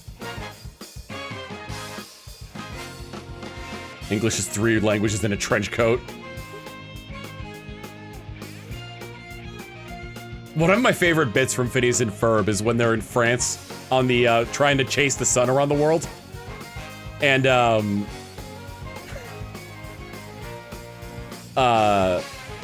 Buford's like, "Let me handle this," and he speaks flawless French. And Baljeet's like, "You speak French?" And Buford responds with, "It's no big deal. A lot of the root words are the same in Latin."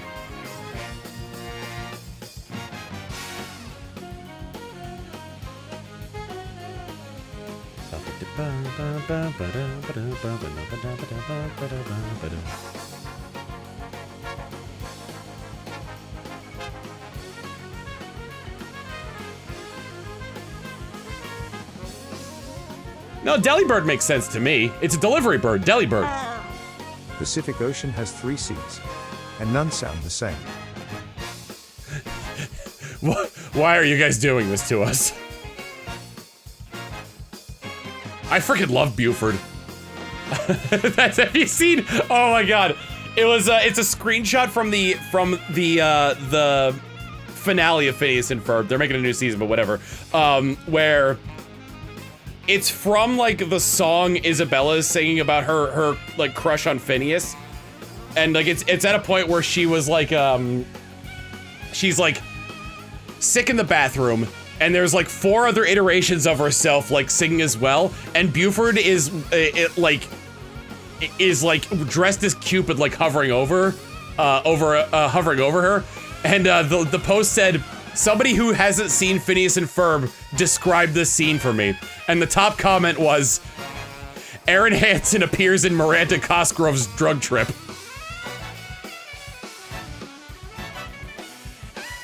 Like, Buford in that scene is like long hair because he's older.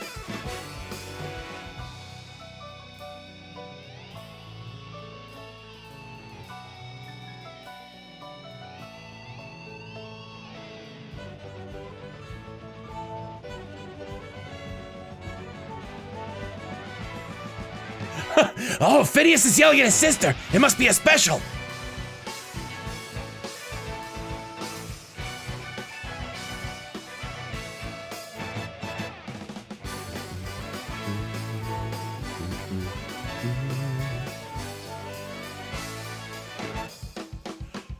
Mad Zap, you are. English is hard, but it can be taught through tough, thorough Damn it, Tom. thought, though. I just did a spit take and now I have to wipe the tea off my computer screen.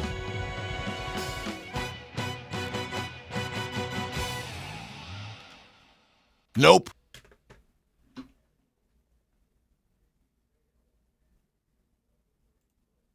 No, I saw what I wanted to listen to there. This.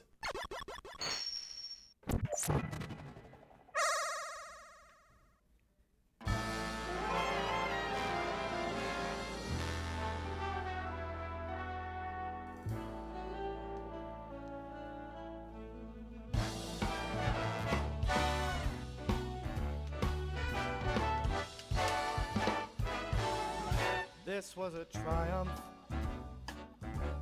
I'm making a note here, huge success. It's hard to overstate my satisfaction. Aperture science. Do what we must because we can. For the No, Frank Sinatra's dead. all of us except the ones who are dead. But there's no sense crying over every mistake. Someone asked in chat, Frank Sinatra's still alive? Out of cake, and the science gets done, and you make a neat gun. I'm sorry, I had to. I had to.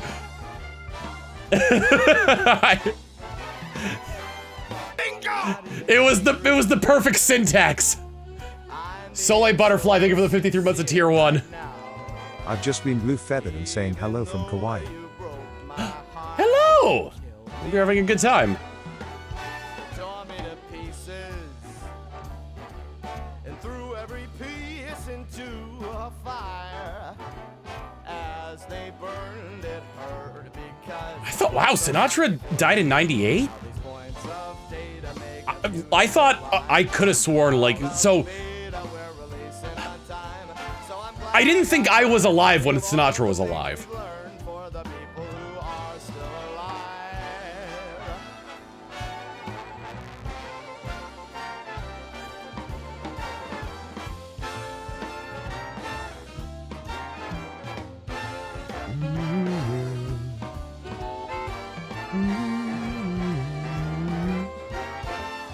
See who the singer is?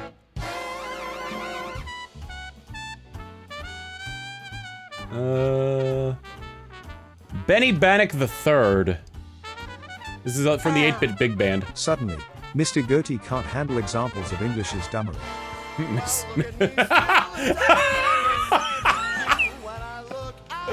Oh, look at here! Suddenly Mr. Nope. Fish slash Goatee can't handle examples of English dummery. I mispronounce shit on purpose. And believe me, I am still alive. And while you're dying, I'll be still alive. I feel fantastic and I'm still alive. And when you're dead, I will be still alive. Still alive. Still alive.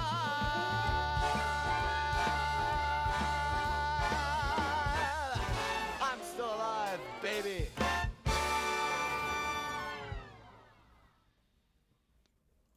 Now let's do the other one. The one from Portal 2.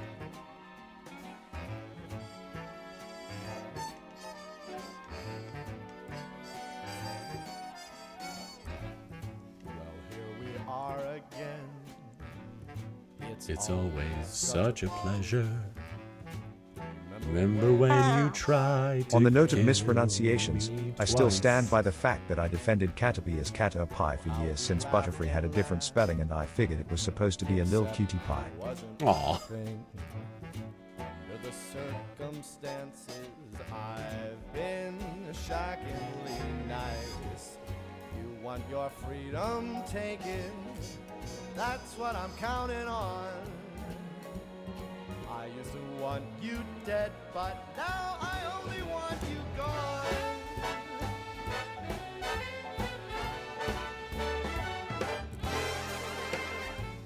She was a lot like you. Well, maybe not quite as heavy. Now little Caroline is in here too. Say, how'd you get in my room? One day they woke me up so I could live forever. It's such a shame the same will never happen to you. You've got your short, sad life left. That's what I'm counting on. I'll let you get right to it. Now I only want you gone. Now listen, I ain't gonna tell you twice. We don't know if there's gonna be a Portal 3 or not. Now I'm gonna have some of my friends here in the band show you a thing or two of what we do with test subjects just like you. Take it away. Nope.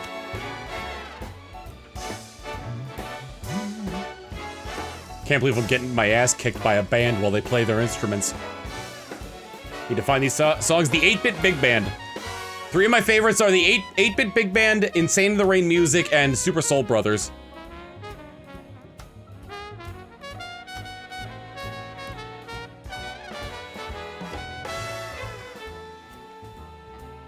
Have you heard like all the different like Richard Cheese? Like lounge music style songs? Oh, did you think I meant you? That would be funny if it weren't so sad. Well, You have been replaced. I don't need anyone now. When I delete you, maybe I'll stop feeling so bad. Go make a new disaster. that's what I'm counting on. Yeah, Jules is another one of my Jules and Jack are 2 of my favorites. Now I only want you gone.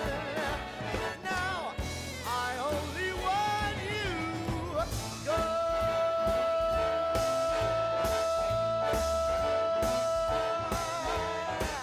I want you gone. Get out of my house!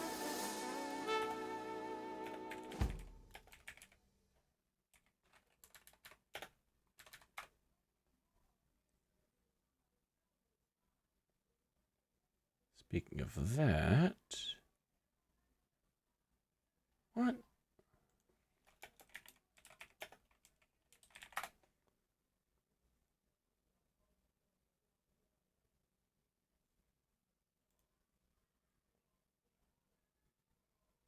All right, we'll just do this one.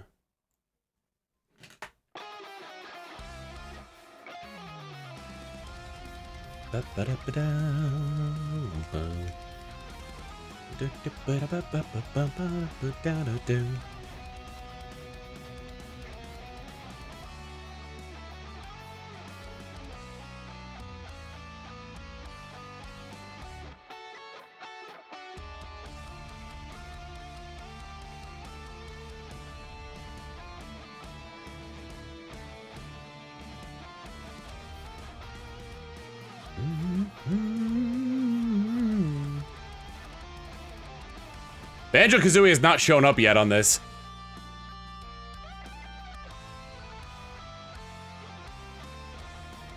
Nope.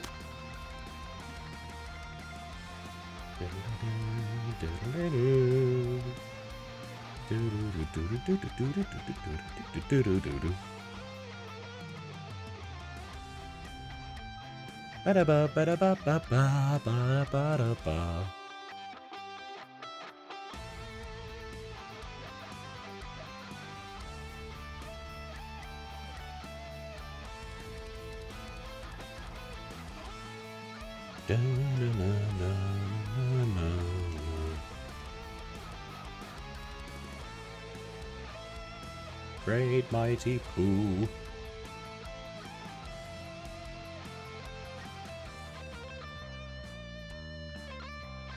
Bop, bop. Together now. Quag!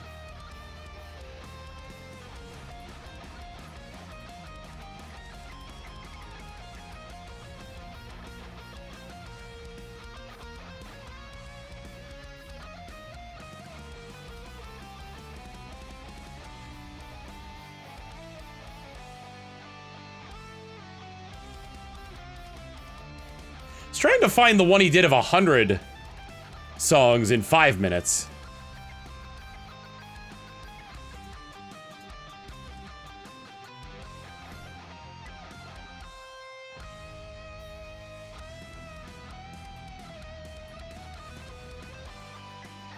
Soul bad guy.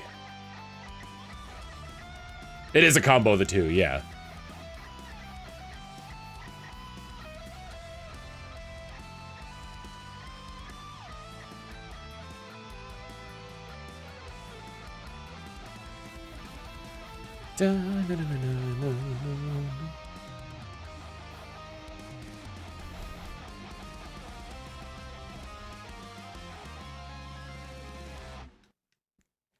I need to pull up a song from Golden Sun.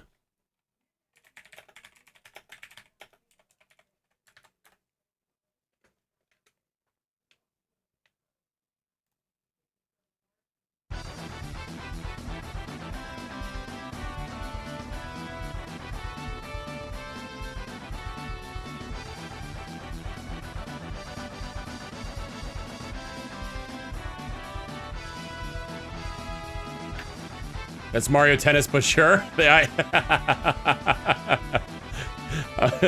glad it was. I'm glad it was caught. It's literally just the game point theme from Mario Tennis.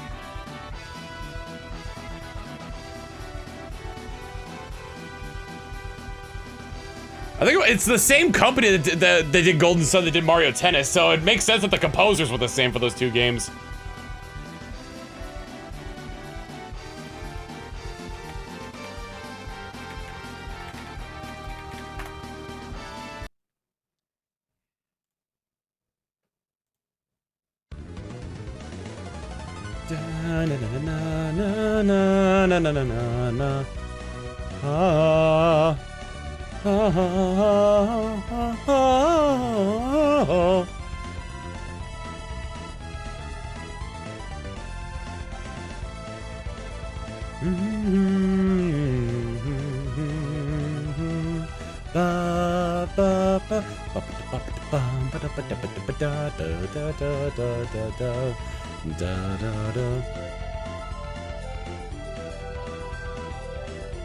One thing I don't like about video games these days is like when they learn to take the fact that like they've learned to take out a lot of the jank from older games, but it was the jank that made it fun.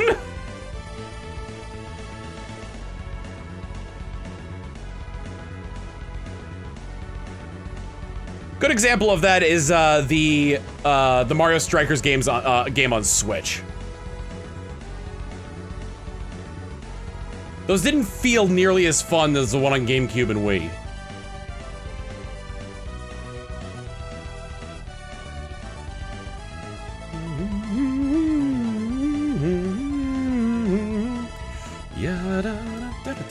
Wow, okay.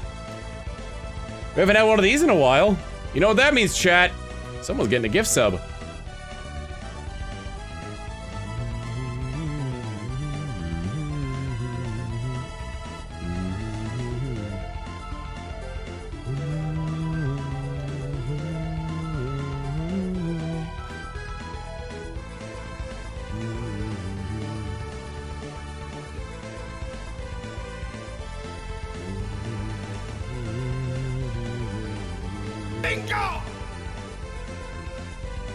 Congratulations.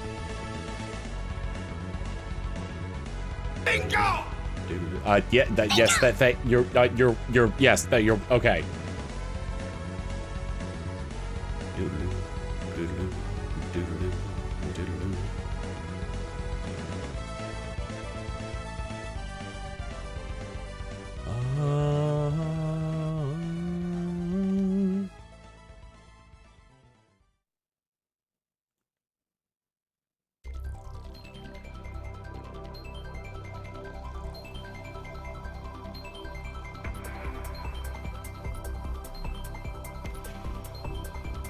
I accidentally killed the Quagsire.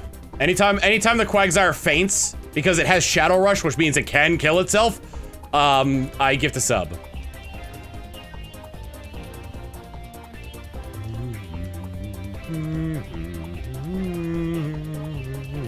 I don't know if this one was the shiny, because I didn't catch it. I knocked it out.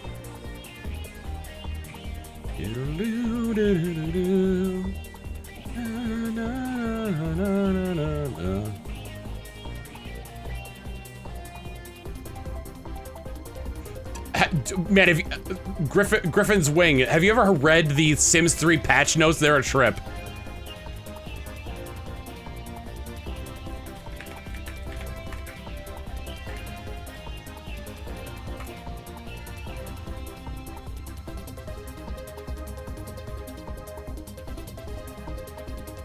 Okay, so the Sims 3 might have the greatest patch notes ever. Kleptomaniac Sims can no longer steal subway stations from lots. Sims can no longer woohoo in the elevator with a Sim who is on a different floor. The Grim Reaper will no longer be prevented from reaping souls due to band affiliation. Fix the tuning issues so that Sims now vomit at acceptable levels.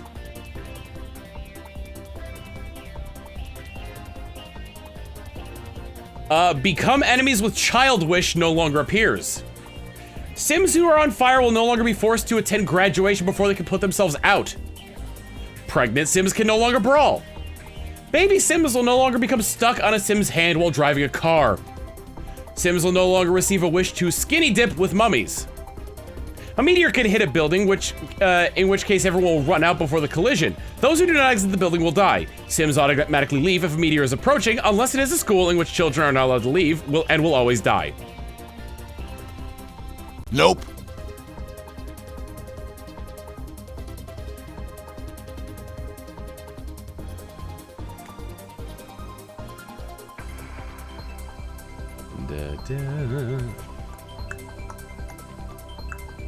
I missed the become enemies with Child Wish.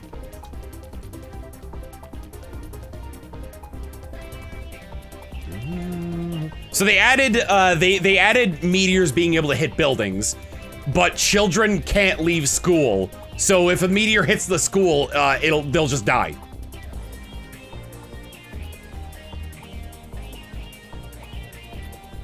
Other Sims will evacuate if a meteor is approaching. Children can't.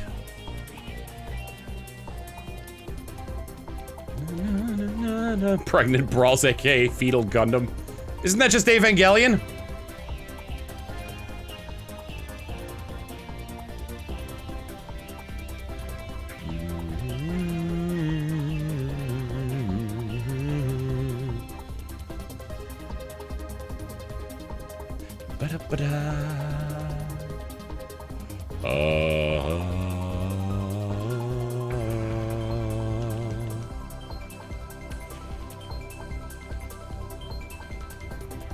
You're right, but also fuck off.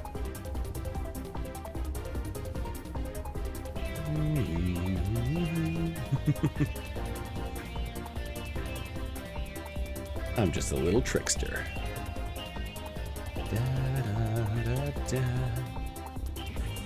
All right, children, today we're gonna learn what happened to the dinosaurs.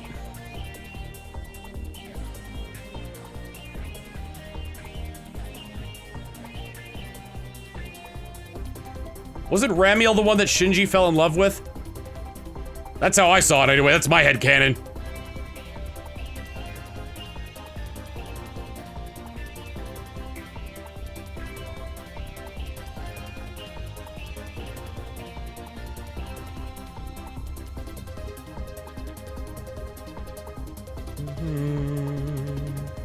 Ramiel was the geometric one that melted a mountain.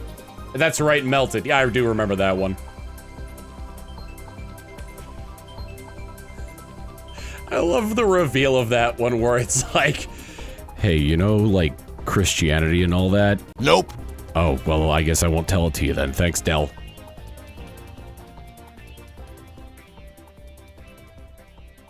But no, you know, like all like the Christianity stuff and whatnot, that is tangibly real and very dangerous to us. So, we've been trying to avert the apocalypse for a while now, but we also destroyed the planet in the process.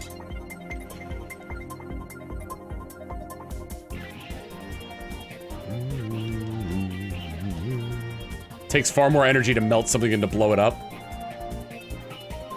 Especially if it's like, if it doesn't melt at regular atmospheric temperatures.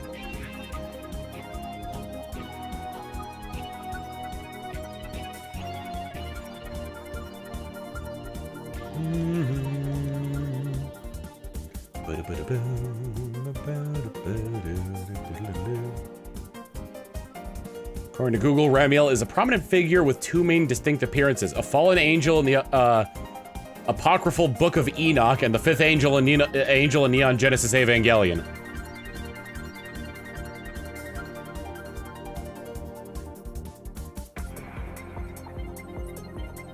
Well, what is it? That's why, like, that's why it's always so hot in Evangelion, because while they were doing research, they accidentally triggered an event that not only summoned the angels, but essentially destroyed the planet's, like, climate.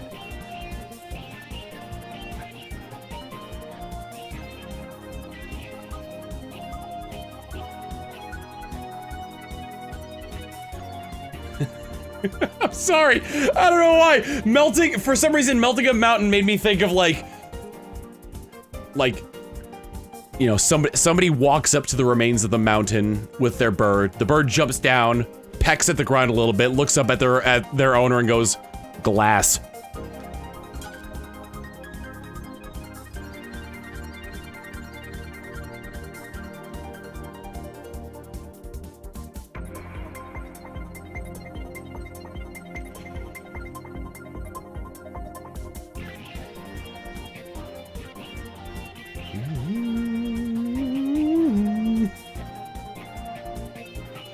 Oh, Apollo.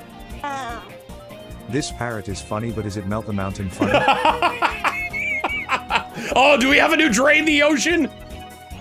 Dude, Ramiel's hilarious. Did you see him melt the mountain?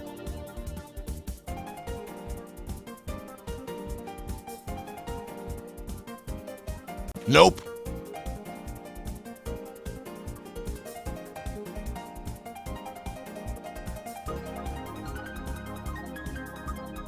Did you see the mountain? He melted the bitch!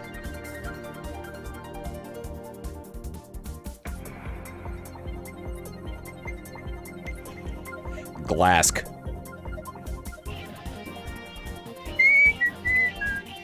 I don't know if any of you have might have noticed that the streams might look a bit different. It's because I'm now working in a 1440p base canvas on OBS.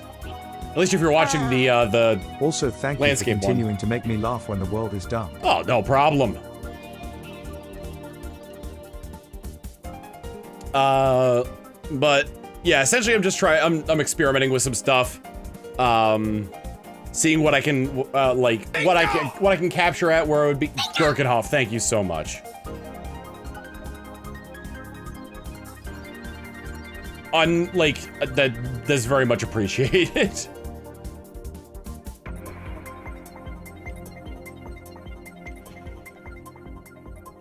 But yeah, I'm also trying to prepare for the Switch 2 launch. Which means videos from Switch 2 games may or may not be presented in 4K.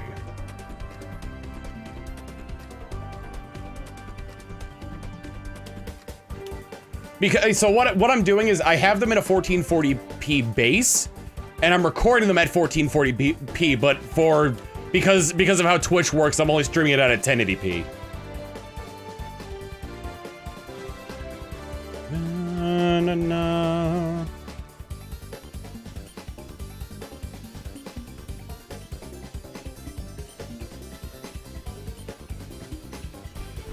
Knowing Nintendo has some catch to the 4K claims of the Switch 2. Yeah, the price.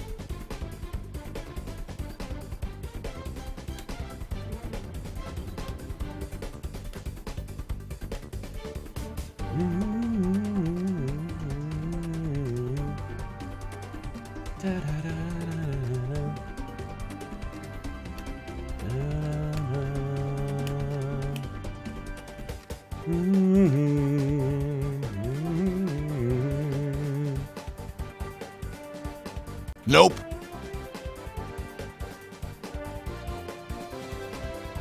The catch is you need a 4K TV for it.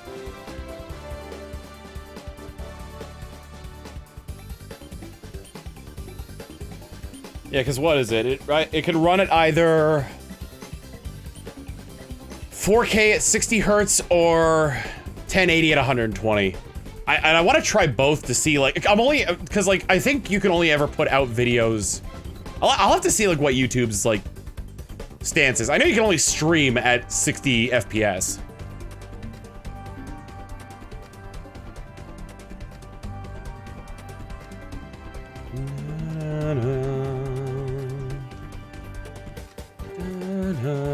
$120 is definitely going to be game dependent. Yeah, well, it's probably going to depend if, like, developers want to develop for that. I feel like with how Scarlet and Violet launched, I feel like the Pokemon Company either they're suffering from, like, not having enough time to optimize it, as was the case with it, or they're kind of falling into a you need to record 120 FPS locally. Okay. I lost my train of thought.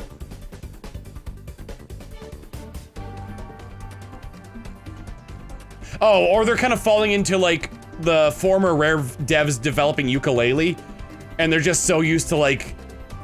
There was nothing wrong with Yooka-Laylee. Yooka-Laylee was a good game. But, like, it could be that they're just, like, that they're so used to working with, like, older, like, mechanics that they didn't really, like, they're not really evolving from them at all. Na, na, na.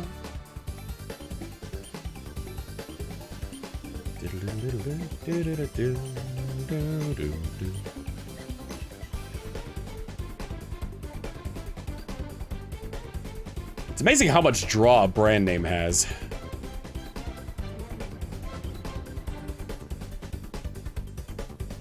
The people who bought Yooka-Laylee probably bought it on the promise of it being former Rare devs.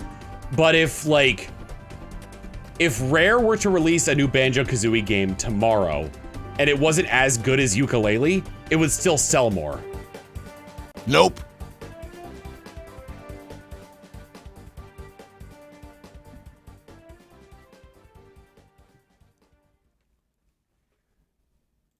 I'm super excited for the...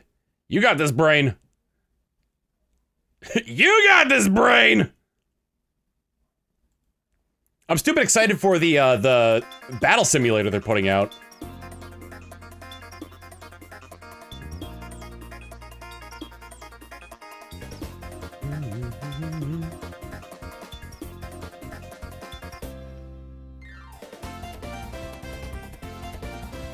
Champions, yeah. I'm really curious how they're gonna go about that.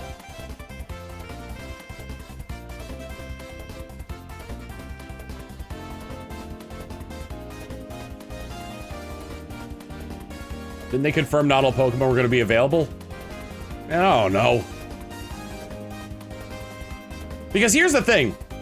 I'd imagine if it's gonna be like a live server, like if it's gonna be like an extension of the home subscription, then I imagine it'll like evolve over time. Like maybe it'll only use like Pokemon or like rule sets from whatever the current VGC meta is, and then slowly add stuff later. But didn't they, correct me if I'm wrong, but in the teaser, didn't they show a terrestrializing Pokemon fighting a Mega Evolved Pokemon?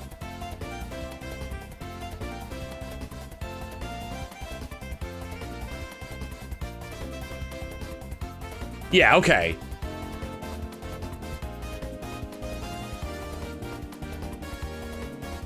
as somebody who likes spectating VGC, I'm excited about this because I think like being able to like sort of mix and match different regulations of championships would be so much more entertaining to watch. One of my biggest pet peeves with watching any of the Pokemon VGC stuff live is how much downtime there is between rounds.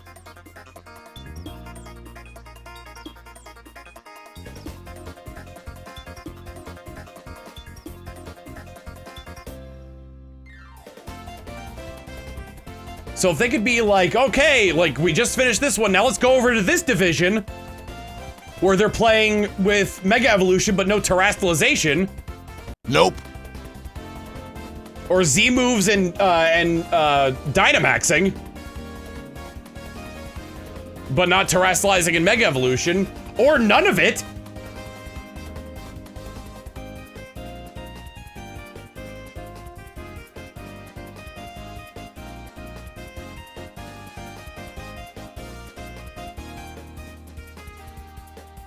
Or all of it.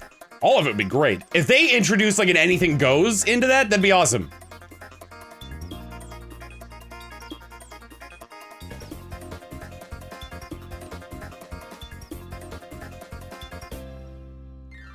I'd imagine it'd be Fun Star Wars fact. Around the Phantom Menace release there was a candy in the shape of Jar Jar's tongue which came with his face as a toy. So in other words, you could live out your fantasy of making out with Jar Jar Binks.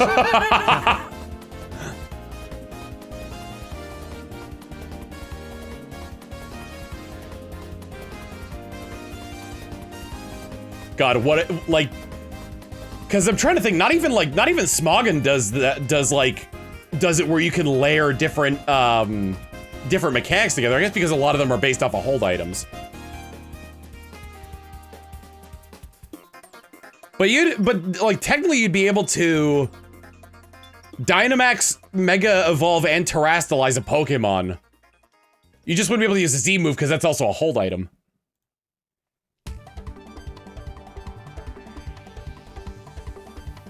Or if it's gonna be a one-off or it's gonna be updated for each. So here's the thing, I think, did they say it was part of the Pokemon Home service or that it just had Pokemon Home connectivity? Oh yeah, Mega Rayquaza can do it all.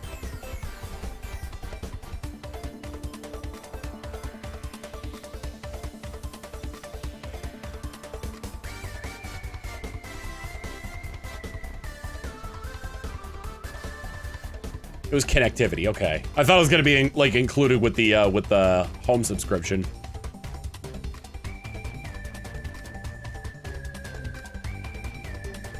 Or maybe there'll be like a bundle where you can get both the battle simulator and home.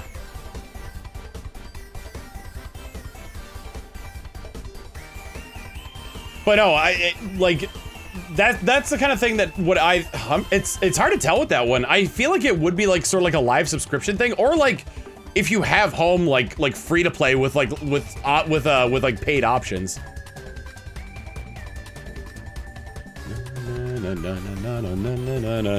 Nope. Nope. Megaterra Dynamax Rayquaza performing a Z move.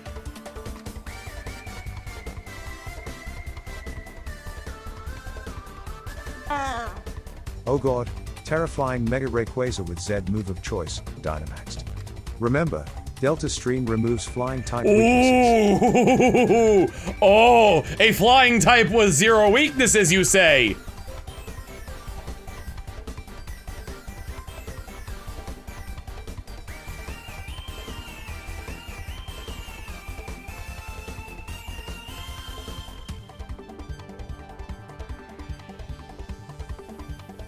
Oh my god. Doesn't it also power up the power up flying type moves too?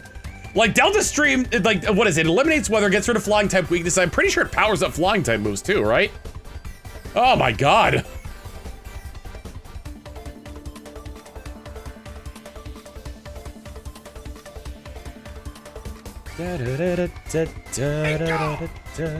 Rupdat, thank you for the 86 months of tier 1. Rayquaza can't Dynamax if it's holding a Z crystal. To appear. Well, it wouldn't. I don't think I'd be able to use the Z move if it was Dynamaxed, actually.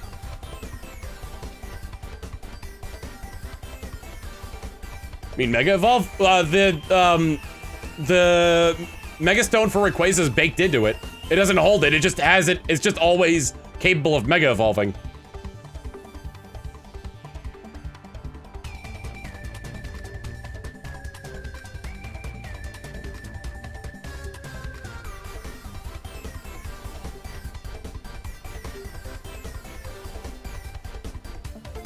Still can't Mega if it's holding a Z. Oh!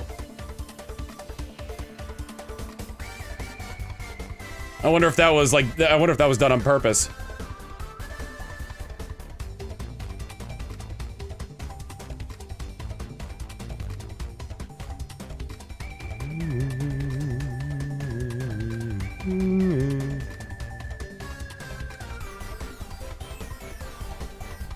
Honestly, my least favorite, like, regulations in VGC are the ones that allow restricted Pokemon.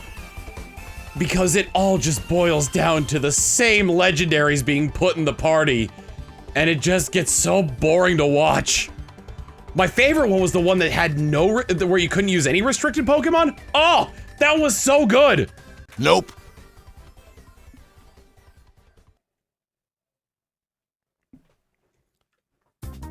It felt like something that could, you know, potentially be in the anime, where not everybody's using legendary Pokemon.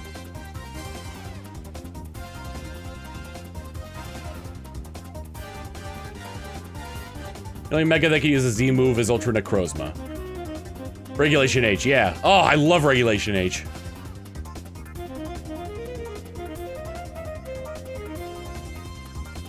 I like Preparation H as well, but we don't need to go into that.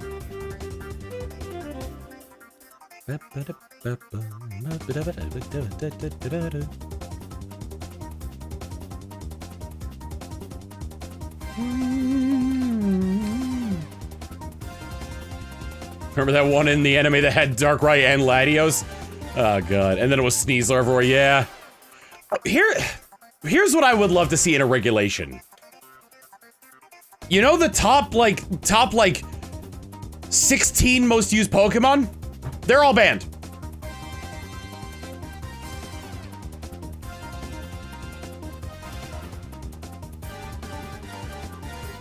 Bring them back in the next regulation, but the regulation before that... 16, yeah! The top 16 used Pokemon, just ban them. You can use anything else. Except for Mythicals, obviously, because they always ban Mythicals.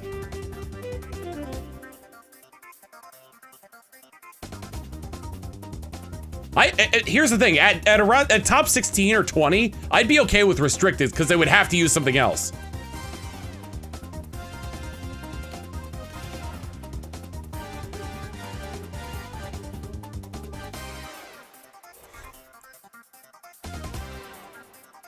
Yeah, no Amoonguss, no Incineroar.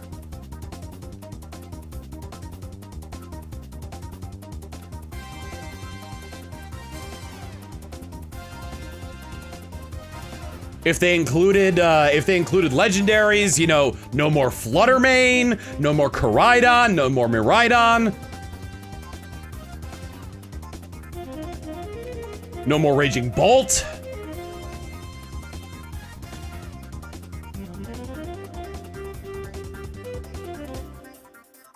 The top 20 Pokemon used make up like 80% of VG.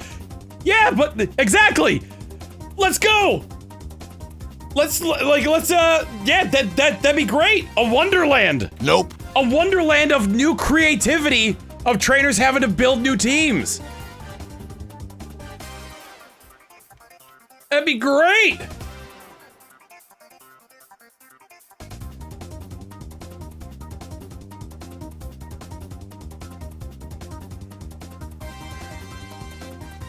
Remember at the beginning of Gen 9 when Murkrow was busted?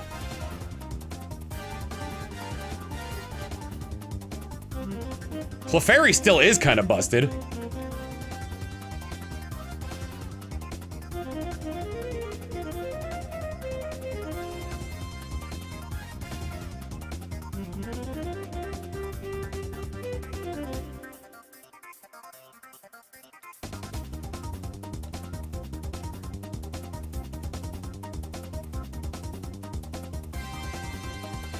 Bingo! Red Cinder, think of the 91 months of tier 1. Thank you for the shiny luck. Wishing you luck on your shiny hunt. They don't get, it doesn't have to be a random tournament. Ooh, you know what'd be good as well? A draft.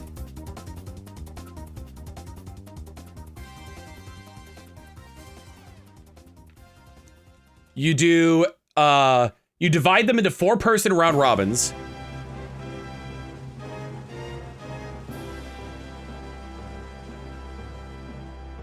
And then each player picks one Pokemon to create their team of 6. They use that for the entire round robin. I guess that would depend on them being able to immediately customize the Pokemon, which the Pokemon Company doesn't really like them doing.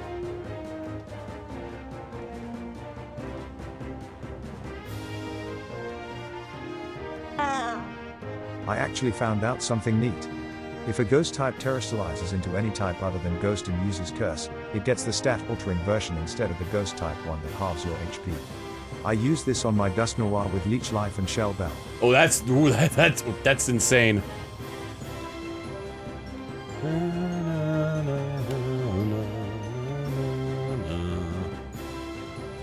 I played the Sparking Zero DLC that added the Daima characters, and I guess it was before they had like an official dub for it.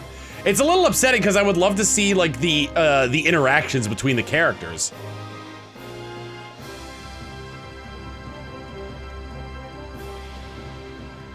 I mean, there like are some, but it's like it's weird like having to translate it between English and Japanese.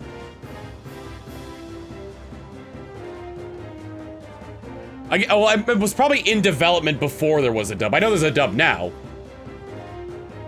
Hell, I met the guy who plays, why can't I remember his name? Supreme Kai's brother that's working with the big evil Demon King. I met the guy who plays him in the dub. I also, dude, I was looking at the voice cast for Daima.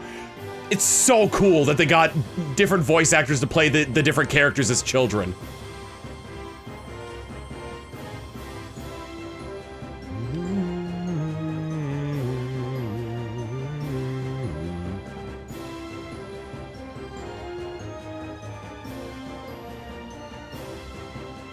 Yeah, Daima isn't finished with its dub yet. I think people right now are getting excited over a very major event for Goku that happens in Daima that's about to be dubbed. Sparking Zero is such a nothing burger. Sparking Zero, here's the thing about Sparking Zero. It's Budokai Tenkaichi. It gives like, it has that exact same feel to it. Nope.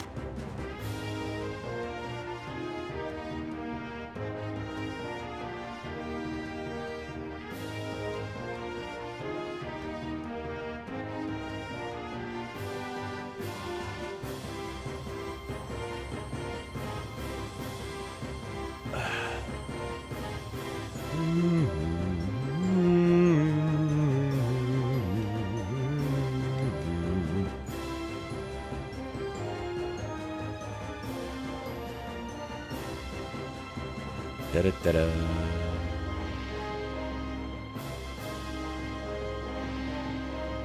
But it's like, it also plays like Budokai as well. Here's the thing, when I played Budokai, I knew none of the mechanics. When I played Budokai Tenkaichi, I knew none of the mechanics and still had a lot of fun with it. What I need is like several people over. We get drunk, we put in Dragon Ball, and we just beat the shit out of each other in that game. I think Sparking Zero has one more DLC. 2 more sets of Daima DLC, okay.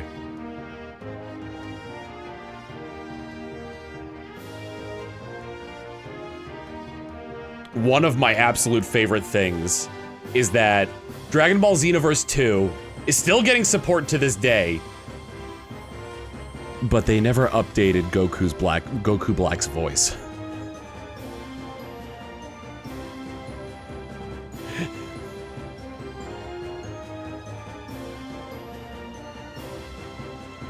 So when Xenoverse 2 came out, it was right when the Goku Black art was airing in Japan, but there hadn't even been like talks of a dub yet for that portion of it.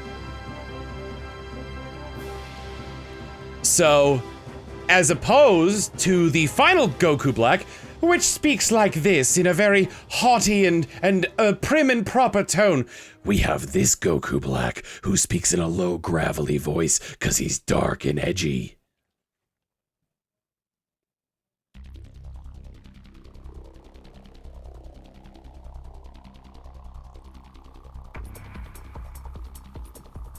And to this day, he still has that voice. They never updated it when they actually finally dubbed it. They did update Goku Black's voice, though, in his Super Saiyan Rosé form. Nope. Because it's the same voice actor, Goku Black sounds like Crowler from Yu-Gi-Oh! GX.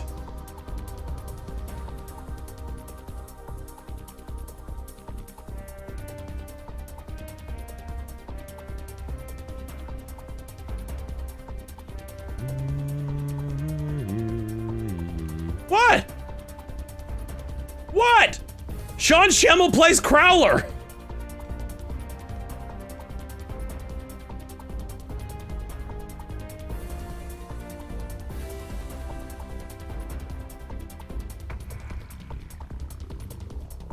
It's just edgy Dr. Crowler. Or Professor Kronos if you're watching the Japanese one. Step forward, my ancient gear golem!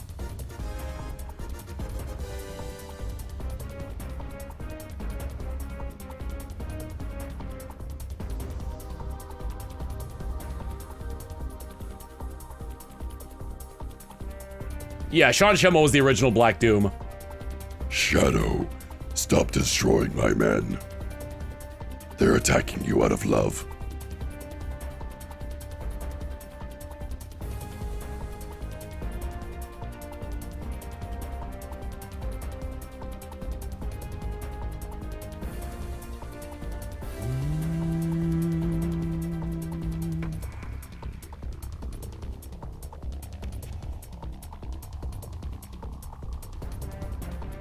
Shadow. Yes, Papa? Die.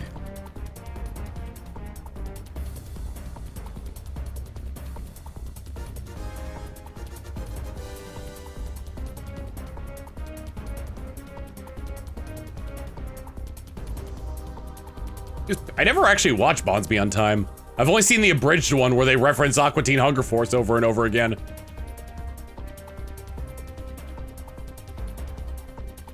Or just Adult Swim in general. And Dexter's Lab.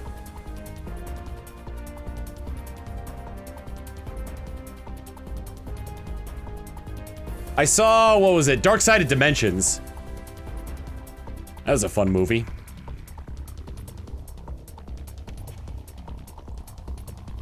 Yo, end of Dark Side Dimensions. When yo hate boner so big, you die and find your hate in afterlife. Nope.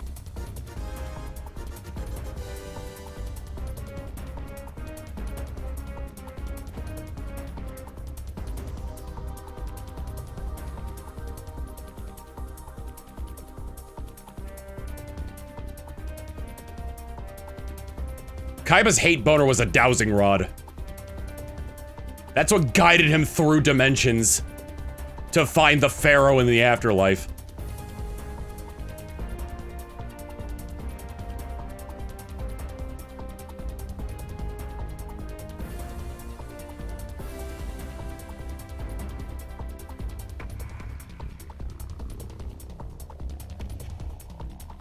Oh no, Sean Schemmel was Crystal Beast Amber Mammoth. Yep, the one who did the Arnold Schwarzenegger impersonation.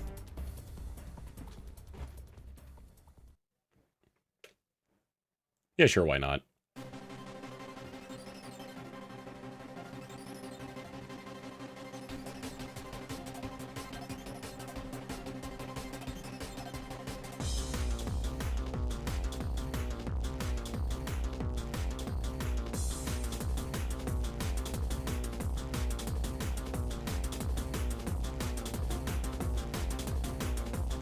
What's wild to me, okay, so like, because of like nostalgia and it's like kind of like what we grew up with, the like, you know, 10, 15, however many years later, when they added the dubisms to the Dark Side of Dimensions movie, people were like, were cheering.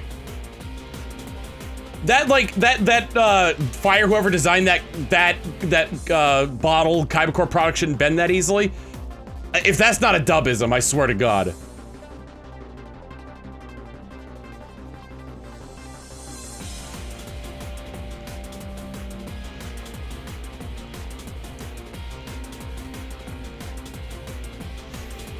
You know what's not a dubism?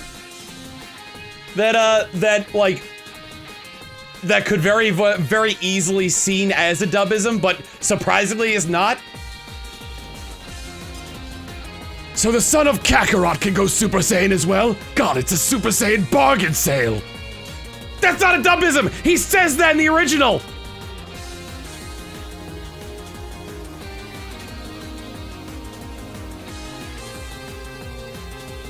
Nope.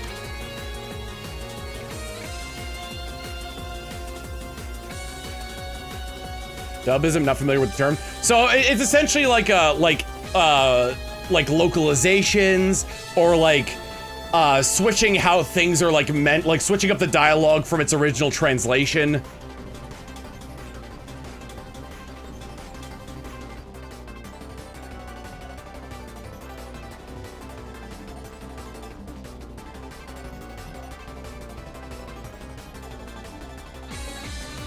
Jelly Donuts is more of a localization. Frying pan to drawing pan is a dubism.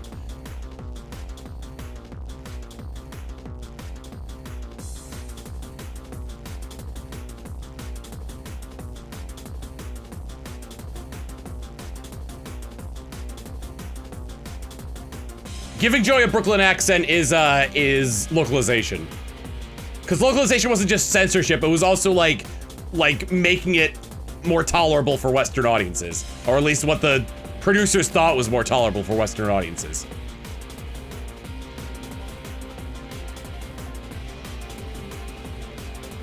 Over 9,000 would be a dubism with very little cause.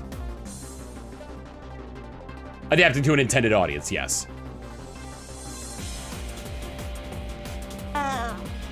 One of the best freaking lines in the English dub of Rings, which was only in Canada for some reason, was "The only thing brave about you is that you're still willing to dab in public." I lost my mind laughing when I heard that. That's really, it's just like, so it's like the same dubbing company across the US and Canada, but for some reason the Canadian one just had that line of like, you're still willing to dab in public.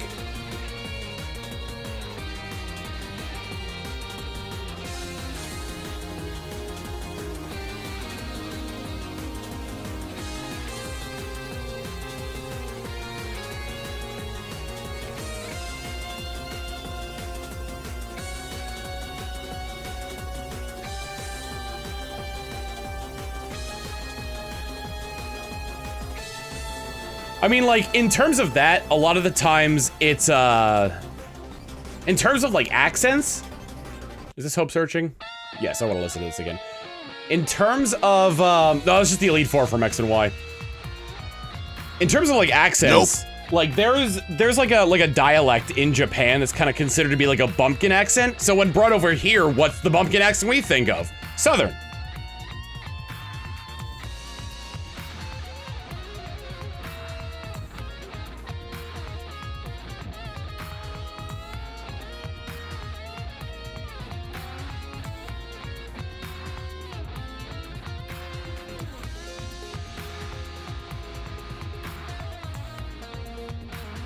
Terotero's from the Kanto region in Japan, known more for a country accent for them over there. But they can't translate the English, so they just gave him a Cajun accent. Well, isn't that when he drops his facade?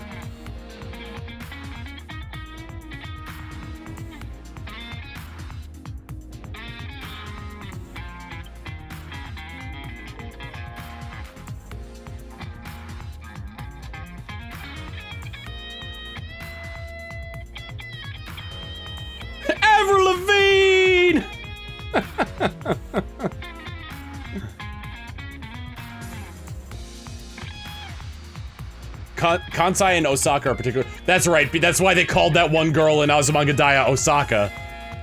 Specifically because of her Osaka accent.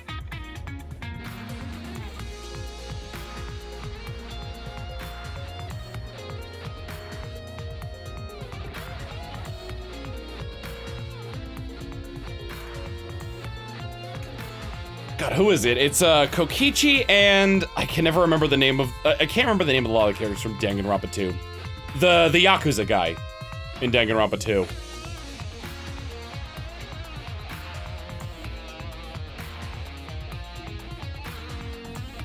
Fuyuhiko, yes. They share it's so hard to believe they share the same voice actor because they sound like they're from the same voice actor, but the mannerisms make it feel like they're different people.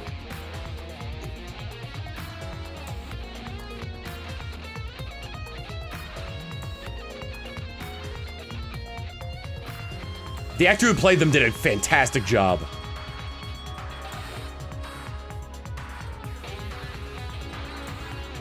No plans on playing the 100 line yet. Maybe I'll make it a sub-goal. We're coming to a lull in game releases, so I'm kind of feeling it out and possibly gonna go back to some old staples and do this more often, just because I'll be able to you know, relax a bit without having to keep up with the Joneses, as it were. Nope. Did I hit reset or did I hit power? Okay, good. Kaito's voiced by the same guy who voiced little Gohan. Yeah, oh my god. Kylie Bear.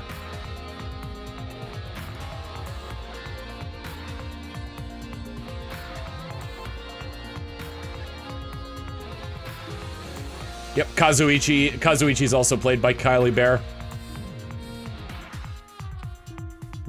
Dude, one of my favorite videos was Alex Lee getting Kylie Bear to do the Ryu from Streets bit. Because they both play characters as Street Fighter. Specifically, Kylie Bear is Ryu.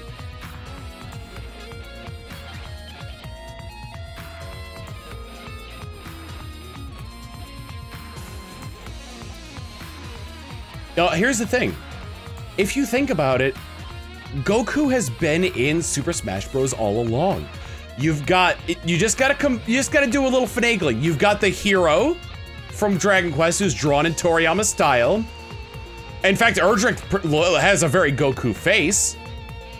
And then you could put Ryu in an orange gi and he's voiced by Gohan and shoots fireballs out of his hands.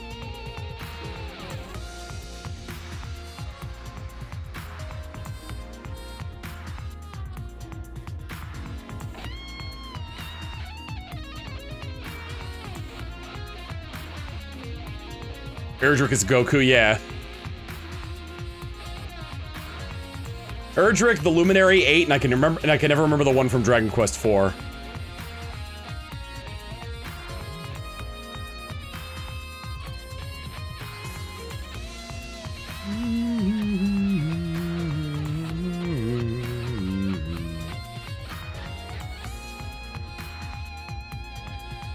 Is he named after number 2? Was he just 4?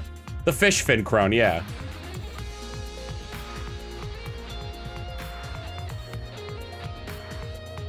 Solo?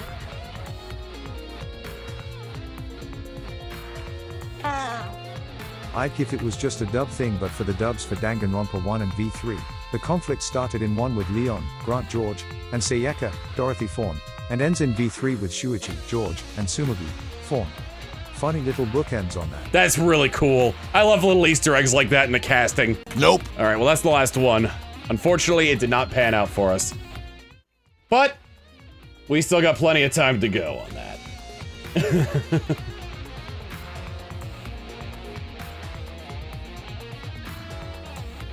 Someday the Quag will come.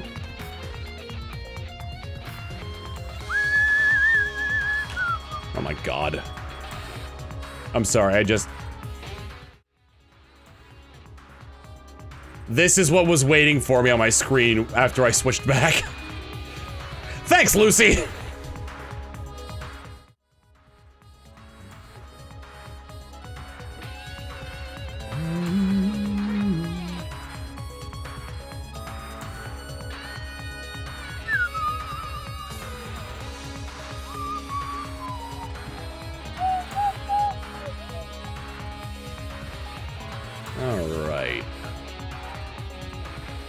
Do we have any fan art?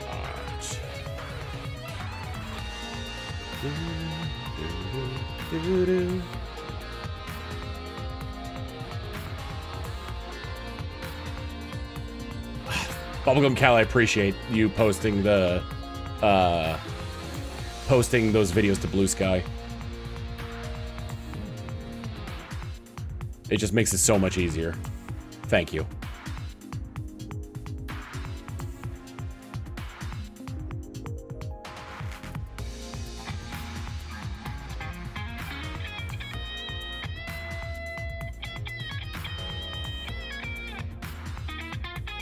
All right, starting off.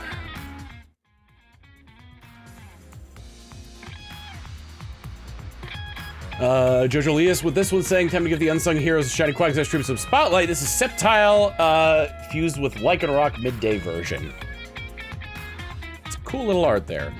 I'm kind of saying, posted these earlier, but Tom didn't show them up because Discord videos are a hassle. But yes, there is a Gremlin Tom VTuber. A Chauncey Well Enough VTuber. I don't know, man. I think you made him too handsome.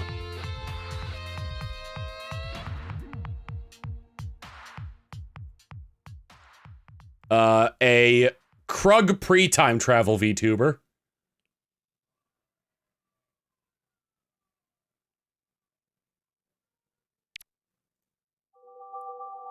A Krug post-time travel VTuber who's dressed like Marty McFly.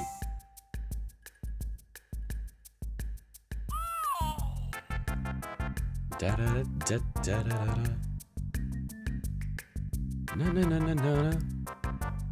A Crabitron VTuber.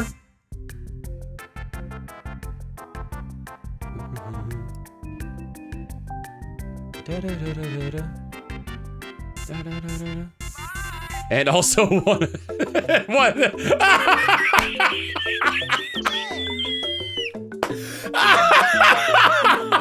Oh my god, that's brilliant! Oh, that's so good!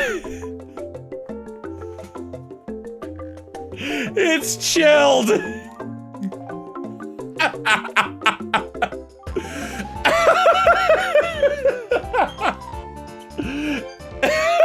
Oh my god!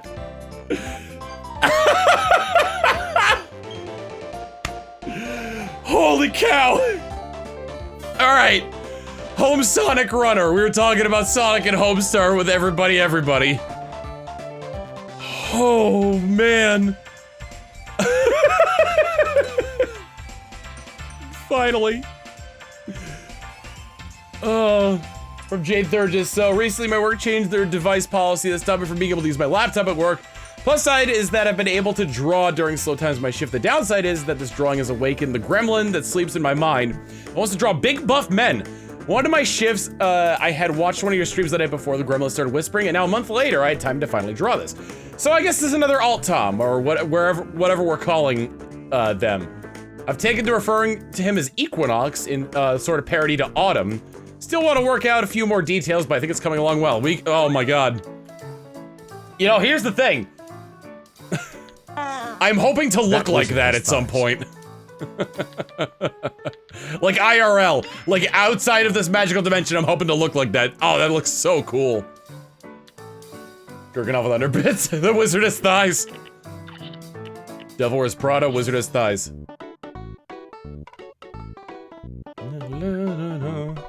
It's not Tom Fawkes anymore, it's Tom Flex.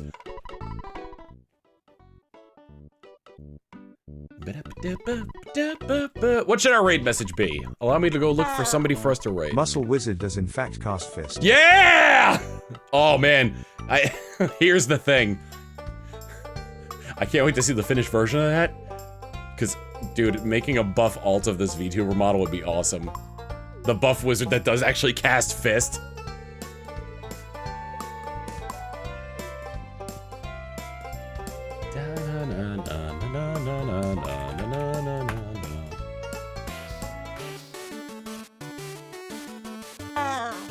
We stand full contact magic. Incredible. Oh, we were talking about the Sims 3 patch notes earlier, and this person's playing The Sims. So why not?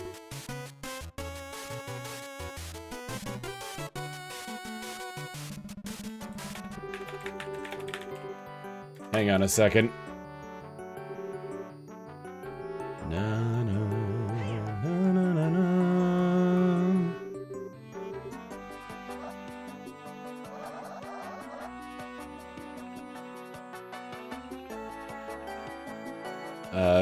How about children can't escape meteors?